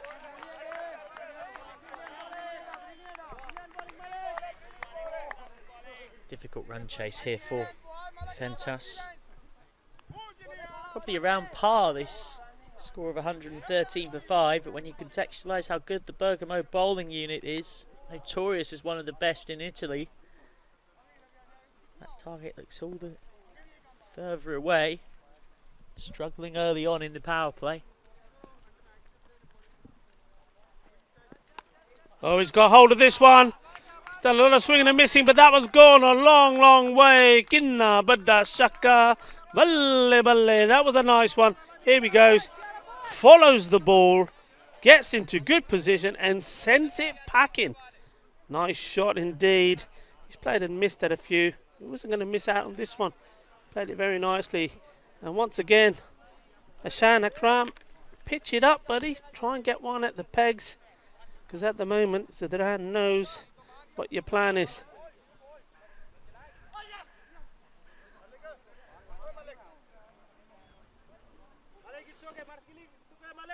Another Kookaburra ball comes out of the umpire's pocket. Amal Pereira, Mohammed Shahad, the umpires for this game. Oh, I'm very disappointed that he missed out on that one. He's really testing out how hard that concrete is with his bat. He's into double figures. At the end of the second over. Ventas Sporting Club 19 for 1, just behind the required run rate. And remember, of course, this is the power play, so this is the time where boundary scoring opportunities are all the more available due to only 2 boundary riders being allowed, only 2 fielders outside that circle, and that's the mistake that Bergamo United made. Hassan Akram should have had Shadamgul Zadran out for 7. Instead he survives. Now on to bowl the 3rd over. It's Faisal Mohammed, who's been excellent throughout this tournament so far. Parsimonious in the extreme and picking up wickets too along his way. 5 wickets in 6 overs so far. He's never bowled an over that's gone for more than 9 runs in the competition. 11 for 2 from his first game. 12 for 3 from his second. And then conceded just 7 2 overs against Venezia. Asaful Islam's the man on strike. Just on 1 of his 3 balls faced so far. It's well bowled. Disguised that one very well. He's come from a long run and then puts in a slower ball. He knows he had his man as he turns around and walks back with a big smile on his face. Good courageous start from him. Sometimes that can go horribly wrong for a fast bowler. But he's obviously practiced that very well as he goes back to his mark.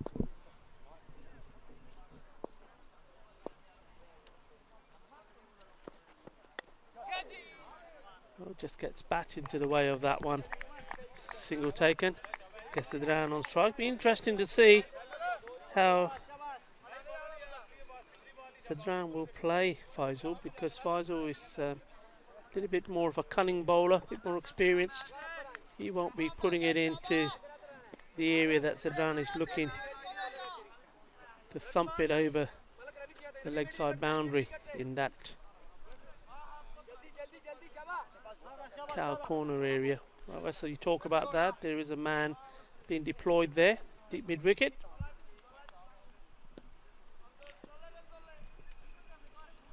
Here we go. Be a good contest this. It's well hit.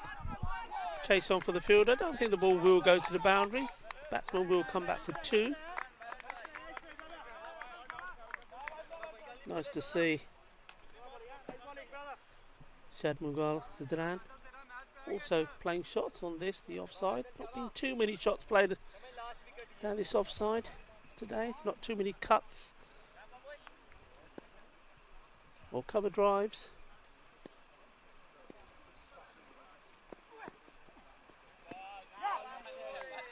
Slow one again. Yeah, and he's got all sorts of tricks, Faisal Mohammed, and that's one of them, really well disguised back of the hand slur ball. Totally outfoxed Shadam Gul, having got just 1 run from his first 3 innings. He's at least made a decent contribution here.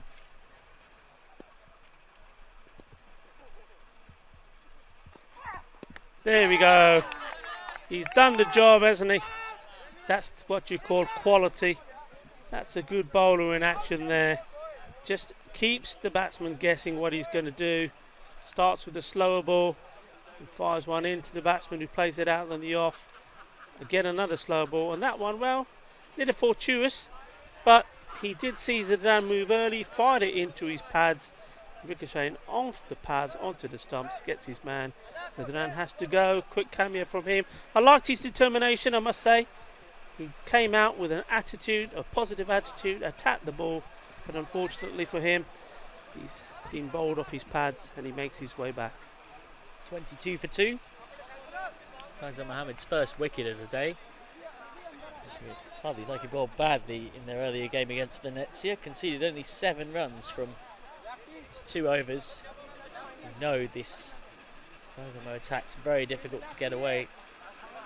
Kept Bologna to 66 for 8 in game 1. Venezia managed 101 for 6 in their first game against Bergamo, then just 75 for 7 in the second. And it's a bit of a paper thin Ventas Sporting Club batting lineup too. Coming to the new batsman, the left-hander. Oh, what a beauty! I'm loving that. Yeah, baby. Yeah, baby. Loador. That's what they say out here. Loador. I love it. Absolute beauty. What a ball to bowl first up. And he's got a quality man out. Absolute beautiful delivery. Mohamed Hussain. He's no slouch. He's a very good cricketer. That was too good for him. Classy. He's a class act, this bowler. Faisal Mohamed. Well, for the second time in this tournament, he is on a hat-trick. And Muna Ahmed is coming out to face hat-trick ball. No, pardon me. Scratch that. Ashraful Islam, the wicketkeeper batsman. Take 2. And he won't, of course, get to bowl the hat-trick ball yet. Faisal Mohamed.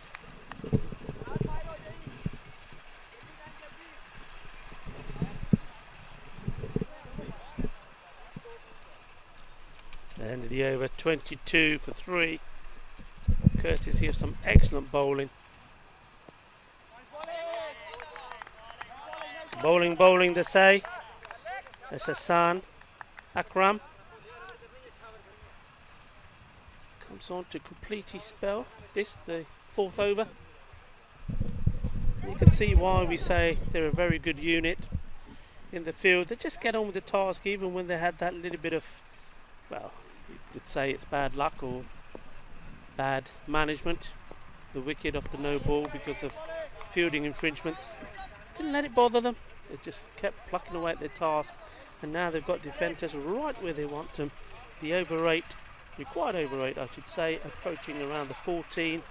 And they'll just be plucking away at that. And as soon as it gets to sort of the 18 or 20, they'll start perhaps using some of their weaker bowlers to complete the 10 they've got to bowl. Wide ball. Well, they've still got to believe here, Defentas. The required run rate is past 2 a ball, but not a million miles from it.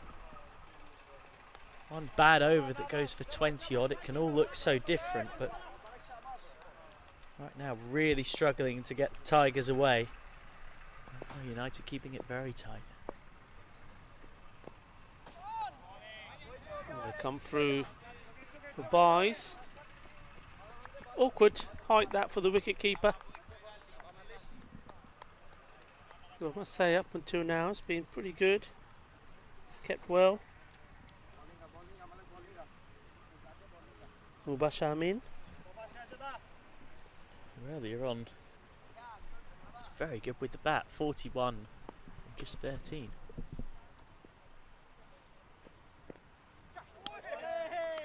The bowling gets that to come up onto the batsman pretty sharply at an awkward height. He's got to be a very, very good back foot player, one who likes to play in the areas of backward point area, get up on top of the ball to play it.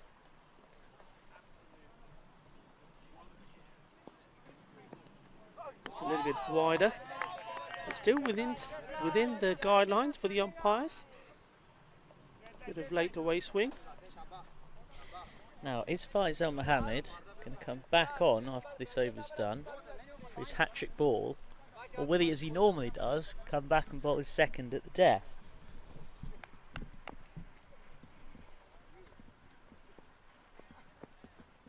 Big swing. This one was wide. Just got to be careful with these extras. Yeah, they are starting to tot up, and if Bergamo United are going to win this competition, I build them at the start of Group B as the favourites to win the pool and favourites to win the competition in many people's eyes. They're going to have to be a bit tighter than that in games that might well end up closer than this. Could be important.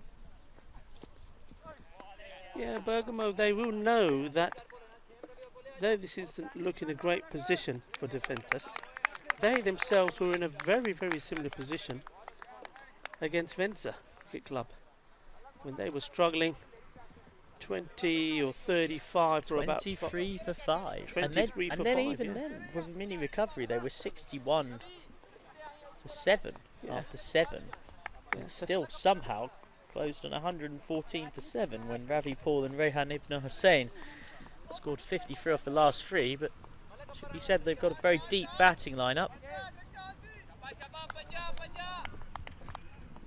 As Faisal Mohammed is going to come on, he said to his captain, "I'm not waiting around." Hat-trick ball.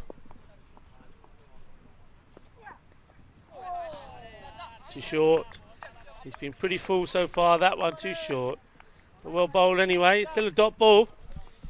Well, it's the second time he's been on a hat-trick in this competition. The first time was a dot through a straight ball and off stump that was blocked back, a slower ball that was picked. Didn't get that one right. Will have wanted to hit the pins. Be hitting them. Give himself the best chance, but it's not a problem, a big problem when as a bowler your biggest issue is that you're repeatedly not quite getting the hat-trick ball right. Saful Akram Islam, sorry. He's hanging around there, scratching away. I think he's got away with that. Part of me thought, was that a no ball on height? I think he's very pleased to get back to his mark with a dot in the book there, Faisal Mohammed.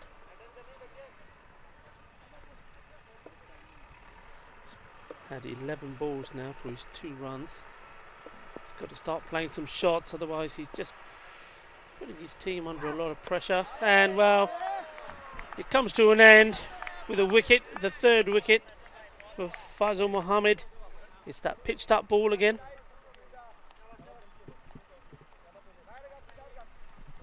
So here we go, we see that again right up there.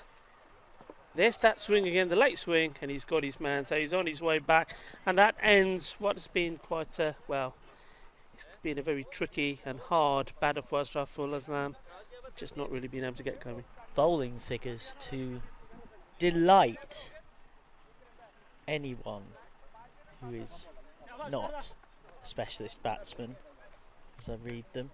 9 balls bowled, no maidens, 3 runs and 3 wickets taken by Faisal Mohammed. Is this another lamb to the slaughter? Well, he could still get a hat-trick. Gets this one, first ball, let's see if it's a good one. Oh! Well bowled, he was going for it, wasn't he? Well played, actually. That's not an easy one for the incoming batsman to get first up. And it was Mandeep Kumar. Remember that while they are well placed to win this Bergamo, they'll want to win it well. It does look like Defentas set to be the strugglers of Pool B, and so when you beat them, you don't just want to beat them, you want to beat them as convincingly as possible for that net run rate. He's got bat onto that. Fielder there does a pretty good job. Well picked up, actually. That ball was bubbling along uncomfortably. Rehan Ibn Hussain with the work. He's got 1 ball left of his spell, Faisal Mohammed. What a spell it has been. even by his high standards. This is his best performance in the tournament so far. 2 for 11, 3 for 12, none for 7, and 3 for 4 this time. Here's his last ball. Top finish from a very, very good, classy bowler. And he deserves the round of applause that he gets from his fellow players, his teammates. Top effort from him, and he's certainly going to be one to watch as they progress, as I think they will, into the finals. This is a good top show from them. They do have some work to do. They've got to get the batting, especially the top order going, firing. They know they've got people that can come in at the end, at the depth, and play some good shots. But it'd be nice if they can go in when they've got a good, stable platform to build on.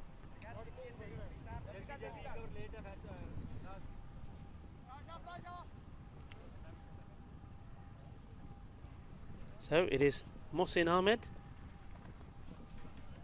4 balls so far for his 1 run. Defentas Sporting Club 27 for 4 after 5 overs. That will help. It's a single, but singles are nowhere near enough. It's getting towards 3 runs a ball, the required run rate.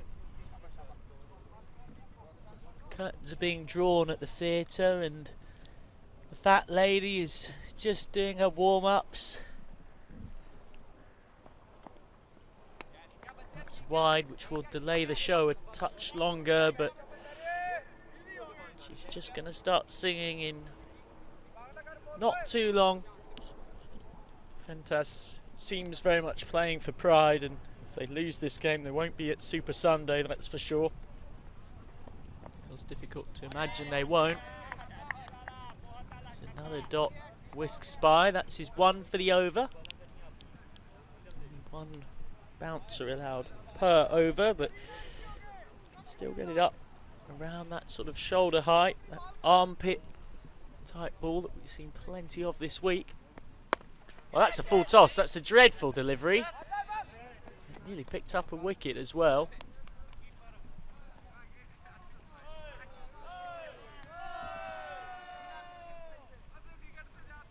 There's a bit of noise from the Bologna players who are in good spirits after their win earlier. Flicked away. Can't bowl there. It's a bit of a freebie in truth. It brings the first boundary in the last 4 overs. Faraz Ali, probably the weakest of this seam quartet for Bergamo United. Just straying onto the pads. It's a nice whip from Mohsin Ahmed. His first boundary.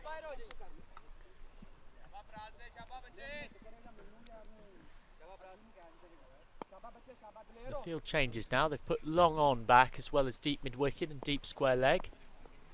He's got a lot of protection out on the leg side, but no one can get near hitting that because it's so wide.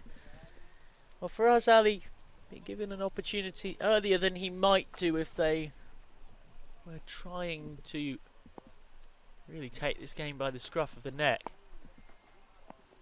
That's a better ball from him though. Conceded 20 off his 2 overs against Bologna, picking up a wicket.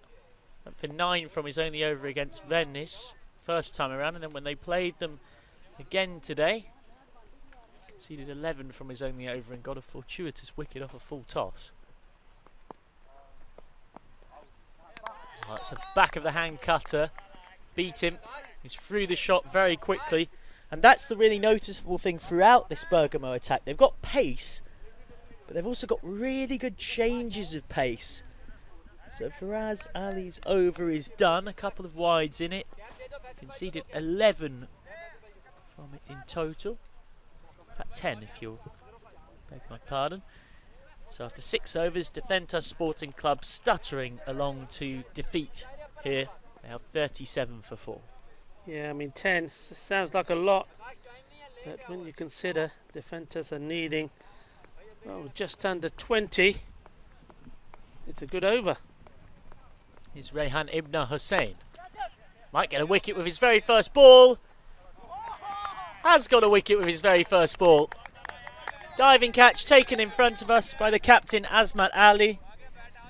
Going through their change options now. Bergamo giving everyone an opportunity to bowl. Why not? Saying straight into the action and in the wickets. Low hanging sun was right in the eyes of Azmat. He takes a decent enough catch. 37 for 5 now. Really struggling Defentas, and yet another wicket goes down. Mohsin Ahmed gone for 8 off 9. Swing the miss outside the off stump.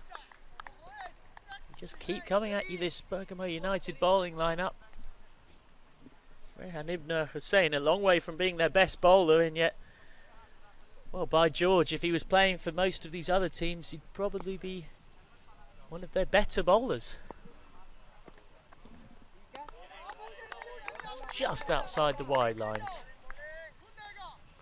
Nice pacey spell. The other thing you have to mention that about Bergamo United, though they've got these bowlers that have got these fairly long actions, they do get through the overs pretty quickly. They don't hang around. Swing and miss again. Yep, they've been a very good, very professional bowling and fielding outfit. As everyone had told me they were beforehand, but they're prone to the odd batting collapse. It's their batting that's their weak spot.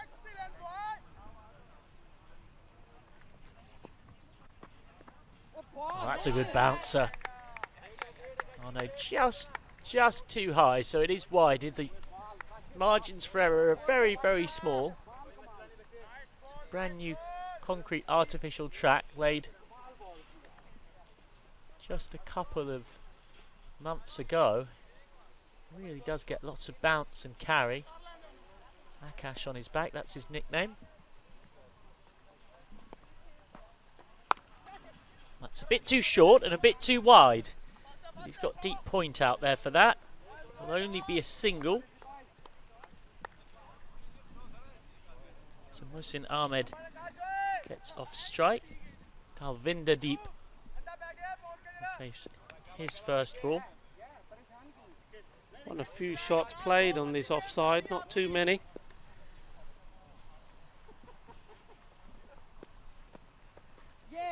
Oh, that's great bowling from Ibn Hussain. Batsman stepping away to try and make room. Deliberately follows them, knows exactly what he's doing. Just watch the batsman jumping out of the way, Talvinder Deep. Swinging off his feet, nearly falling over due to losing his balance. Last ball of Hussain's over. Finds the pads. That will be that. Just 2 runs from it. One of them are wide. That wicket off the first ball. We got Mandeep Kumar for 2 off 5. Caught by Azmat Ali, the captain. Mohsin Ahmed is still there. And the motions are very much being gone through in this particular game. Match number 19 of 27. Later on we have Venezia versus Bologna. That should be a really good one. Both teams with 2 wins from 3 so far in the competition.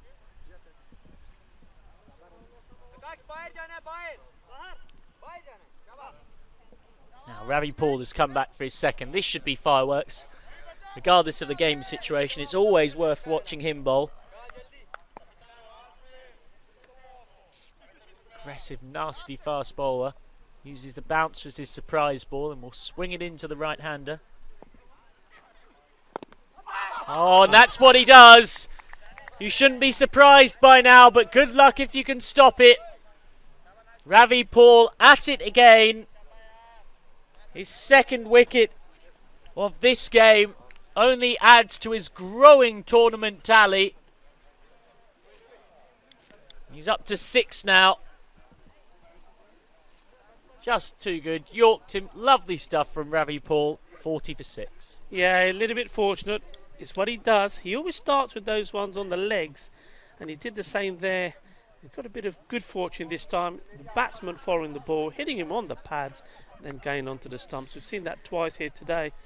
So, didn't quite get his radar right, but in the end, the ball was full enough, directing it into the batsman, and unfortunately, ricocheting onto the stumps. Now, if you can get this one in the right place, who knows? Could be sending another one back here. In he comes. He's batting with the face mask on. It's not going to help him against Ravi Paul, though. That hits the pads. Just didn't quite get it right. But it was an awkward play at it. You feel like if that was a straight ball, then for the second time in the innings, we would have a bowler, I should say, on a hat-trick, and an unfortunate batsman having to come out and try and see off the unwanted milestone. Ravinder Bhullar on strike. Oh, he's beaten him. He's gone straight through him. It's gone through the keeper as well. That will be 4 byes. Messy from Mubashir Amin. It's a bit difficult when it comes off that artificial track. Kept very low. Sort of ducked his head out of the way.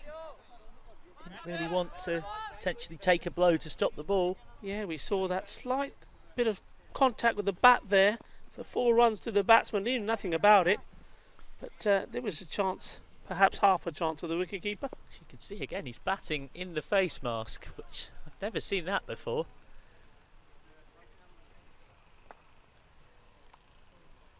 Those wondering, that is not quite the extent of our coronavirus protocols here, being very safe in every way that we can, but batsmen, so long as they're using their own helmets, which they have been, are perfectly fine to not wear one, but he is.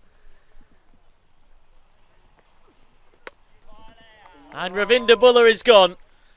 Well, I said the face mask wouldn't stop him against Ravi Paul, who points him back to the batting tent and says, yep, you can walk off, mate. It's a second for Ravi Paul in the over. Just too quick and too good. We said if he gets one straight, he's probably got his man. Cannons into the centre of the off stump. Yeah, you just have to go back to what we were saying before. If he could get the first couple of deliveries off his over in the right spot to start with, he would be absolutely lethal, and the number of wickets would just grow and grow and grow. So poor old Abdur Jemmi, 44 for 7. There's 14 balls left in the innings. He's got to come out and face Ravi Paul, who's got flames coming off him at the moment. I promised you it was worth watching just to see Ravi Paul bowl if you haven't already. He's already given you 2 wickets in this over. I fancy him for a third if he can get this straight. Oh, and it misses. Well, Jemmi deciding he's going to come after Paul. And he was nowhere near this. Huge swipe. Ravi Paul showing just what a class act he is. Was out, remember, first ball for a golden duck. But comes back and still makes his mark on this game with his bowling. Oh, and he misses. Well, again, if that had been straight, he'd have a 4-fer, but Ravi Paul will have to settle. I say settle very much in the operative sense of the word. For 3 for 14 from his 2 overs. A quite magnificent spell from him. He, as well as Faisal Mohammed and Ahsan Akram in particular, form this magnificent triumvirate for Bergamo United, who always guarantee you 6 overs of on-the-spot, high-quality, fast bowling. Now, we haven't seen much from them in terms of the spin department in this tournament, but clearly with this game very much won now, they've decided they're going to go that way. And it doesn't work. The spin allows the shackles to be broken. It's a very loose ball, just in that perfect length that can be scooped up and mullered away through the leg side. So Talvinder Deep is off and running with that 6. Ventus get to their 50 for 7 from the first ball of this 9th over. And again, that's in the half volley slot. He just can't bowl there. And he might well have got away with it thanks to some magnificent fielding out on the line. Nicely stopped by Rehan Ibn Hussain. And Azmat Ali, the captain, has got to bowl better than this if he can justify bringing himself on in a closer match situation.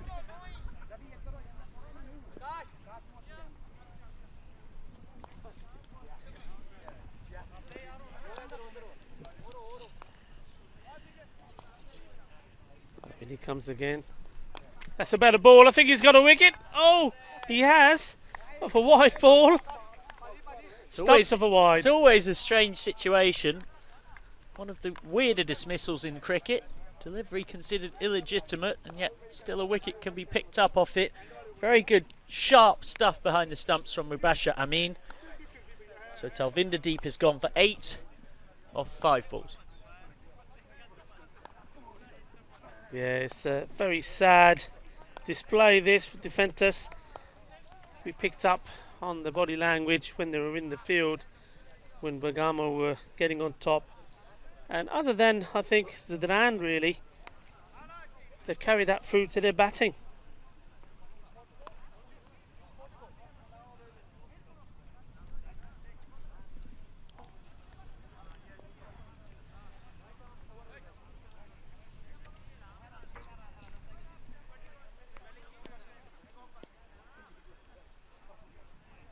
Amzat Ali sends another one down.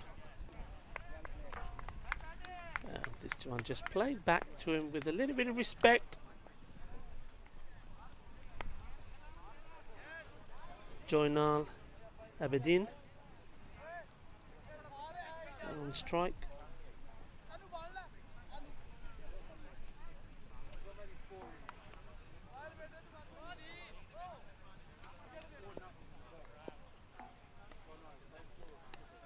That's a swing and a miss at this one.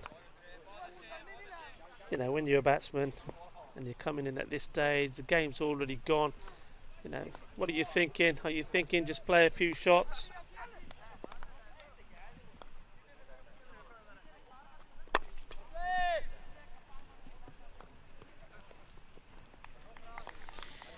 Well, they've got nothing to necessarily gain, really. Just ticking off the last few deliveries of this one. Asmat Ali having a go with his spin. If he bowls there, he's going to get clobbered.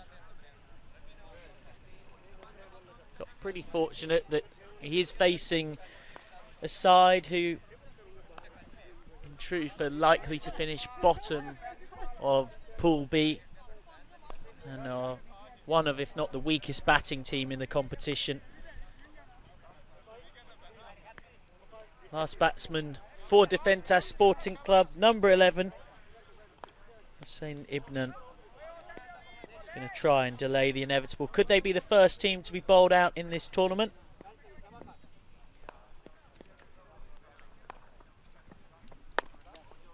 That's a low full toss. That does get them something. It will be the lowest score of the tournament from anybody across 38 innings of T10 cricket. Lowering from the score we saw in match number 13, where Bologna managed just 66 for 8, falling 9 short of Bergamo's total in that one. It will be 3 wins from 4 for Bergamo United. Big boost to their net run rate as well. They haven't just won this game, they've won it well. We spoke of Bologna taking their time with that run chase against Defentas, I should say, in match 18, and how those extra overs could prove crucial. That's all the way through. It looks like we've got a really fascinating three-way fight between Bergamo, Venezia and Bologna, for which two will make it through. Bergamo came into this tournament as the hot favourites, but they struggled past Bologna in their first game, and then in their second lost by Venezia by 4 runs. Got revenge today against Venezia, and now they're set for a comfortable win against Defentas, who are bravely managing to avoid getting bowled out. But well, in terms of positives from this game, that might well be one of the only ones, to be blunt.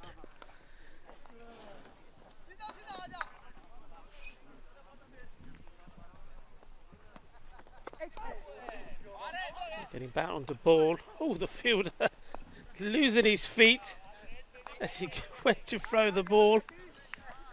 So ended up throwing the ball into the ground. We'll just see this again. A little bit of comedy at the end of this game. Losing his footing and the ball sort of that going nowhere. But fortunately for him, he was able to have a chuckle about it. He's all okay, and so that makes it fine for us to have a laugh about it. And of course, why wouldn't he be smiling with the position they are in the game? Defentas haven't even got halfway to this target. It's Rehan Ibn Hussein just shamelessly uses the opportunity to give his economy rate a boost. Trying to get a few dots in here. Now we'll want to finish it in start.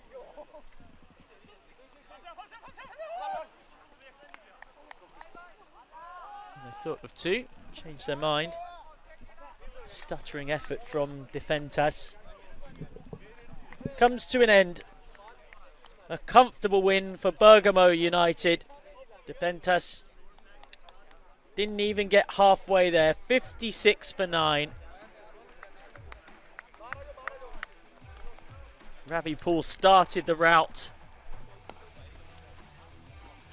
That gorgeous piece of bowling. He was oh so good. Got rid of Mukhtar Singh, the captain. Shadamgul Zadran did hit a couple of sixes. He was out here, caught behind, but it was then not given because they had 3 fielders outside of the circle, which is not allowed in the power play, so it was a no ball. Shadamgul went soon afterwards for 15.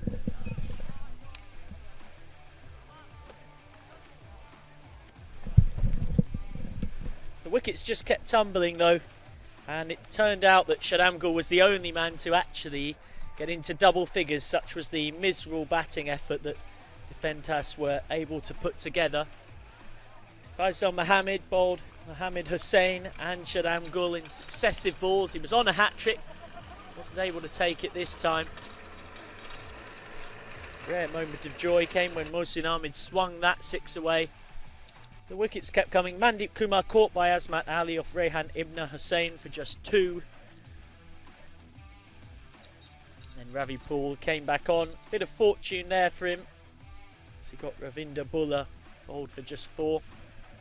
Playing on to his own stumps. Continued on his merry way, Ravi Paul, and he got a 2nd wicket in his 2nd over. And bowling Mohsin Ahmed for just 9. Stumped off a wide. Alvinder Deep for 8. Sharp work from Mubashir Amin behind the stumps.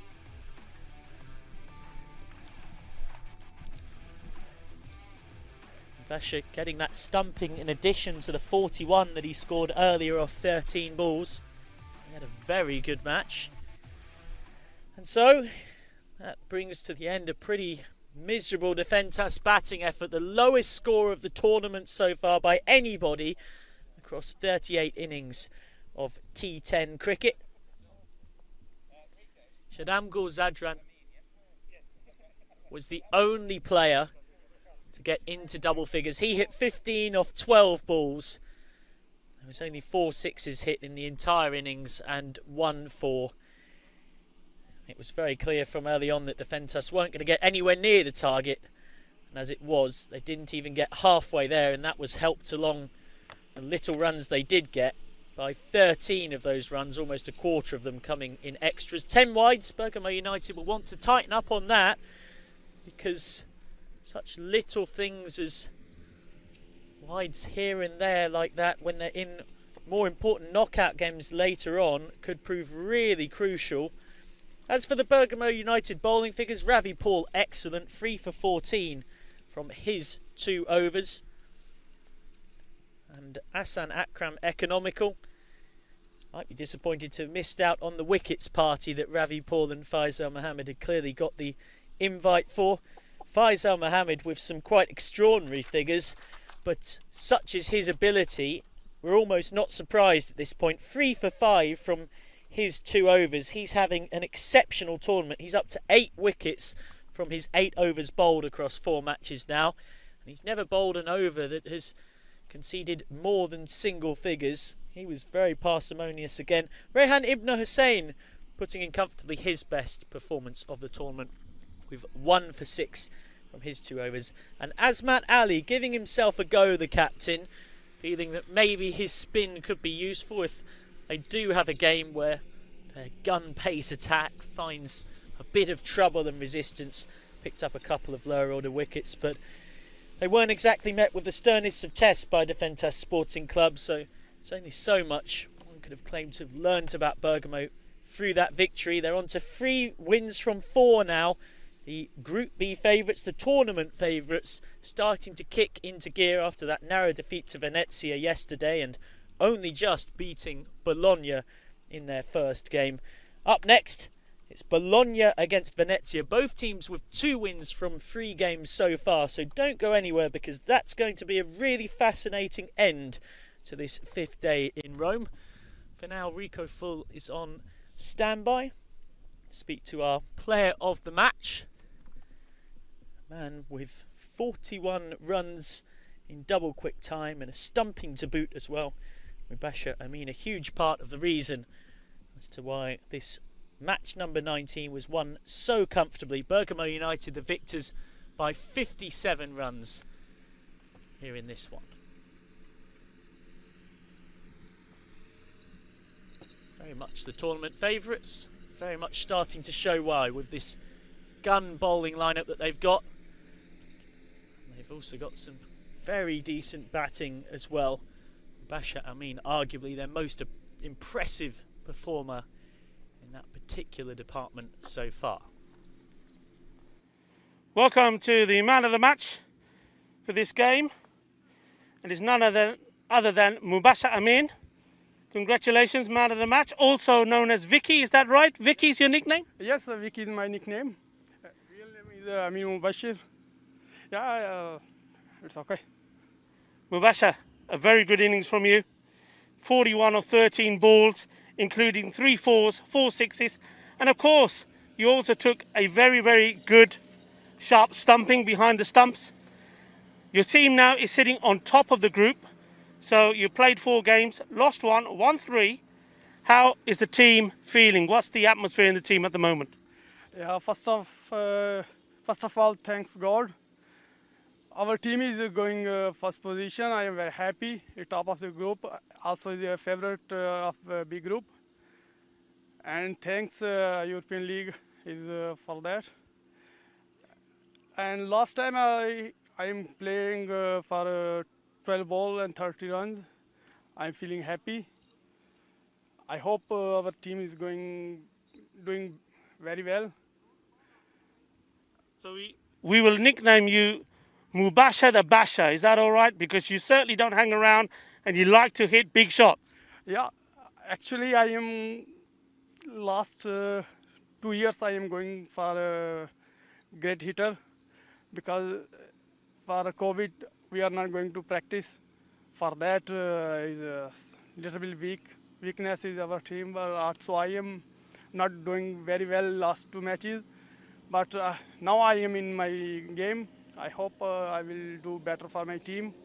So you're getting good for the final. So there you have it, our man of the match, Mubasher the Basher, scoring a quick fire, 41 of 13 balls, also good behind the stumps. And what a team Bergamo United are looking now. Not only are the batsmen coming in form, also with bowlers like Faisal Mohammed and Ravi Paul, both of them taking 3 wickets each. They're looking like a strong team to beat. Stay right with us for the next match. The last game today, Vicenza Cricket Club versus Bologna Cricket Club.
of day 5, match number 20.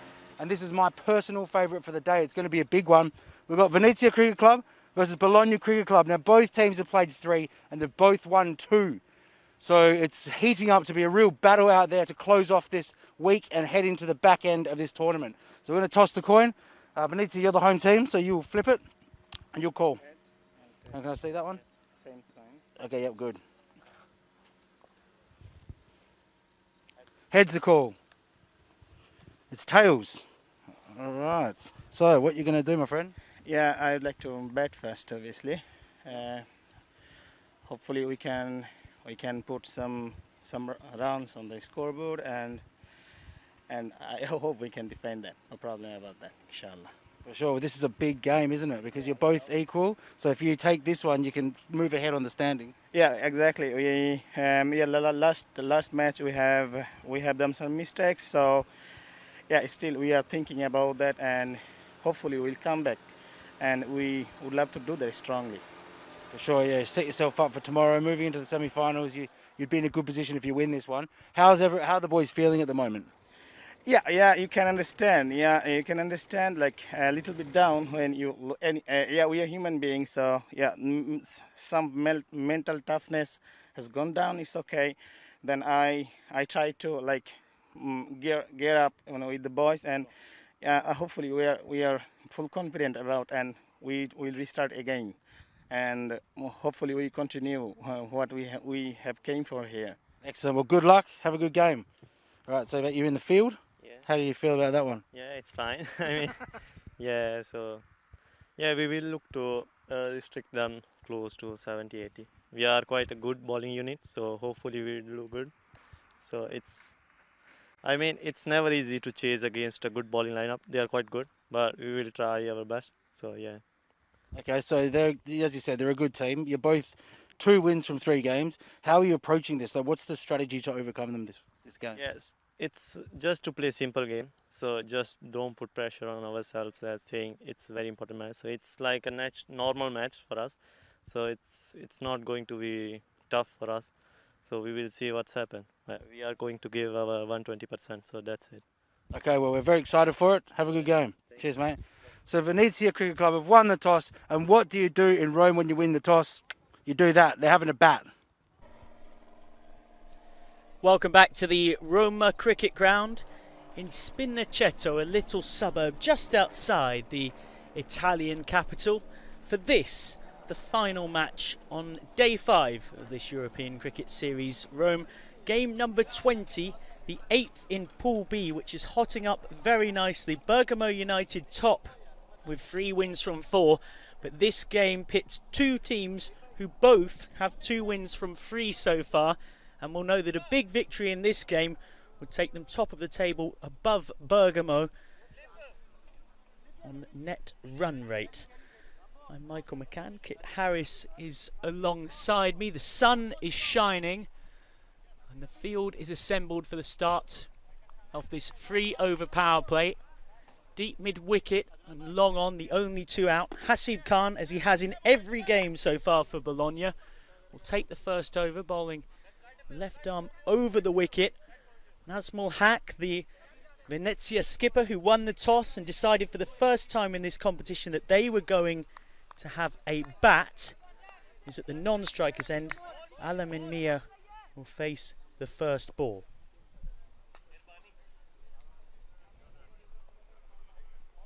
Any convincing shot over the offside will bring him a boundary. Can't afford any width here, Khan.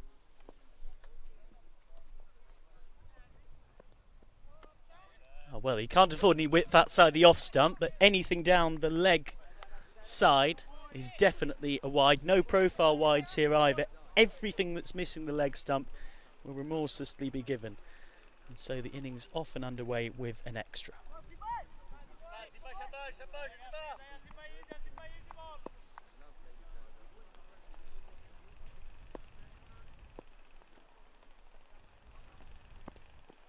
Well, that's much better from Khan. That's what he can do. That's why he's their strike bowler.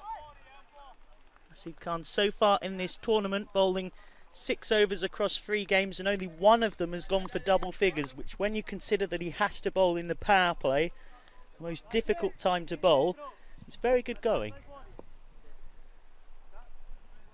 Yes, it is, Michael, and it's really testament to the strength across the seam attack, at least, that Bologna have got. More often than not, their bowlers have gone for under 10 and over, and there are very few teams in the European Cricket Series who can say that. That's short. A mistimed jab of a pull shot into the vacant square leg region. Actually covered by the wicket, coming a long way round to his right hand side. 6-3 field. Can't really afford to be bowling there, and so the captain, Nazmul Haq, is on to strike for Venezia. He's won the toss, chosen to bat, partially owing to the fact that it's going to get very dark and gloomy in this run chase as the sun rapidly sets away on the far side.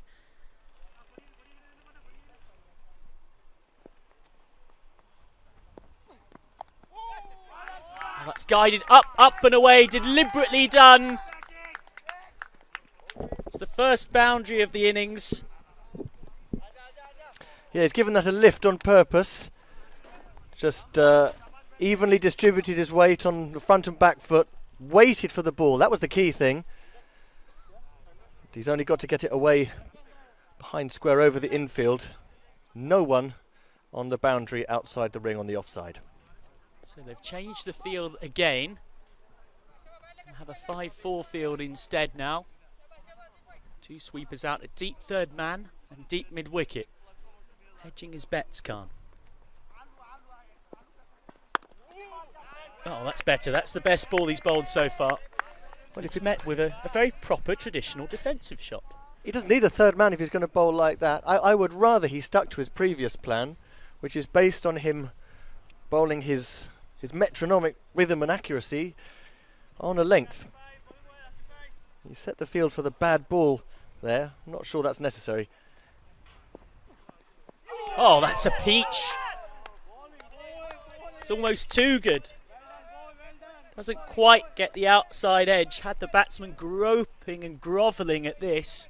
That's just delightful, and nothing the Venezia skipper can do apart from admire it and pray he doesn't nick it, which he didn't.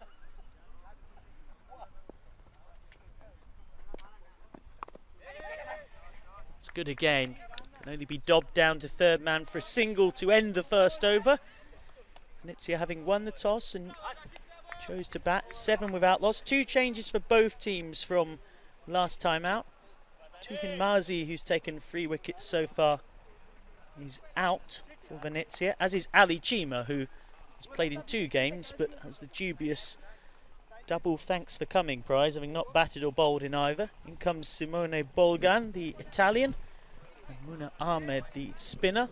2 alterations also for their opponents who are in the field. Bologna, Asim Javed, who didn't bat or bowl in his 1 game so far, and Sufyan Afzal, who also hasn't batted or bowled so far in the tournament, are both out.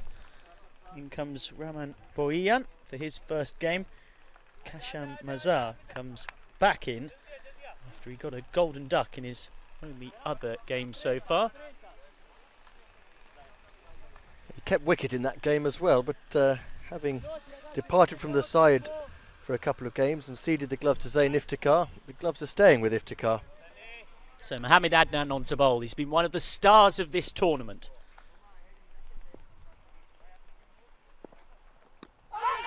Oh, and he's straight into the action with a big LB appeal.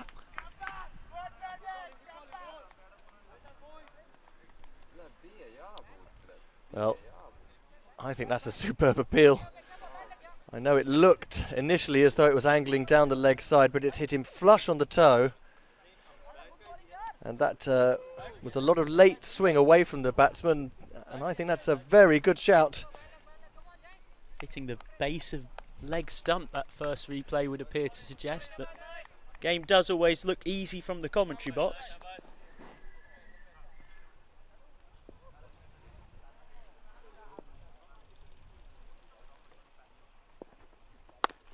that's a full toss. That's a rank bad ball by Adnan, who will get away with it.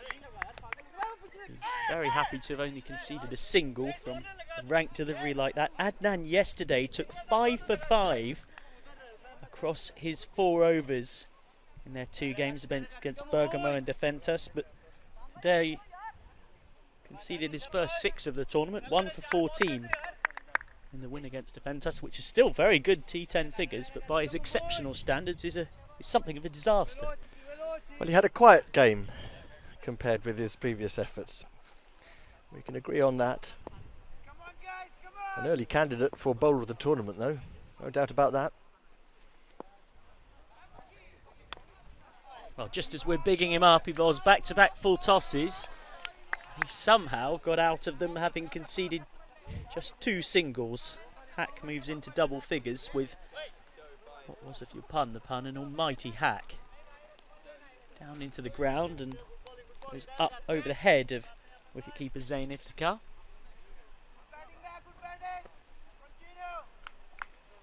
He just needs to take a deep breath here, Adnan, and get his muscle memory nice and relaxed.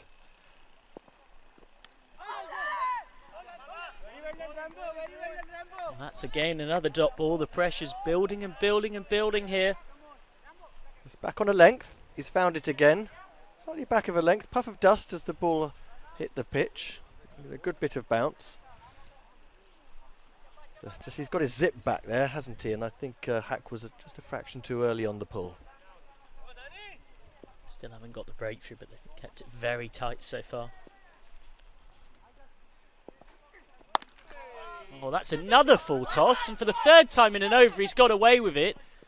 Nearly a run out on this occasion. Ankash Kumar, the Bologna captain, having a shy. So he's bowled 3 full tosses in the same over. This one is a no ball as well on height, so we'll have a free hit. And he's only gone for 2 runs. It really is his lucky day, Mohamed Adnan. What would really crown it would be if he can get away with the free hit they've got here.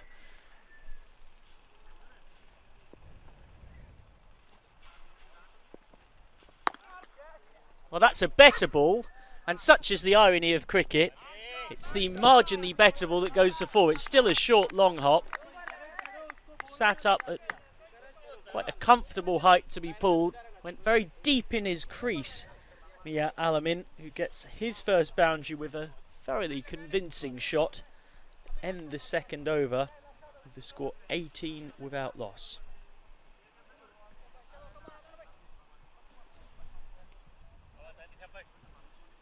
Don't forget that no ball. Beg your pardon. Yep, 1 left.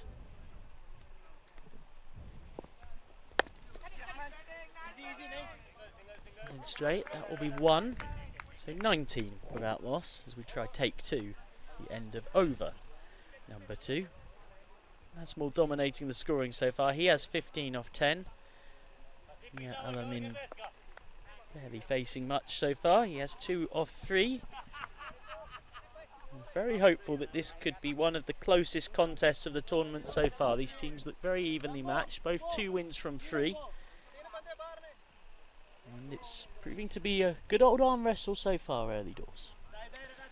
Yeah, I think although Venezia haven't lost a wicket and they've laid a platform, they also haven't raced away with it. They've only hit 3 boundaries in the first 2 overs of the 3 over power play. Khan's bowling out in the power play as he so often does. That's a decent start to the 3rd. Asmal loses the strike, so we're going to have to see a bit more of what Mia Alamin can do. He's only faced 3 balls so far. 2 of those he's pushed for singles to give the strike back to his partner.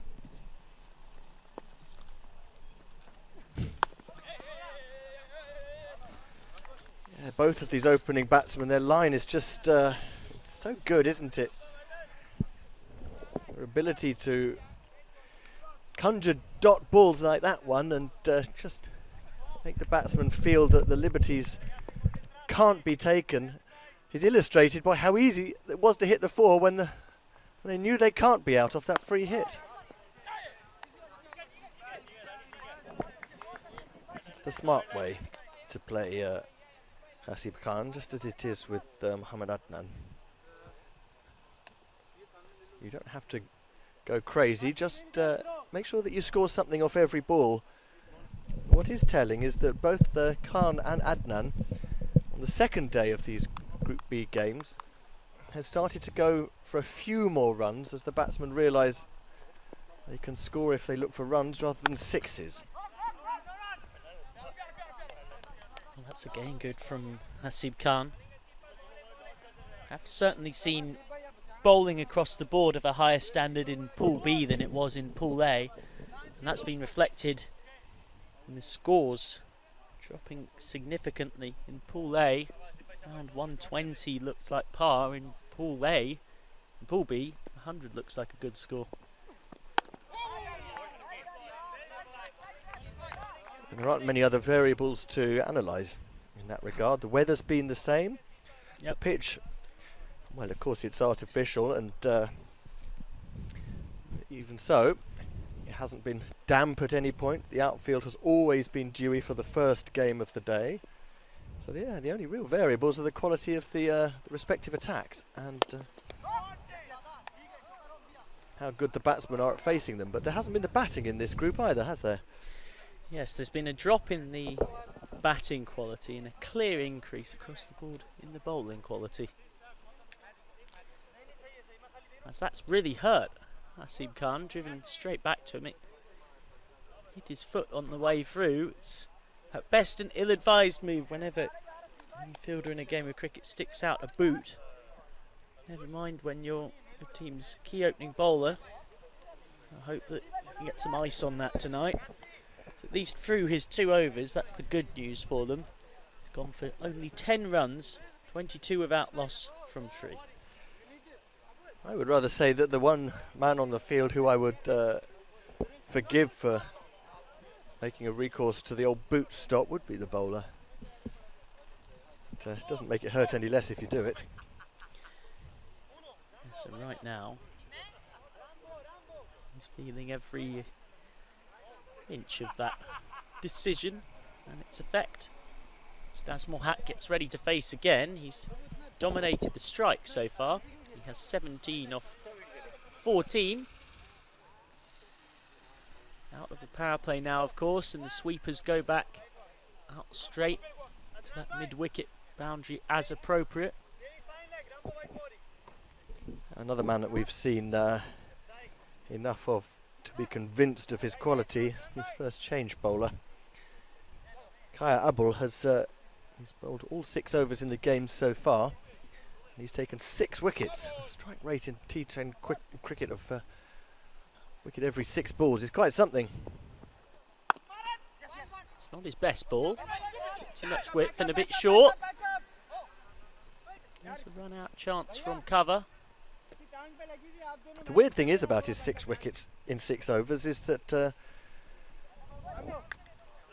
they've always come in pairs. 3 of his overs have been double wicket overs and 3 of his overs haven't had a wicket.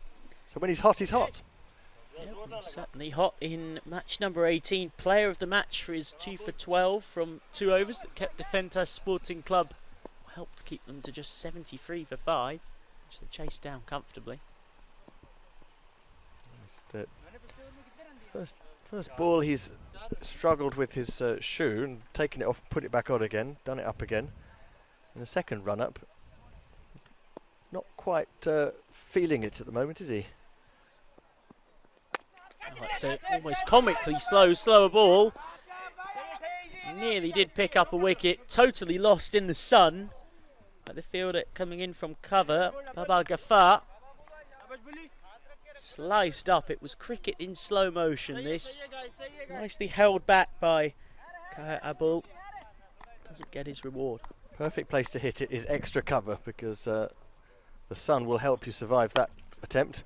And he's gone in that region again towards us. This will take some catching. Oh, and it's dropped. And he's not able to keep it in the rope. His body was in contact with the rope. The fielder sportingly signals 4. Again, just sort of sliced it. just opened the face of the bat as he went for the shot, and I can tell you, although that looks like a straightforwardish catch, I know he's unlucky with his attempt to recover it, but the sun is right behind him in this attempt. It's almost like they heard us suggesting, if you want to slice it in the air, you might as well keep doing it towards us in the commentary box, because that's where the fielders have got to face the low-hanging sun that will disappear quickly in the second half of this game. It's probably part of the reason why Venice won the toss, chose to bat. Yeah, Bologna have got the worst of both worlds here, haven't they? Because they've got a field with the sun in an annoying position, and then bat with the sun going down and getting dark. It's more to the tally. Well, they're not rollicking along here, Venezia. They're doing okay, and we've seen in this pool that a modest score, given the higher quality of the bowling, is more likely to be defended. Well, this is the first time Venezia, in the 4 games they've played so far, have had to set a target.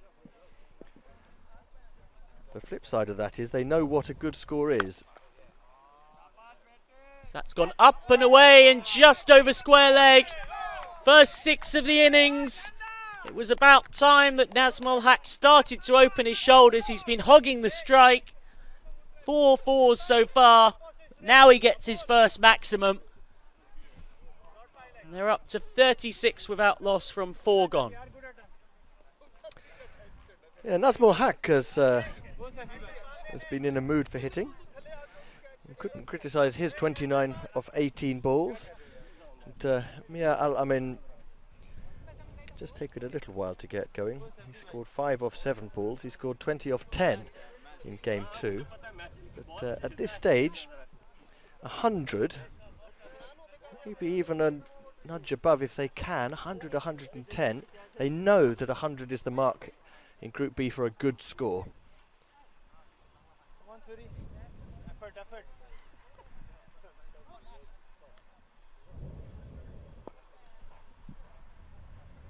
So Suresh Kohli is on to bowl. He didn't bowl last time out in their win against Defentas. This time he starts with a loosener that's smited through mid-wicket for 4. Gift that is gratefully accepted. Not going to miss out on that one, Mia Al-Amin. He's been very much playing the supporting role with the watching brief. Watching from the non-strikers end, but now gets his first 4. Kohli bowled all 4 maximum overs on day 1.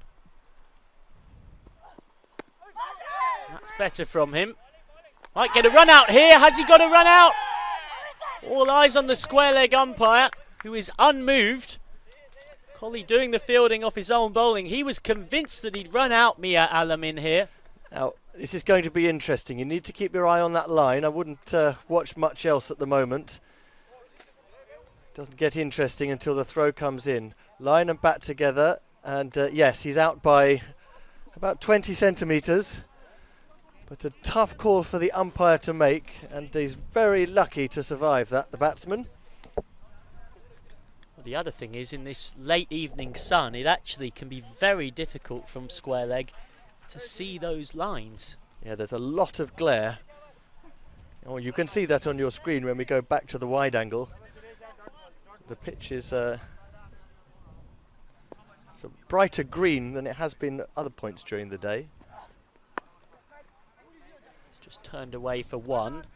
Al-Amin into double figures. He's dropped on 9. He'll be keen to make the most of the life. We're thinking of all kinds of reasons why the sun is betraying the fielding side here. We've said it's difficult to field and catch at extra cover when the sun's still up. It's going to be difficult to pick up the ball when you're chasing when the sun goes down. And now we've got a third reason to be anti-solar. They've been denied a run out they should have had because of visibility difficulties. It's very full.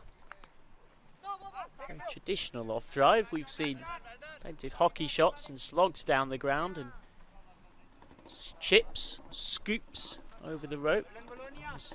Hit with a proper straight bat. This is heading towards being Possibly just the second half-century opening partnership we've seen in the whole competition.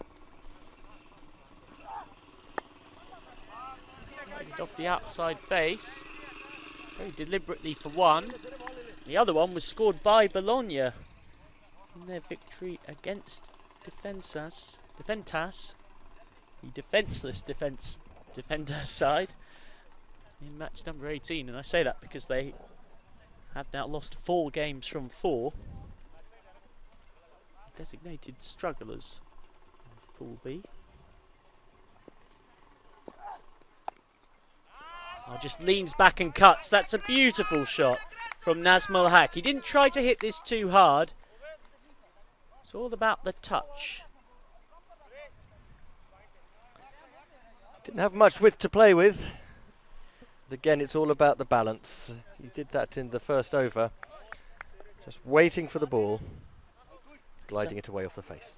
So at the halfway stage, this Venezia opening pairing, dominated by the captain Nazmul Haq, desperate to justify his decision to win the toss and bat, have put their side into a very good position to go and push on and reach 3 figures that they'll be able to defend in the gloom at the halfway stage, with Haq on 34 and Mia Alamin on a runner ball 11 after that life. Venezia are 47 without loss. Well, it's time to get deep.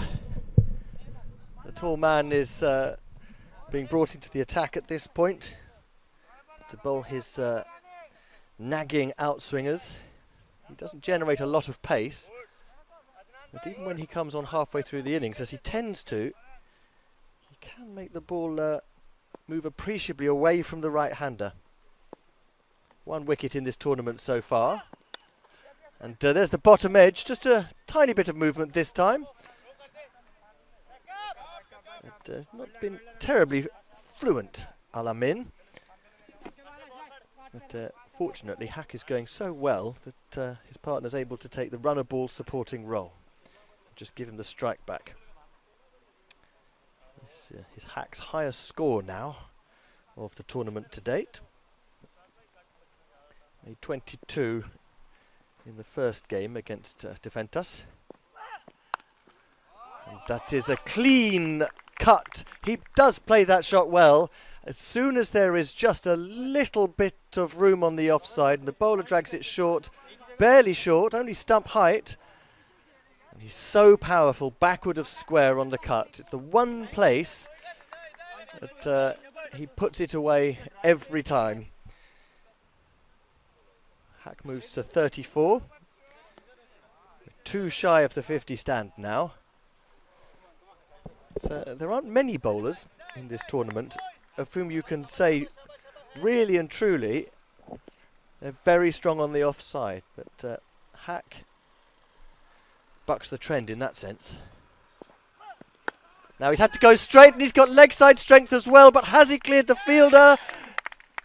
I think he thinks he was over the line. He's certainly circumspect in his reaction, and not just circumspect, but an honest man. There's no replay here. If he had kept this to himself, that back foot over the line, the umpires would have had a conundrum because they can't see, they're not allowed to see what you just saw. So we say, well done for admitting it straight away. So that was 6. That's the second maximum for Nazmul Haq. And there is 44 coming up for him. But, not wanting to be too greedy. He's happy just to rotate the strike. So we're hoping that we might be looking at a competitive total of 100 plus. And at the moment, I think we are. Teams have failed to set or chase a century more often than not in Group B.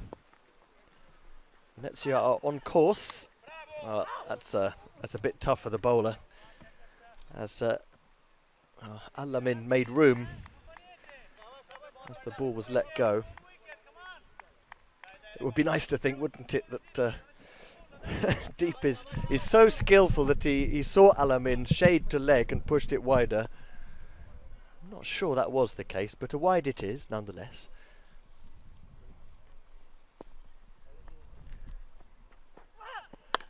Good ball, it's high, it's going to be a tricky one on the boundary, but held expertly without the least difficulty or strain by Suresh Kohli. He just had enough room. Just spooned up in the air.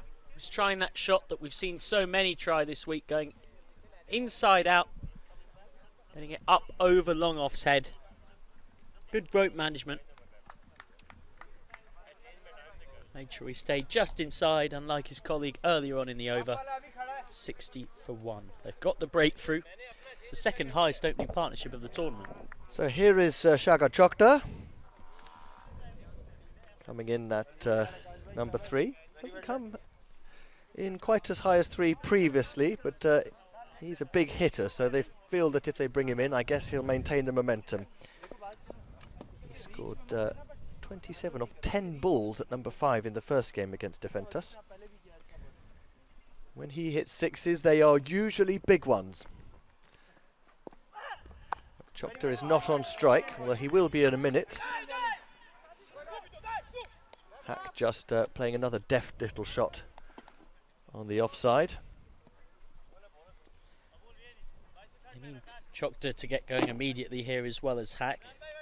No time to settle, and certainly shouldn't be requiring it. 61 for 1 off 6. This is a really good platform. If they go at 2 a ball from here, that'll get them 48 more. That will be 119.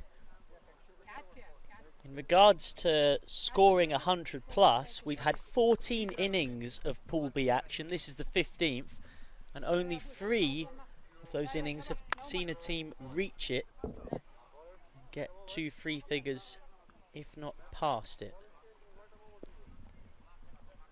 Kaya Abu to continue. 14 off his first over.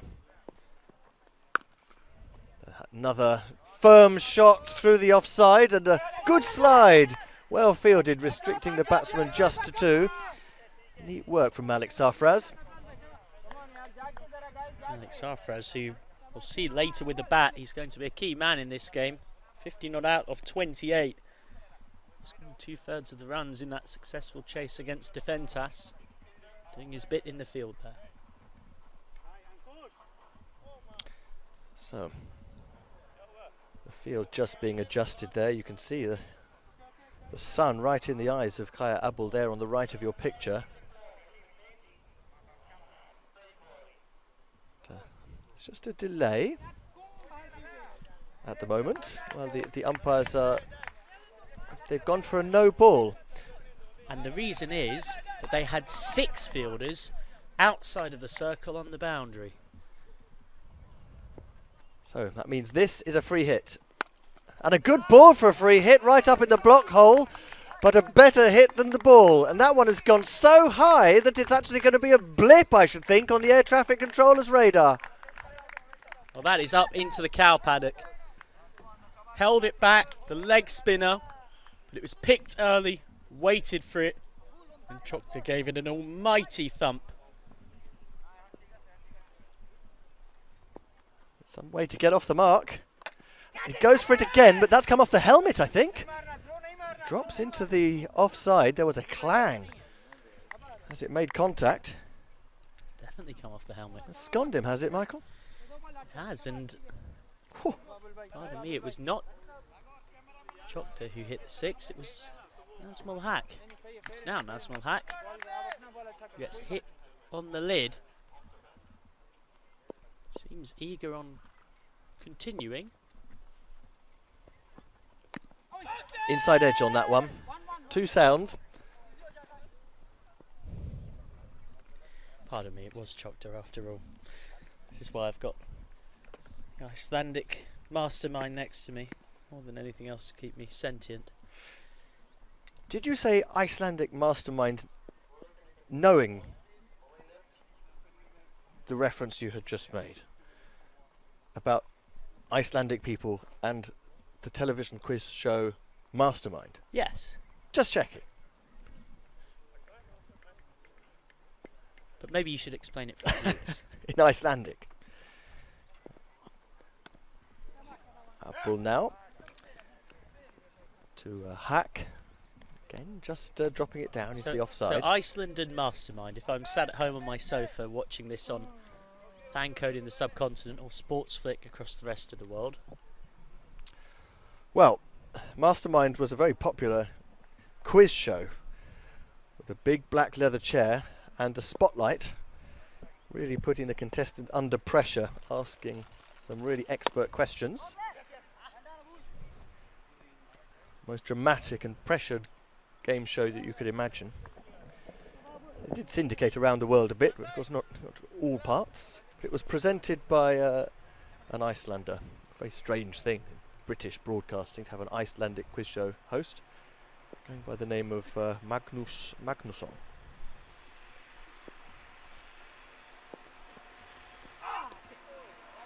Almost just lost his balance there, hasn't he? He has been in for a while, Hack, but he hasn't hit a boundary for an over or so.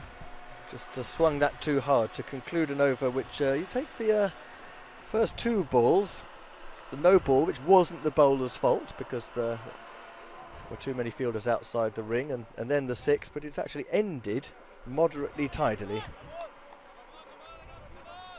That completes Kaya Abul's spell. Mohamed Adnan, the metronome himself, is going to come on. 6 overs down, still on course for the 100 we think is a good target here. 61 for 1. Here's Adnan. Snicked and dropped. Well, there was a superb opportunity there to get rid of Hack. Zain Iftikhar not taking the catch. Just a feather of an outside edge off the bottom of the bat. His regulation. Well, he was throwing his hands up trying to offer some kind of an excuse. I don't really see how he can offer anything for that apart from an apology. Could be costly. Hack's in good form here. That's absolutely mown across the leg side, and that will be his 50, his third maximum. Good length ball, and he's picked it up all the way.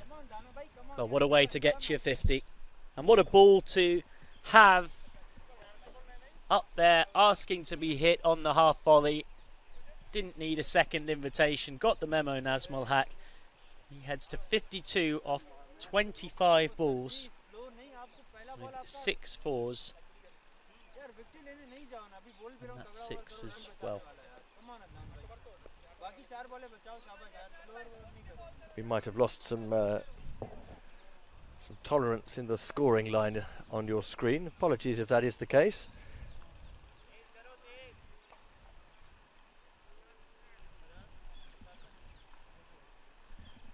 Well, apologies for the slight confusion in the scoring, but what we do know for certain is that Nazmul Haque has his 50.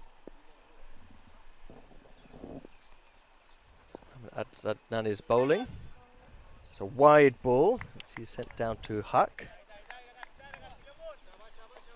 I think we are now up to date. 81 for 1 before that ball, so with the wide, 82 for 1. 7.2 overs down.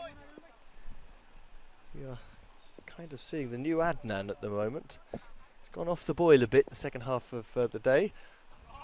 Attempted hook shot, he's got the top edge, that will be enough for 4. He didn't mean to hit it there at all.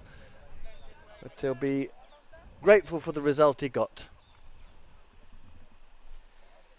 Yep, absolutely unintentional, but it's all more runs in the book. It's been the Nazmul Haque show for Venezia Cricket Club. He scored around 3/4 of the runs in this entire innings. Very much justifying his own decision to win the toss and have a bat. They look pretty assured of the century at this point, don't they? Adnan again, that's his good ball, but that has gone bigger than any of the others. We'll call that one a biz away super shot. in honour of our official travel partners. Well, because it's gone airborne. Simple as that, folks. We're going to need Bizaway to help us fetch it back. Find out where it's gone. Right into the cow paddock on the far side that the horses are just trotting by. Well, they'll send it back. A good value ticket. It's a return journey that Bologna will be preferring that the ball didn't have to make in the first place. Adnan's gone for 2 sixes now. And that, well, I think it's going to be another boundary of 4 this time. And he's getting some tap now. Well, it's his turn to stand up and be carted. This one is again on leg stump. He just keeps feeding length to Hack. He's now made the highest score of any batsman at ECS Rome in Group B. Oh, remember, it was only yesterday Mohamed Adnan took 5 for 5 from his 4 overs. Now he's getting absolutely belted here. He's gone for 24 and counting in this over. This is the last ball. And another one is absolutely huge. This is gone for another boundary. Has it just gone over the line? No, just dropped short. Well, it did look like it was going a long, long way over the fence. But he actually slightly miscued it. It went as high as it went long. Bounced just in front of the vacant mid-wicket fence. Why on earth it's still vacant after all of that hitting in that direction? You do have to wonder. And so Mohamed Adnan has his quite outstanding tournament utterly ruined in this particular game in terms of his figures. He goes for 38 runs of his 2 overs, and Nazmul Haq suddenly has the century coming whistling into view. He's on 80. 3 figures are up. We're speculating whether they could get there in the 10 overs. They've got there in 8. I even said if they got a wriggle on, they might get 110. But at this stage, Hack motoring, it's more interesting about whether he could still just about get a century. And here's a bold move, a move that is born of desperation. Ankush Kumar, the captain and the spinner, has brought himself on to bowl the 9th. Now that is high. A fielder is underneath it, but he's going to have to put his boots on to catch it because it's away into the ploughed area again. No respite, even with Shagar Chokta on strike. He's now been given a license to hit, and that's his first boundary. 9 to him off 4 balls. And played on. Went for the big slosh across the line, and just the pace off the ball there has enabled Bologna to get the breakthrough. A badly needed breakthrough. It's not really the one they wanted though. Nazmul Haq is the man they desperately have needed to get. Shagar Chokta has had a watching brief for most of this second wicket partnership, which has added 46 runs. He managed only 9 of them. He goes for 9 off 5. The big shot off Ankush Kumar. Just 10 deliveries left now. They're well placed to get the best total in Pool B so far and beat Bergamo United, who managed 114 for 7, batting first against Venezia in match 17. So here at number 4 is Mahmoud Ul Islam. He's got 4 balls to face in the 9th over. 10 balls left in this innings. But the non-striker, his captain, is not out 80. He's gone for the big hit this time, and the single will be fine. Nobody supporting Venezia will mind that, because it means we just still have an outside chance. 9 balls to go to see if this man could get a century. Bonus run. Just trying to make it difficult to reach, isn't he, Kumar? It's an understandable plan. Pretty much all of Hack's big hits have been through mid-wicket. Still 9 balls to go in the innings, and there's another big hit, and the fielder is underneath it once again. It should be caught, and is, and that gorgeous triumphal innings has come to an end.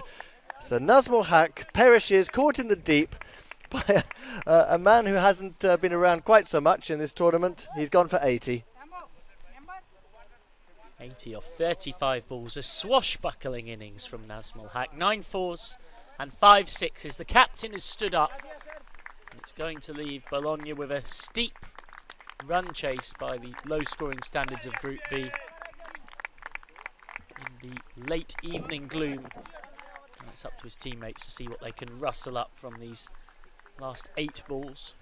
And I'm pleased for the catcher as well, Rahman Buhian, because it's only his first appearance in the tournament. He's not going to get a bowl, I shouldn't think, and may not bat.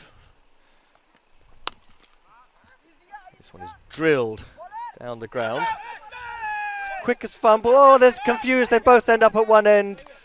No, they haven't. And the wicketkeeper, I got confused myself because it was the wicketkeeper who ended up at the same end. Well, he did his best to fool you, didn't he? The wicketkeeper was backing up the throw to the bowler, and well, he's lucky, the keeper, that they both didn't decide to go for the run there, because there was nobody going to the keeper's stumps. We've all had the wool pulled over our eyes there. Not every day you see that. That little skirmish has given Mahmudul Islam his first run, and Hassan Ahmed is now on strike.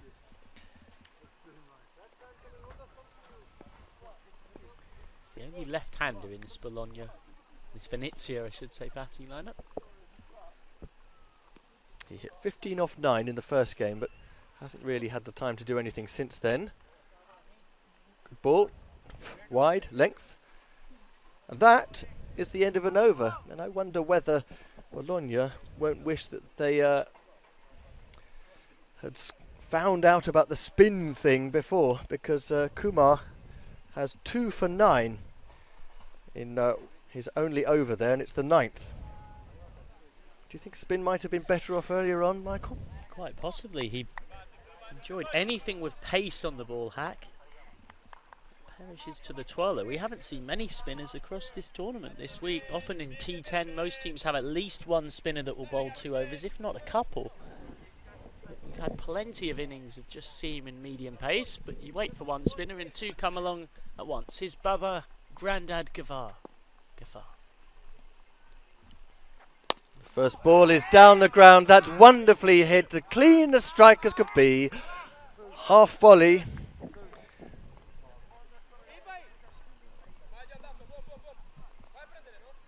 Well, Ghaffar just offering up length, and length at this stage is going to go. And one wonders whether they've got a bit too giddy on the spin experiment in deciding to have Ghaffar bowl the last. Yeah, policy here is definitely a case of what's good for the goose is good for the gander. Not all spinners are the same, and this is the last over. That doesn't help. He's floated it up there, but he's going to have to bowl it again. He did come on as 4th change in the previous game, and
Edge of Buyan and Michael McCann, your European Cricket Network commentator for this game, whether you're watching on Fancode in the subcontinent or Sportsflick across the rest of the world. It's great to have your company and to have Kit Harris to my left. Yeah, nice to be with you too, Michael. This should be a tough run chase. Short, thumped away. Well, that's a good start. One bounce, 4 through extra cover. Makes room and just flat bats it down the ground. Yeah, not a lot of footwork here, but the ball sat up for him wide of the off stump. It's almost kind of pull shot in front of square on the offside, baseball style.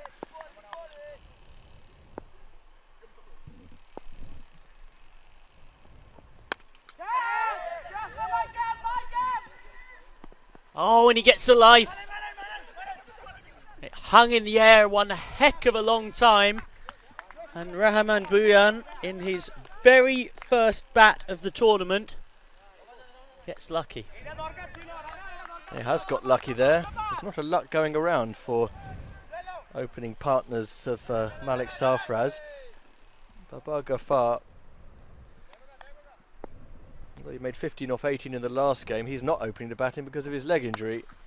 As this is pulled round the corner, well, that's a gimme.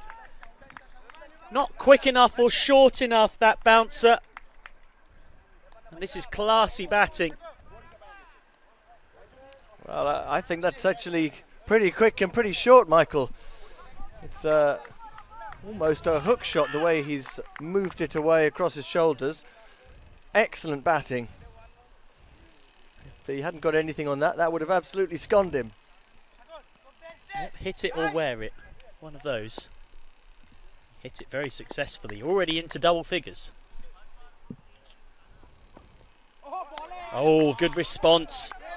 Proper contest this. Fast bowling, aggressive batting. End of the first over. And Bologna, despite having the advantage of the power play, are already marginally behind where they'd want to be. They're 11 without loss and lucky to have not lost their first wicket there. Just a little fend at that one, Buyan. But not enough to edge it. Malik Sarfraz is going to be key in this chase, make no doubt about that. He was very quiet on day one, and he scored 14 runs across his first couple of innings, but came to the party against Defensa Sporting Club in their win earlier today. 50 not out from just 28 balls. They will really need a significant contribution from if they're to win this game, one feels.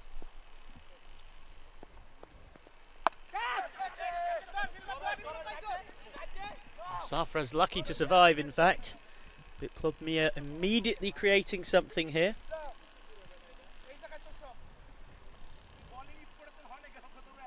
So far in the tournament, Biplov, one of the two Mia brothers, conceding just 12 in game one against Defentas and picking up a wicket, and then strangely didn't bowl in match number 2 against Bergamo, but in the rematch against Bergamo took 1 for 14 from his 2 overs. That's a little in-cutter from him.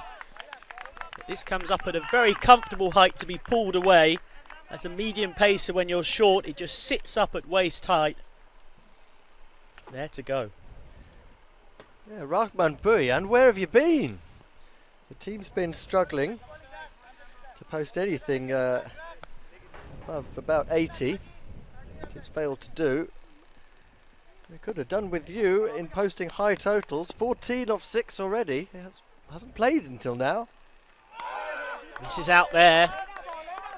Well, that was again the little in-cutter from Biplov Mia, but much better directed this time. And a great ball. He gave that an extra yard or two. Whistled past the batsman. Perfect short ball.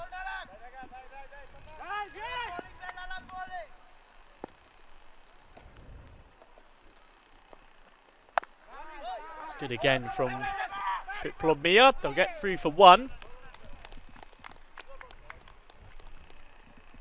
17 without loss, as on the far side of the ground from us there's a quite extraordinary sunset. Meanwhile, with the cricket, do just about get through for the single. Beautiful late evening scene in Rome. It's going to get dark and gloomy very soon though, and it's part of the reason why Venezia won the toss and chose to bat first. Past the midway point of the power play, it goes so quickly, they've got to take advantage here. It's chopped down. Bottom edge, they'll only get one. So 18 without loss, but singles not what they need. Already that required run rate just starting to creep up and up and up.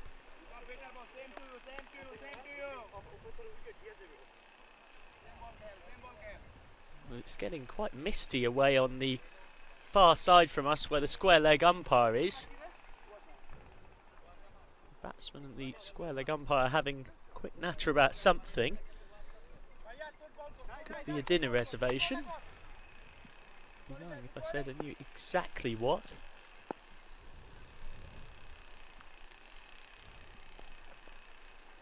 Well, that's the first wide of the innings. Yeah, just not quite getting his line right.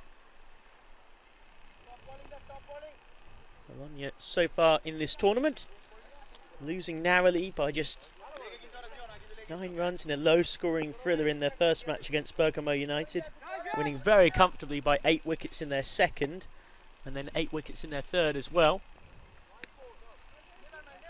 It's back-to-back wides. Both of those 8-wicket victories coming against Defentas Sporting Club, who've been the whipping boys of Pool B so far. In a really tight race for who's going to qualify for the semi-finals. Only 2 of Bergamo United. These 2 teams playing out here now can make it.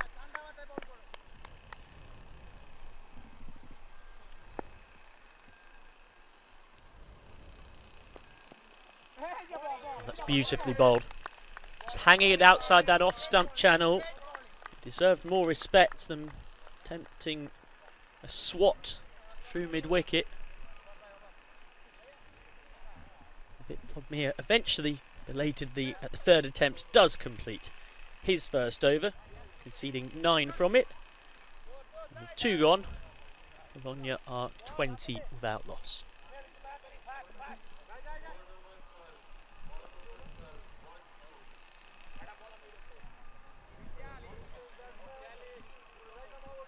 So the third over to be bowled by the man who we've questioned before. He's borrowed a bit of Shane Warne's hair dye. Mamadul Islam.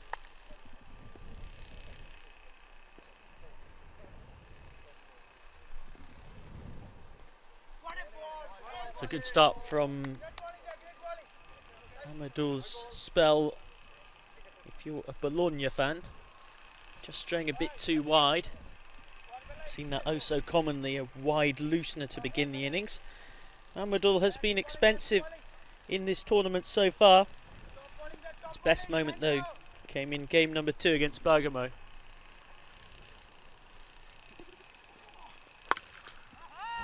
But he's going to get some clout here. That's 6 down the ground.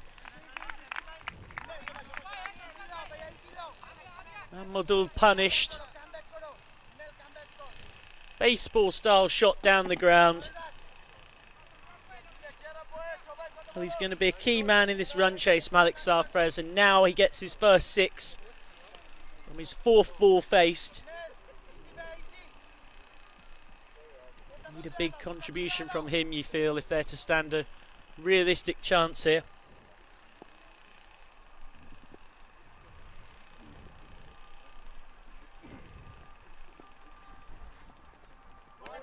Swing and a miss outside off. Well bowled. Well, Mamadul in the second match of the tournament had a shocker of a first over. It lasted 12 balls due to the number of wides and no balls, attempted balls that is. Conceding 15 from the over. It could have been even worse. And then came back, an unlikely comeback with 12 to win from the last over, and he managed to defend it. Get them the victory against Bergamo. Needs to pull it back here. That's going to be 4 more. Bowling in the power play is a brutal time to do so.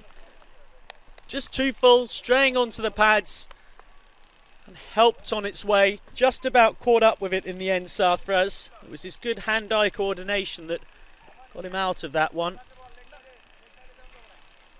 Bologna starting to accelerate as the power play goes on. Sarfraz is on to 13 off 6.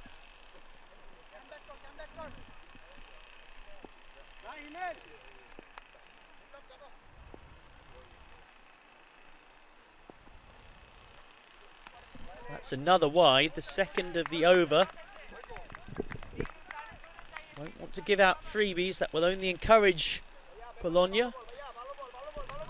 Yeah, he can do that a bit, Mahmoudul Islam. We saw that in their victory over Bergamo yesterday evening. Got 5 wides in his first over, all bending away outside off stump.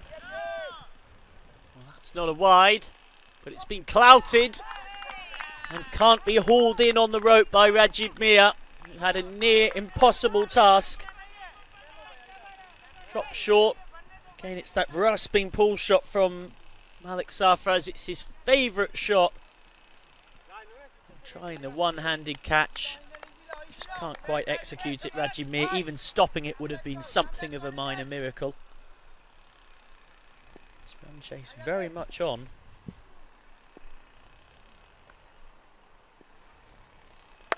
Oh, that's in the slot. You just cannot bowl there to Malik Sarfraz. He's already hit an unbeaten 50 today.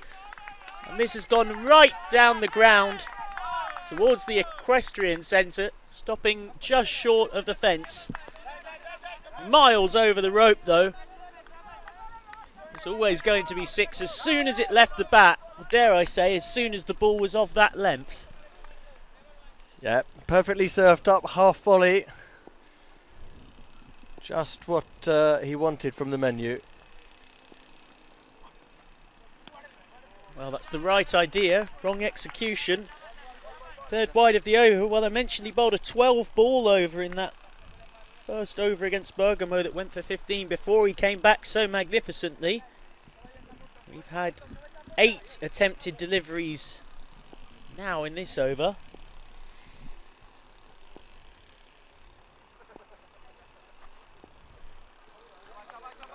Well, if you were to be cruel, you would add that to the tally, but we won't. See, what we saw yesterday when this happened to him, nobody, not mid-off, mid-on, the captain, nobody Put an arm came round and had him, a word. had a word. Needs some support. Must be feeling quite lonely out there, but he's managed to get through the over. Well done to him, Mahmoudul Islam. And I don't mean that in a patronising way at all. Finishes off with a very good ball outside the off stump. I can imagine he won't be feeling great. Those pictures tell the story. He's conceded 25 from those 6 balls. Wide 6.4, wide 6.6, wide dot. And with the power play complete, after that power-packed, run-packed over, Bologna are where they'd want to be, above the required run rate. They've made the most of the fielding restrictions. They're 45 without loss from 3. Yes, well, there's the over they needed to give them the launch pad from which to rocket to the total. 15 and over in the power play, and 12.4 and over left to score. Now the pace comes off the ball, and this worked in the first innings. It's spin time. Hossein Ahmed bowling. He has bowled in the power play 4 in this tournament. And instead they went for the pace of Mahmoudul, and it emphatically did not work.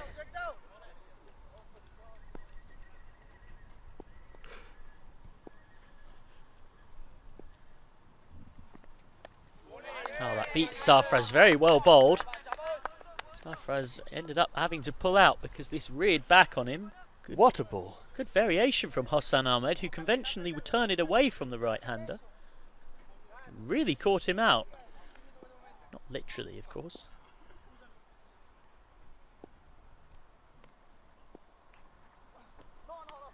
Oh, trying to get a bit too clever, and as soon as he released it, there was a shout of no, no, no.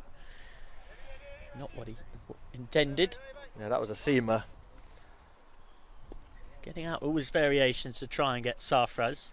whole point he's bowling is to take the pace off the ball. Straight to cover. We can see a replay of that.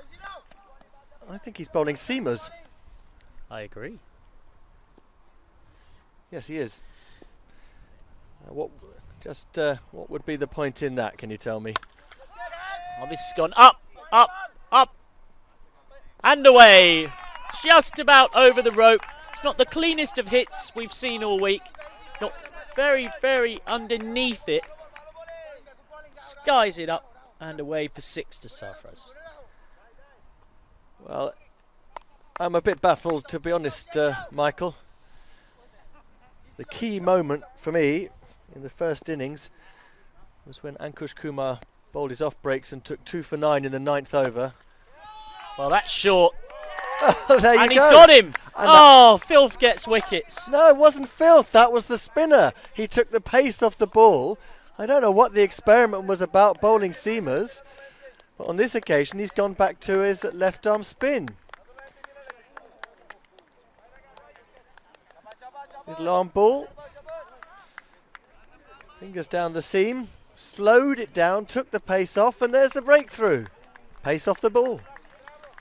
Well, I'd be surprised if Malik Sarfraz thinks that he was out due to anyone's fault but his own, as opposed to the bowler's cleverness. To hammer a pull shot like that straight to the man out there, he will be bitterly disappointed. And after a half-century opening partnership worth 53, which he's dominated the scoring in, they're separated. Sarfraz gone for 31 off 13. Nazmul Haq with the catch. And finishes off with decent enough ball outside off, and so after 4 overs, Bologna just ahead of the required run rate. Slowed up a touch in that over from Hossan Ahmed, who apart from that 1-6 kept things very tight indeed, conceding 9 runs from it. And score after 4, 54 for 1. Pace off the ball has just swung the game slightly back towards Venezia. I wonder if they'll do it again from both ends. Looks as though they will, you know. This is going to be Rajib Mir. Bowls a bit of a mix of everything. Rajib will be bowling to Suresh Kohli, who keeps the strike after his single from the last ball of Ahmed's over.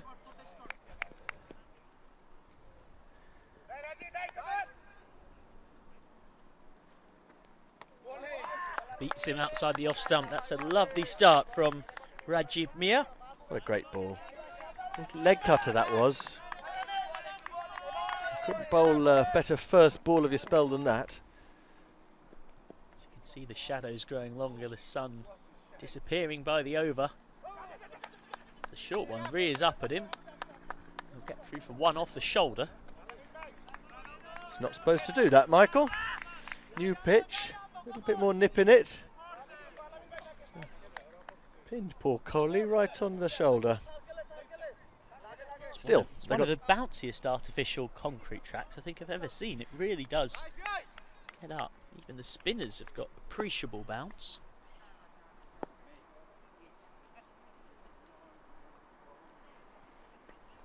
Short, there to go, and it will go. You just cannot bowl there at that pace. It sits up at waist height and says, hit me. And duly, surprise, surprise, it gets hit. Rahman Buran has got his eye in. He's not going to miss out on that kind of a freebie. He's on to 22. It's his first 6 in the innings. And they're 61 for 1. I don't understand it, Michael. Again, everything is showing them that pace off the ball is what you need to do. And that ball, he tried to bowl as fast as he could. Well, that's a low full toss. Ooh, a misfield out there by Nazmul Haq. Oh dear, the reaction by my co-commentator, and rightly so. Should have been 1, maybe 2 at most. He did, to his credit, attempt a full long barrier, Nazmul Haq, and it hit said barrier and went up for 4. Couldn't have done much about that.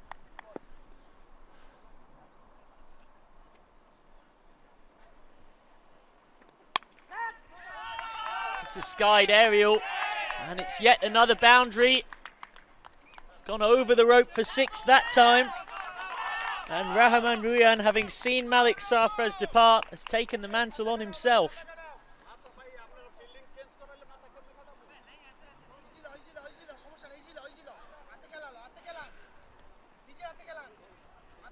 There was just the one over, wasn't there? The 4th.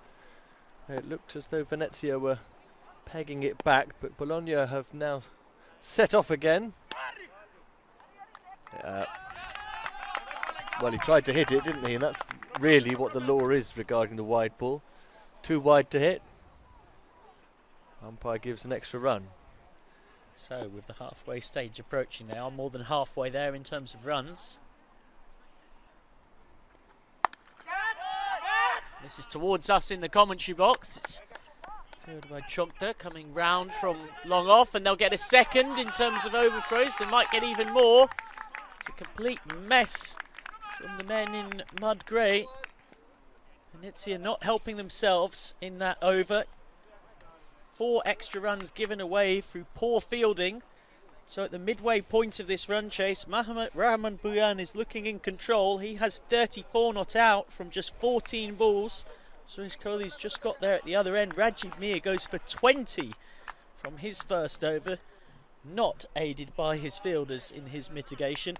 And Bologna looking to get a 3rd win from 4 so far in this tournament. Well placed to see this home at 74 for 1. Of 30 balls. And 58 of the last 30 required. We're going to stick with the slow bowling of Hassan Ahmed. He made the breakthrough. That could have been a wide, but it's a little bit of a fillip there for Ahmed, because the batsman's just managed to reach for it, Kohli, and just got a single. He's happy just to take that solitary run in order to get Bhuyan back on strike. He's the one who's been bullying the bowling. Good slow left armour there. Didn't worry too much about the misfield. They'd decided straight away to go. 2 singles to start the over. This is sound. Ahmed went for 9 of his previous. They'll be happy with singles, will Venezia. Let's try to swing it away. Oh, there's another misfield. We make that 5 runs given away through carelessness. Still just the single, but pretty regulation stop. It is starting to get pretty dark out there. The sun, which is to the right of your picture on the leg side, has just now dipped below the tree line for the first time. There's going to be 1 wide. The run through for a second. And I'll tell you why the bowler did that, because he bowled his little seamer again. Every time he decides he's going to push one through a bit quicker, Hassan Ahmed, it drifts in with that late in duck. It's not a very good ball. Oh, now he's tried to swing one the other way, and he's achieved his aim of swinging it the other way, but at the price of a wide. It's a bit mystifying, Michael, how you bowl 3 good balls, all finger spinners. They go for singles, and then you would decide to mix it up and bowl 2 big swinging medium pacers, wide and then wide. He needs to stick with what's working well. And there's another medium pacer down the leg side. And another wide becomes 2, and it's going to become 3 wides as there's an overthrow as well. 2 fielders, the bowler and extra cover, were there to pick up the ball. So now 3 wides. It's all very well sticking your arms out, Hassan Ahmed, but you're the one who's deciding to bowl balls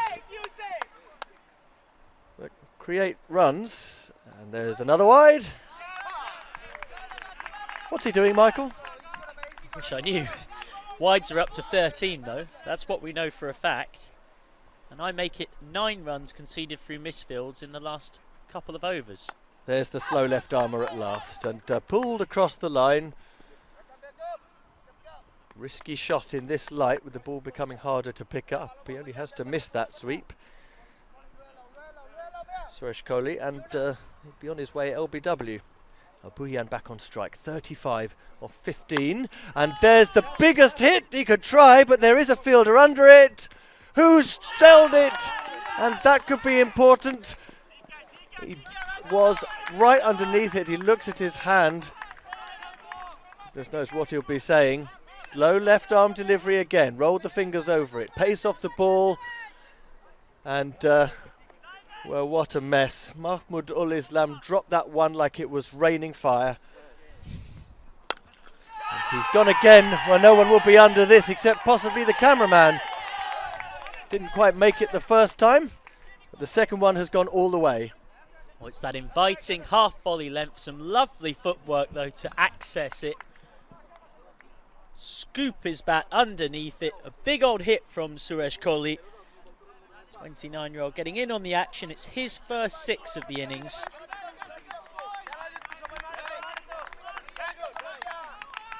And that concludes the over. A miserable over from Hossan Ahmed that for pure breed spin bowlers like the man to my left will be the stuff of nightmares, with him at various points trying to turn into a seamer. And to say it didn't work is an understatement. So 92 for 1. Sorry, we've lost our scoring line again. Have it up to date in the blinking of an eye. It is 92 for 1 indeed. And how smart is that? Very, very sensible batting. Just to race through for the single. Suresh Kohli is a smart batsman. He knows just call it straight away. Need to try and give the ball the old heave-ho for a couple more overs and they'll be done. And this should be just the one. The batsmen have decided it's one and they're just strolling it. Equation is now 38 from 22 and Bologna should do it. Well, the only way they won't is with a bit of panic and mini batting collapse starting. Maybe Chopta can be the man to make that happen. One of them wants a leg by. And they both do come to an accord in that regard. Good ball from Chopta. Cramping the batsman for room a little bit quicker.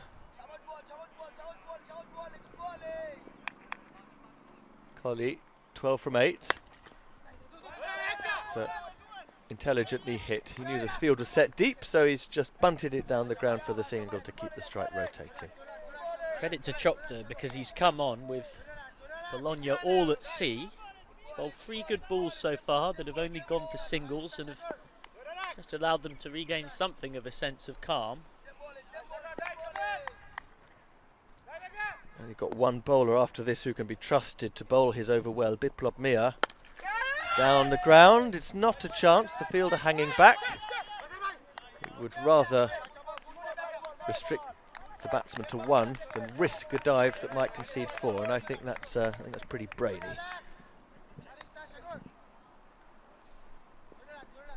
Remember, both of these teams with 2 wins from 3 so far. Pivotal game this.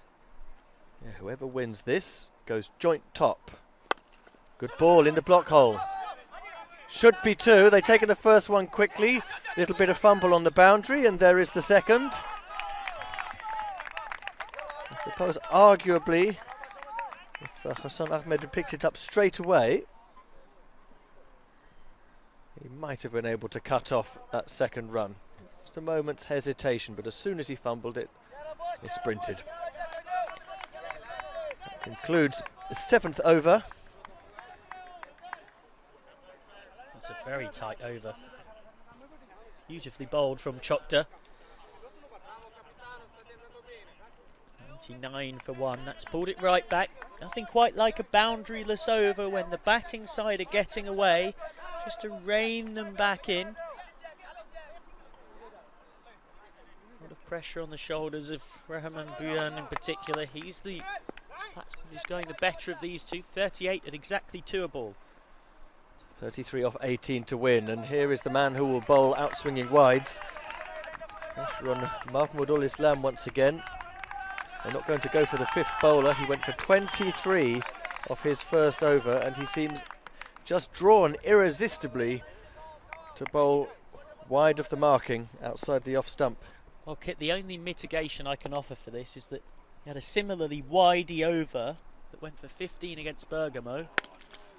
Drilled, misfielded and parried at extra cover. Should allow them to come back for the second if they're very, very quick. Needless number of rolls. Why is the batsman is just keep on rolling and rolling and rolling, Buyan? He's on the ground, but I think he's fine. He should be fine. What's happened here? Just keep your eye as he Buyan just comes in for the second. He's just turned over on his left ankle there. Well, he rolled very, very theatrically. But worryingly, hasn't really got up since. He's all right. Let's have a look at it again, if we can. Yeah, there comes the Italian panacea. The can of freezing spray. It cures everything. I'm surprised that when we get to the ground they don't spray it down our throats to prevent us from getting COVID, frankly. It is the only thing that they appear to have in this ambulance. Can we see the injury again? What happened to him? On the replay, if it's available. Crucial stage of this chase. They definitely can't afford for him to be going off retired hurt. That would be a big blow at this point of the run chase. Remember, this partnership is picked up magnificently from where the first pair left off when Malik Sarfraz was caught by Nazmul Haq off Hossan Ahmed for 31 off 13. 53 put on for the first wicket, and these two have added 49 for the second. Well, look, the more fiddling about he does with his inners here, the more time is being lost. And the sun is going down very rapidly now, and you can't really tell on your screen because of the light intensifying properties of the TV equipment we've got. But the light is fading very quickly. Yes, it's not quite England against Pakistan in Karachi, but it is getting pretty dark. So now he hasn't done his helmet up. And it's only to his disadvantage primarily, because to get runs he's going to have to get some clout on the ball. So at last we're going to be ready to go again. 30 to win from 17 balls. Mahmoudul Islam has started his over with a wide. An injury to Buhyan's left foot when he came back for the 2. We go again. And there's the leg bye. He was looking for the ball, and a direct hit might just have done it. Again, the fielder who's backing up is almost on the boundary. But they weren't able to turn around quickly enough to come back for 2. Non-striker. Well, was a decent call, but I don't think Suresh Kohli does himself lots of favours by standing in the crease until it's time to call. He could probably gain a yard or 2 once the bowlers let go of the ball. Kohli now on strike on 15. Well, that shouldn't be a wide. That's the ball that Islam tries to bowl every time. I think his success rate is probably only about 60%. It's come off that time.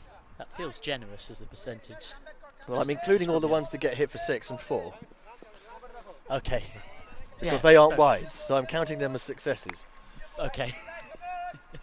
Qualified. So I think I may have actually been harsher than you thought I was being. There's another wide. As we were discussing, not what you need when it's getting tight. It's down to below 2 a ball now for Bologna. With the platform laid, 9 wickets in hand, they'll back themselves to finish this off. They would go joint top on points with Bergamo on 3 wins from 4 heading into Saturday, last day of Group B action. Good ball up in the block hole, should just be 1. And it is, thanks to some nice clean fielding from Chokdar down on the boundary. He must have had to strain every synapse and sinew, Islam, to make himself bowl a straight ball outside the off stump there. Well, he has come back relatively well after a horror show of the first over. Good again. Straight to extra cover. This time it has been picked up. A direct hit, and the batsman was in his crease. Pretty sure about that. This time Venezia have been unlucky because the ricochet went into no man's land, and the men in blue were able to come back for the second. An awkward angle, but I think it's pretty clear that the bat went down before the stumps did. Yep, good decision. Fortune favouring them now. It's one ball left in the over, 106 for one. It's a nice off-cutter this time. Now that, again, they should just get the single to finish off the over. 8 runs from it. And that is a good comeback from Islam, who went for 25 off his first. But the equation now, and it's on a knife edge, isn't it?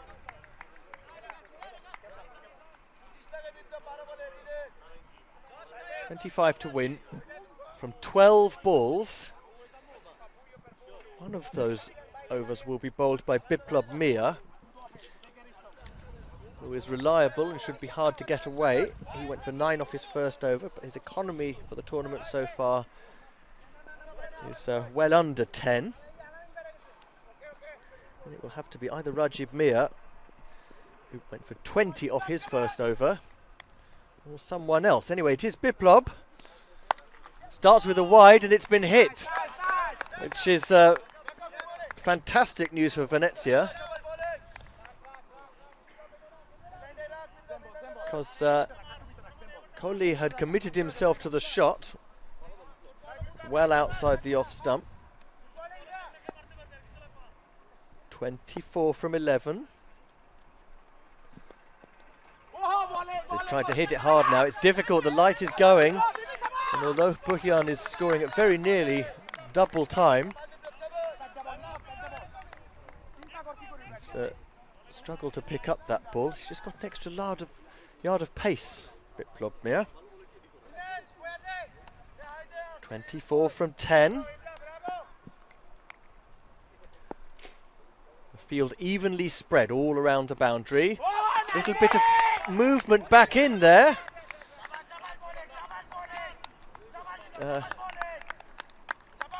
Ball just bending a little towards the batsman. Another swing and a miss. I felt Biplab would be reliable, and he's come off well so far. 1 off the first 3 balls. No boundaries in 15 balls. Desperately need one. And there should be a run out if only he'll let go of the ball. He's decided to back himself, the wicket-keeper, and with no good reason. Oh, this is madness. He's got to shy at the stumps. When a wicket-keeper with the gloves on doesn't trust himself to hit the stumps at about 2 meters range, he could have let go of it at any point. Well, something got to be wrong. Give credit to the desperate dive, though, that was in to preserve his wicket by Suresh Kohli. But for that full-length dive, he still would have been gone. Still a decent over, though, for Venezia. A run and a bye from it. 4 balls down. 23 off 8 is now the equation. But Bhuyan is back on strike. There's a question, of course, of how many runs they can leave themselves to face from what we assume will be the 5th bowler again, Rajib Mia. He hit 20 off him before. Oh, wonderful off-cutter. Wonderful. He just tempted Bhuyan into the cut. And the ball has jagged back a long way. That's superb. In the end, there was no cutting that. In fact, the only thing that's got cut there is the batsman, in half. This is a superb over from Biplab. Last ball, Has he just touched the line there? The umpire saying he hasn't. Well done, Biplov. 1 run off the bat in that over with the bye. If we see that ball again, you'll see it was 50-50. I thought that might have just earned a wide. No! Very nice. Well, if Venezia do manage to defend this total, they're going to have Biplov to thank, because that penultimate over was absolutely textbook. 1 run off the bat, 1 leg by. But it's been a collective effort. After 6 overs, they were 92 for 1 and cruising this. They've scored just 17 runs from the last 3 overs, Bologna, all boundaryless. They've totally lost the pacing of this run chase, and suddenly in the darkness they need 23 off the last. And it is going to be bowled by Rajib Mir. When he takes the pace off the ball, doesn't try to bowl too quickly, he does well, and he's bowled a bit quicker there. It's gone high, deep point is under it and holds it, and it's the key wicket. A critical moment. 23 was always going to be a very difficult prospect. Had to go for the hit, but he wasn't really in any position, didn't move across to the offside at all, was aiming straight down the ground, and Puhyan, after an explosive start, has perished for a 26 ball 42, and Venezia are just reining the runaway stallion back in. 23 now required off 5. The batsmen have crossed.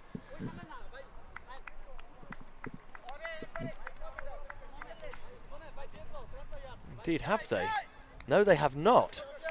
Umpires have decided that they didn't even make it across halfway, and Colley has been sent back to the non-striker's end. He's well set, 18 off 16, but Mohamed Adnan, the new batsman, has to face these balls, and the first one is an absolute zinger.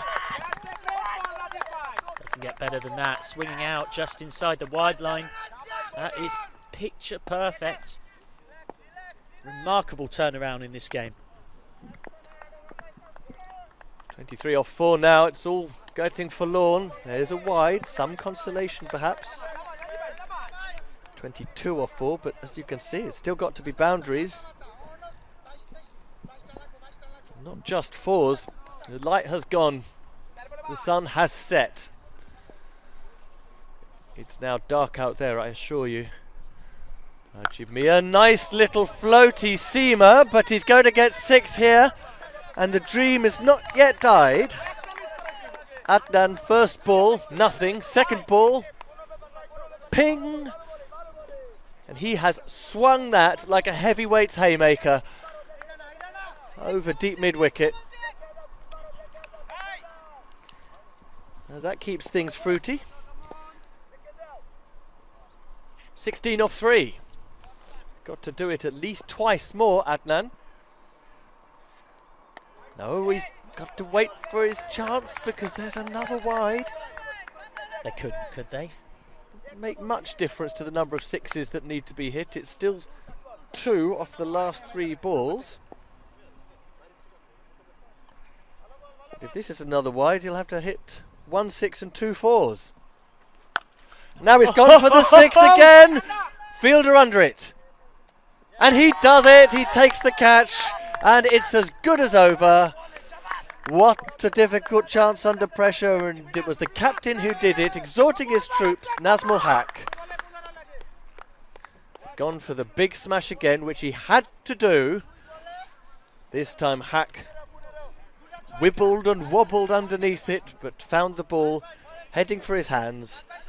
And Venezia have managed to pull this one out of the bag. Adnan has gone 6 off 3 balls. And now they need 15 off the last 2, and you don't need me to tell you how difficult that's going to be. Just 1 boundary since the 6th over. They were in control of this run chase, and they've only added 25 runs in the last 4 overs. Now they have crossed. Just a line drive here. Yeah, fine, misfield it. Why not? Only the single. The fact of the matter is that Bologna have as good as conceded now. Hasib Khan, the new batsman, left-hander on strike, is now confronted with the ludicrous task of scoring 14 from the final ball, and that is why Rajiv Mir is smiling. Venezia have had the fright of the day, but they've sealed it. And, well, it's scant consolation for the new batsman, Hasib Khan, to get the single, to at least get him off the mark. But the fact of the matter is, it's a great disappointment for Bologna. But Venezia have now made it up to level top. They, alongside Bergamo, top the group with 6 points. Bologna will remain on 4 in third place for the time being. But what an effort it was. Alex Sarfraz and Rahman Bhuiyan putting on 53 in 3.5 overs for the first wicket. They gave this chase of 132 to win everything they had, and for a long time it looked as though they were going to do it. The bowling from Venezia for so long, a great strength, very nearly deserted them completely. Alex Sarfraz, 31 from 13 balls. 4 times he cleared the rope. Showing great touch, and in the end he was dismissed by that catch at backward point by the captain Nazmul Haq off slow left arm of Hassan Ahmed. Then Bhuiyan realised he had it all to do himself. The bowling became pretty wild. The fielding as meek as could be. Then as things started to run away very rapidly from Venezia, Bhuiyan, 41 from 26 balls, was finally starting to miss-hit the ball. That was the run out that wasn't. This was the moment when Bhuiyan perished. Neat catch on the point boundary by Mia Al-Amin. Adnan made it look so easy, the 1-6 that he hit, requiring 3 sixes off the last 4 balls to seal it. Then when he attempted to repeat the measure, there was Nazmul Haq again, his safe pair of hands catching on the boundary. So the fright of the day, but Bologna have gone down. You see a card that has promised so much, 119 for 3 off 10 overs. Great effort from Bologna. Against any other team that would have been enough, but not Venezia today. Sarfraz and Bhuiyan finding the boundary 6 times between them, and Kohli playing a supporting role, but really between him and Adnan they just had a little too much to do. The margin of the defeat, 12 runs. The bowling, well, Biplab Mir, who bowled that superb penultimate over that went for 1 leg bye and a single, absolutely the star. Chokda was pretty effective with the new ball, but the other 3 bowlers failed to hit their straps today. Mahmudul Islam bowled his offside wides again, but the slow bowling that was required never really emerged. So it's all done for the day. There only remains one formality, which is the question of the Man and Match Award, and we go now to Michael McCann to present it. What a dramatic conclusion to day 4 of this European Cricket Series in Rome that we've just witnessed. A quite outstanding match of cricket that in the end Venezia prevailed by as the winners, beating Bologna by 13 runs. A big reason for why they did. The biggest reason in our view is the man to our left. Nazmul Haq won the toss, chose to bat, scored 80 off just 35 balls with 14 boundaries with 4s and 6s combined, 9 4s and 5 6s, and then took 2 big catches. Nazmul, I imagine that you're a very happy man with that win for your team, a crucial win in Pool B. Yeah, thanks, mate. Obviously, I'm really happy. Not only for my performance, but the boys have done a fantastic job, especially Mia Biplop, who bowled the penultimate over. So he was just fantastic. He just set the platform for us to make the win very easy for us.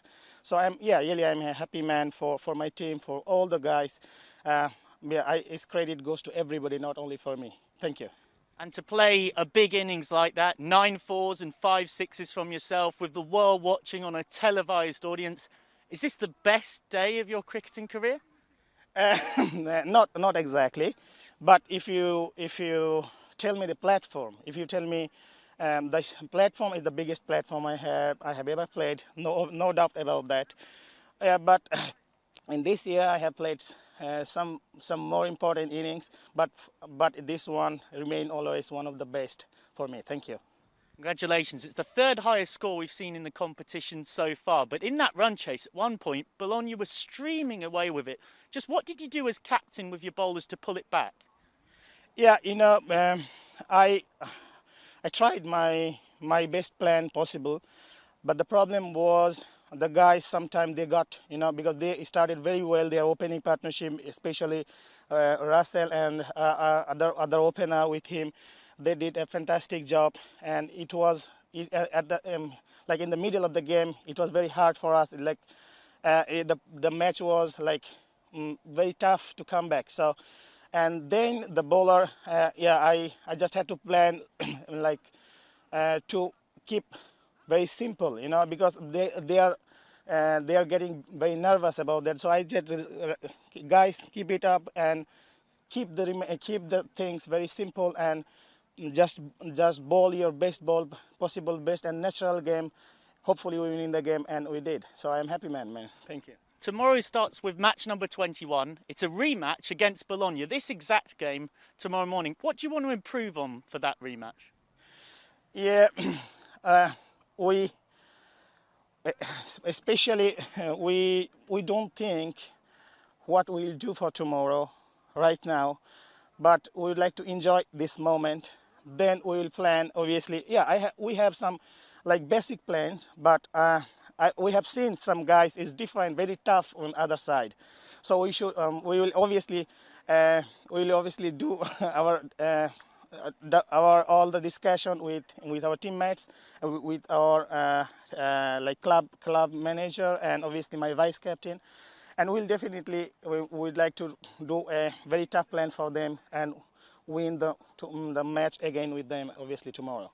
Well, congratulations, Nazmul. You are our player of the match for game 20, courtesy of those 2 catches and that magnificent 80. Yeah, thank you for that, and thanks for your compliment. But I always said it's needed for me because the last 3 matches was not good enough. So it's needed for me, for my boys, for my team. So what I did for my team, for my Venezia Cricket. So that's all. Thank you. There you go. So Venezia now with 3 wins from 4, joint top of the table in terms of points with Bergamo United, who have 3 wins from 4. Bologna have 2 wins from 4, but they'll be gunning for the rematch tomorrow against Nazmul Haq's boys. Join us tomorrow morning, bright and breezy, nice and early, for game number 21. But for now, here on day 4 of this European Cricket Series, Rome, it's goodbye.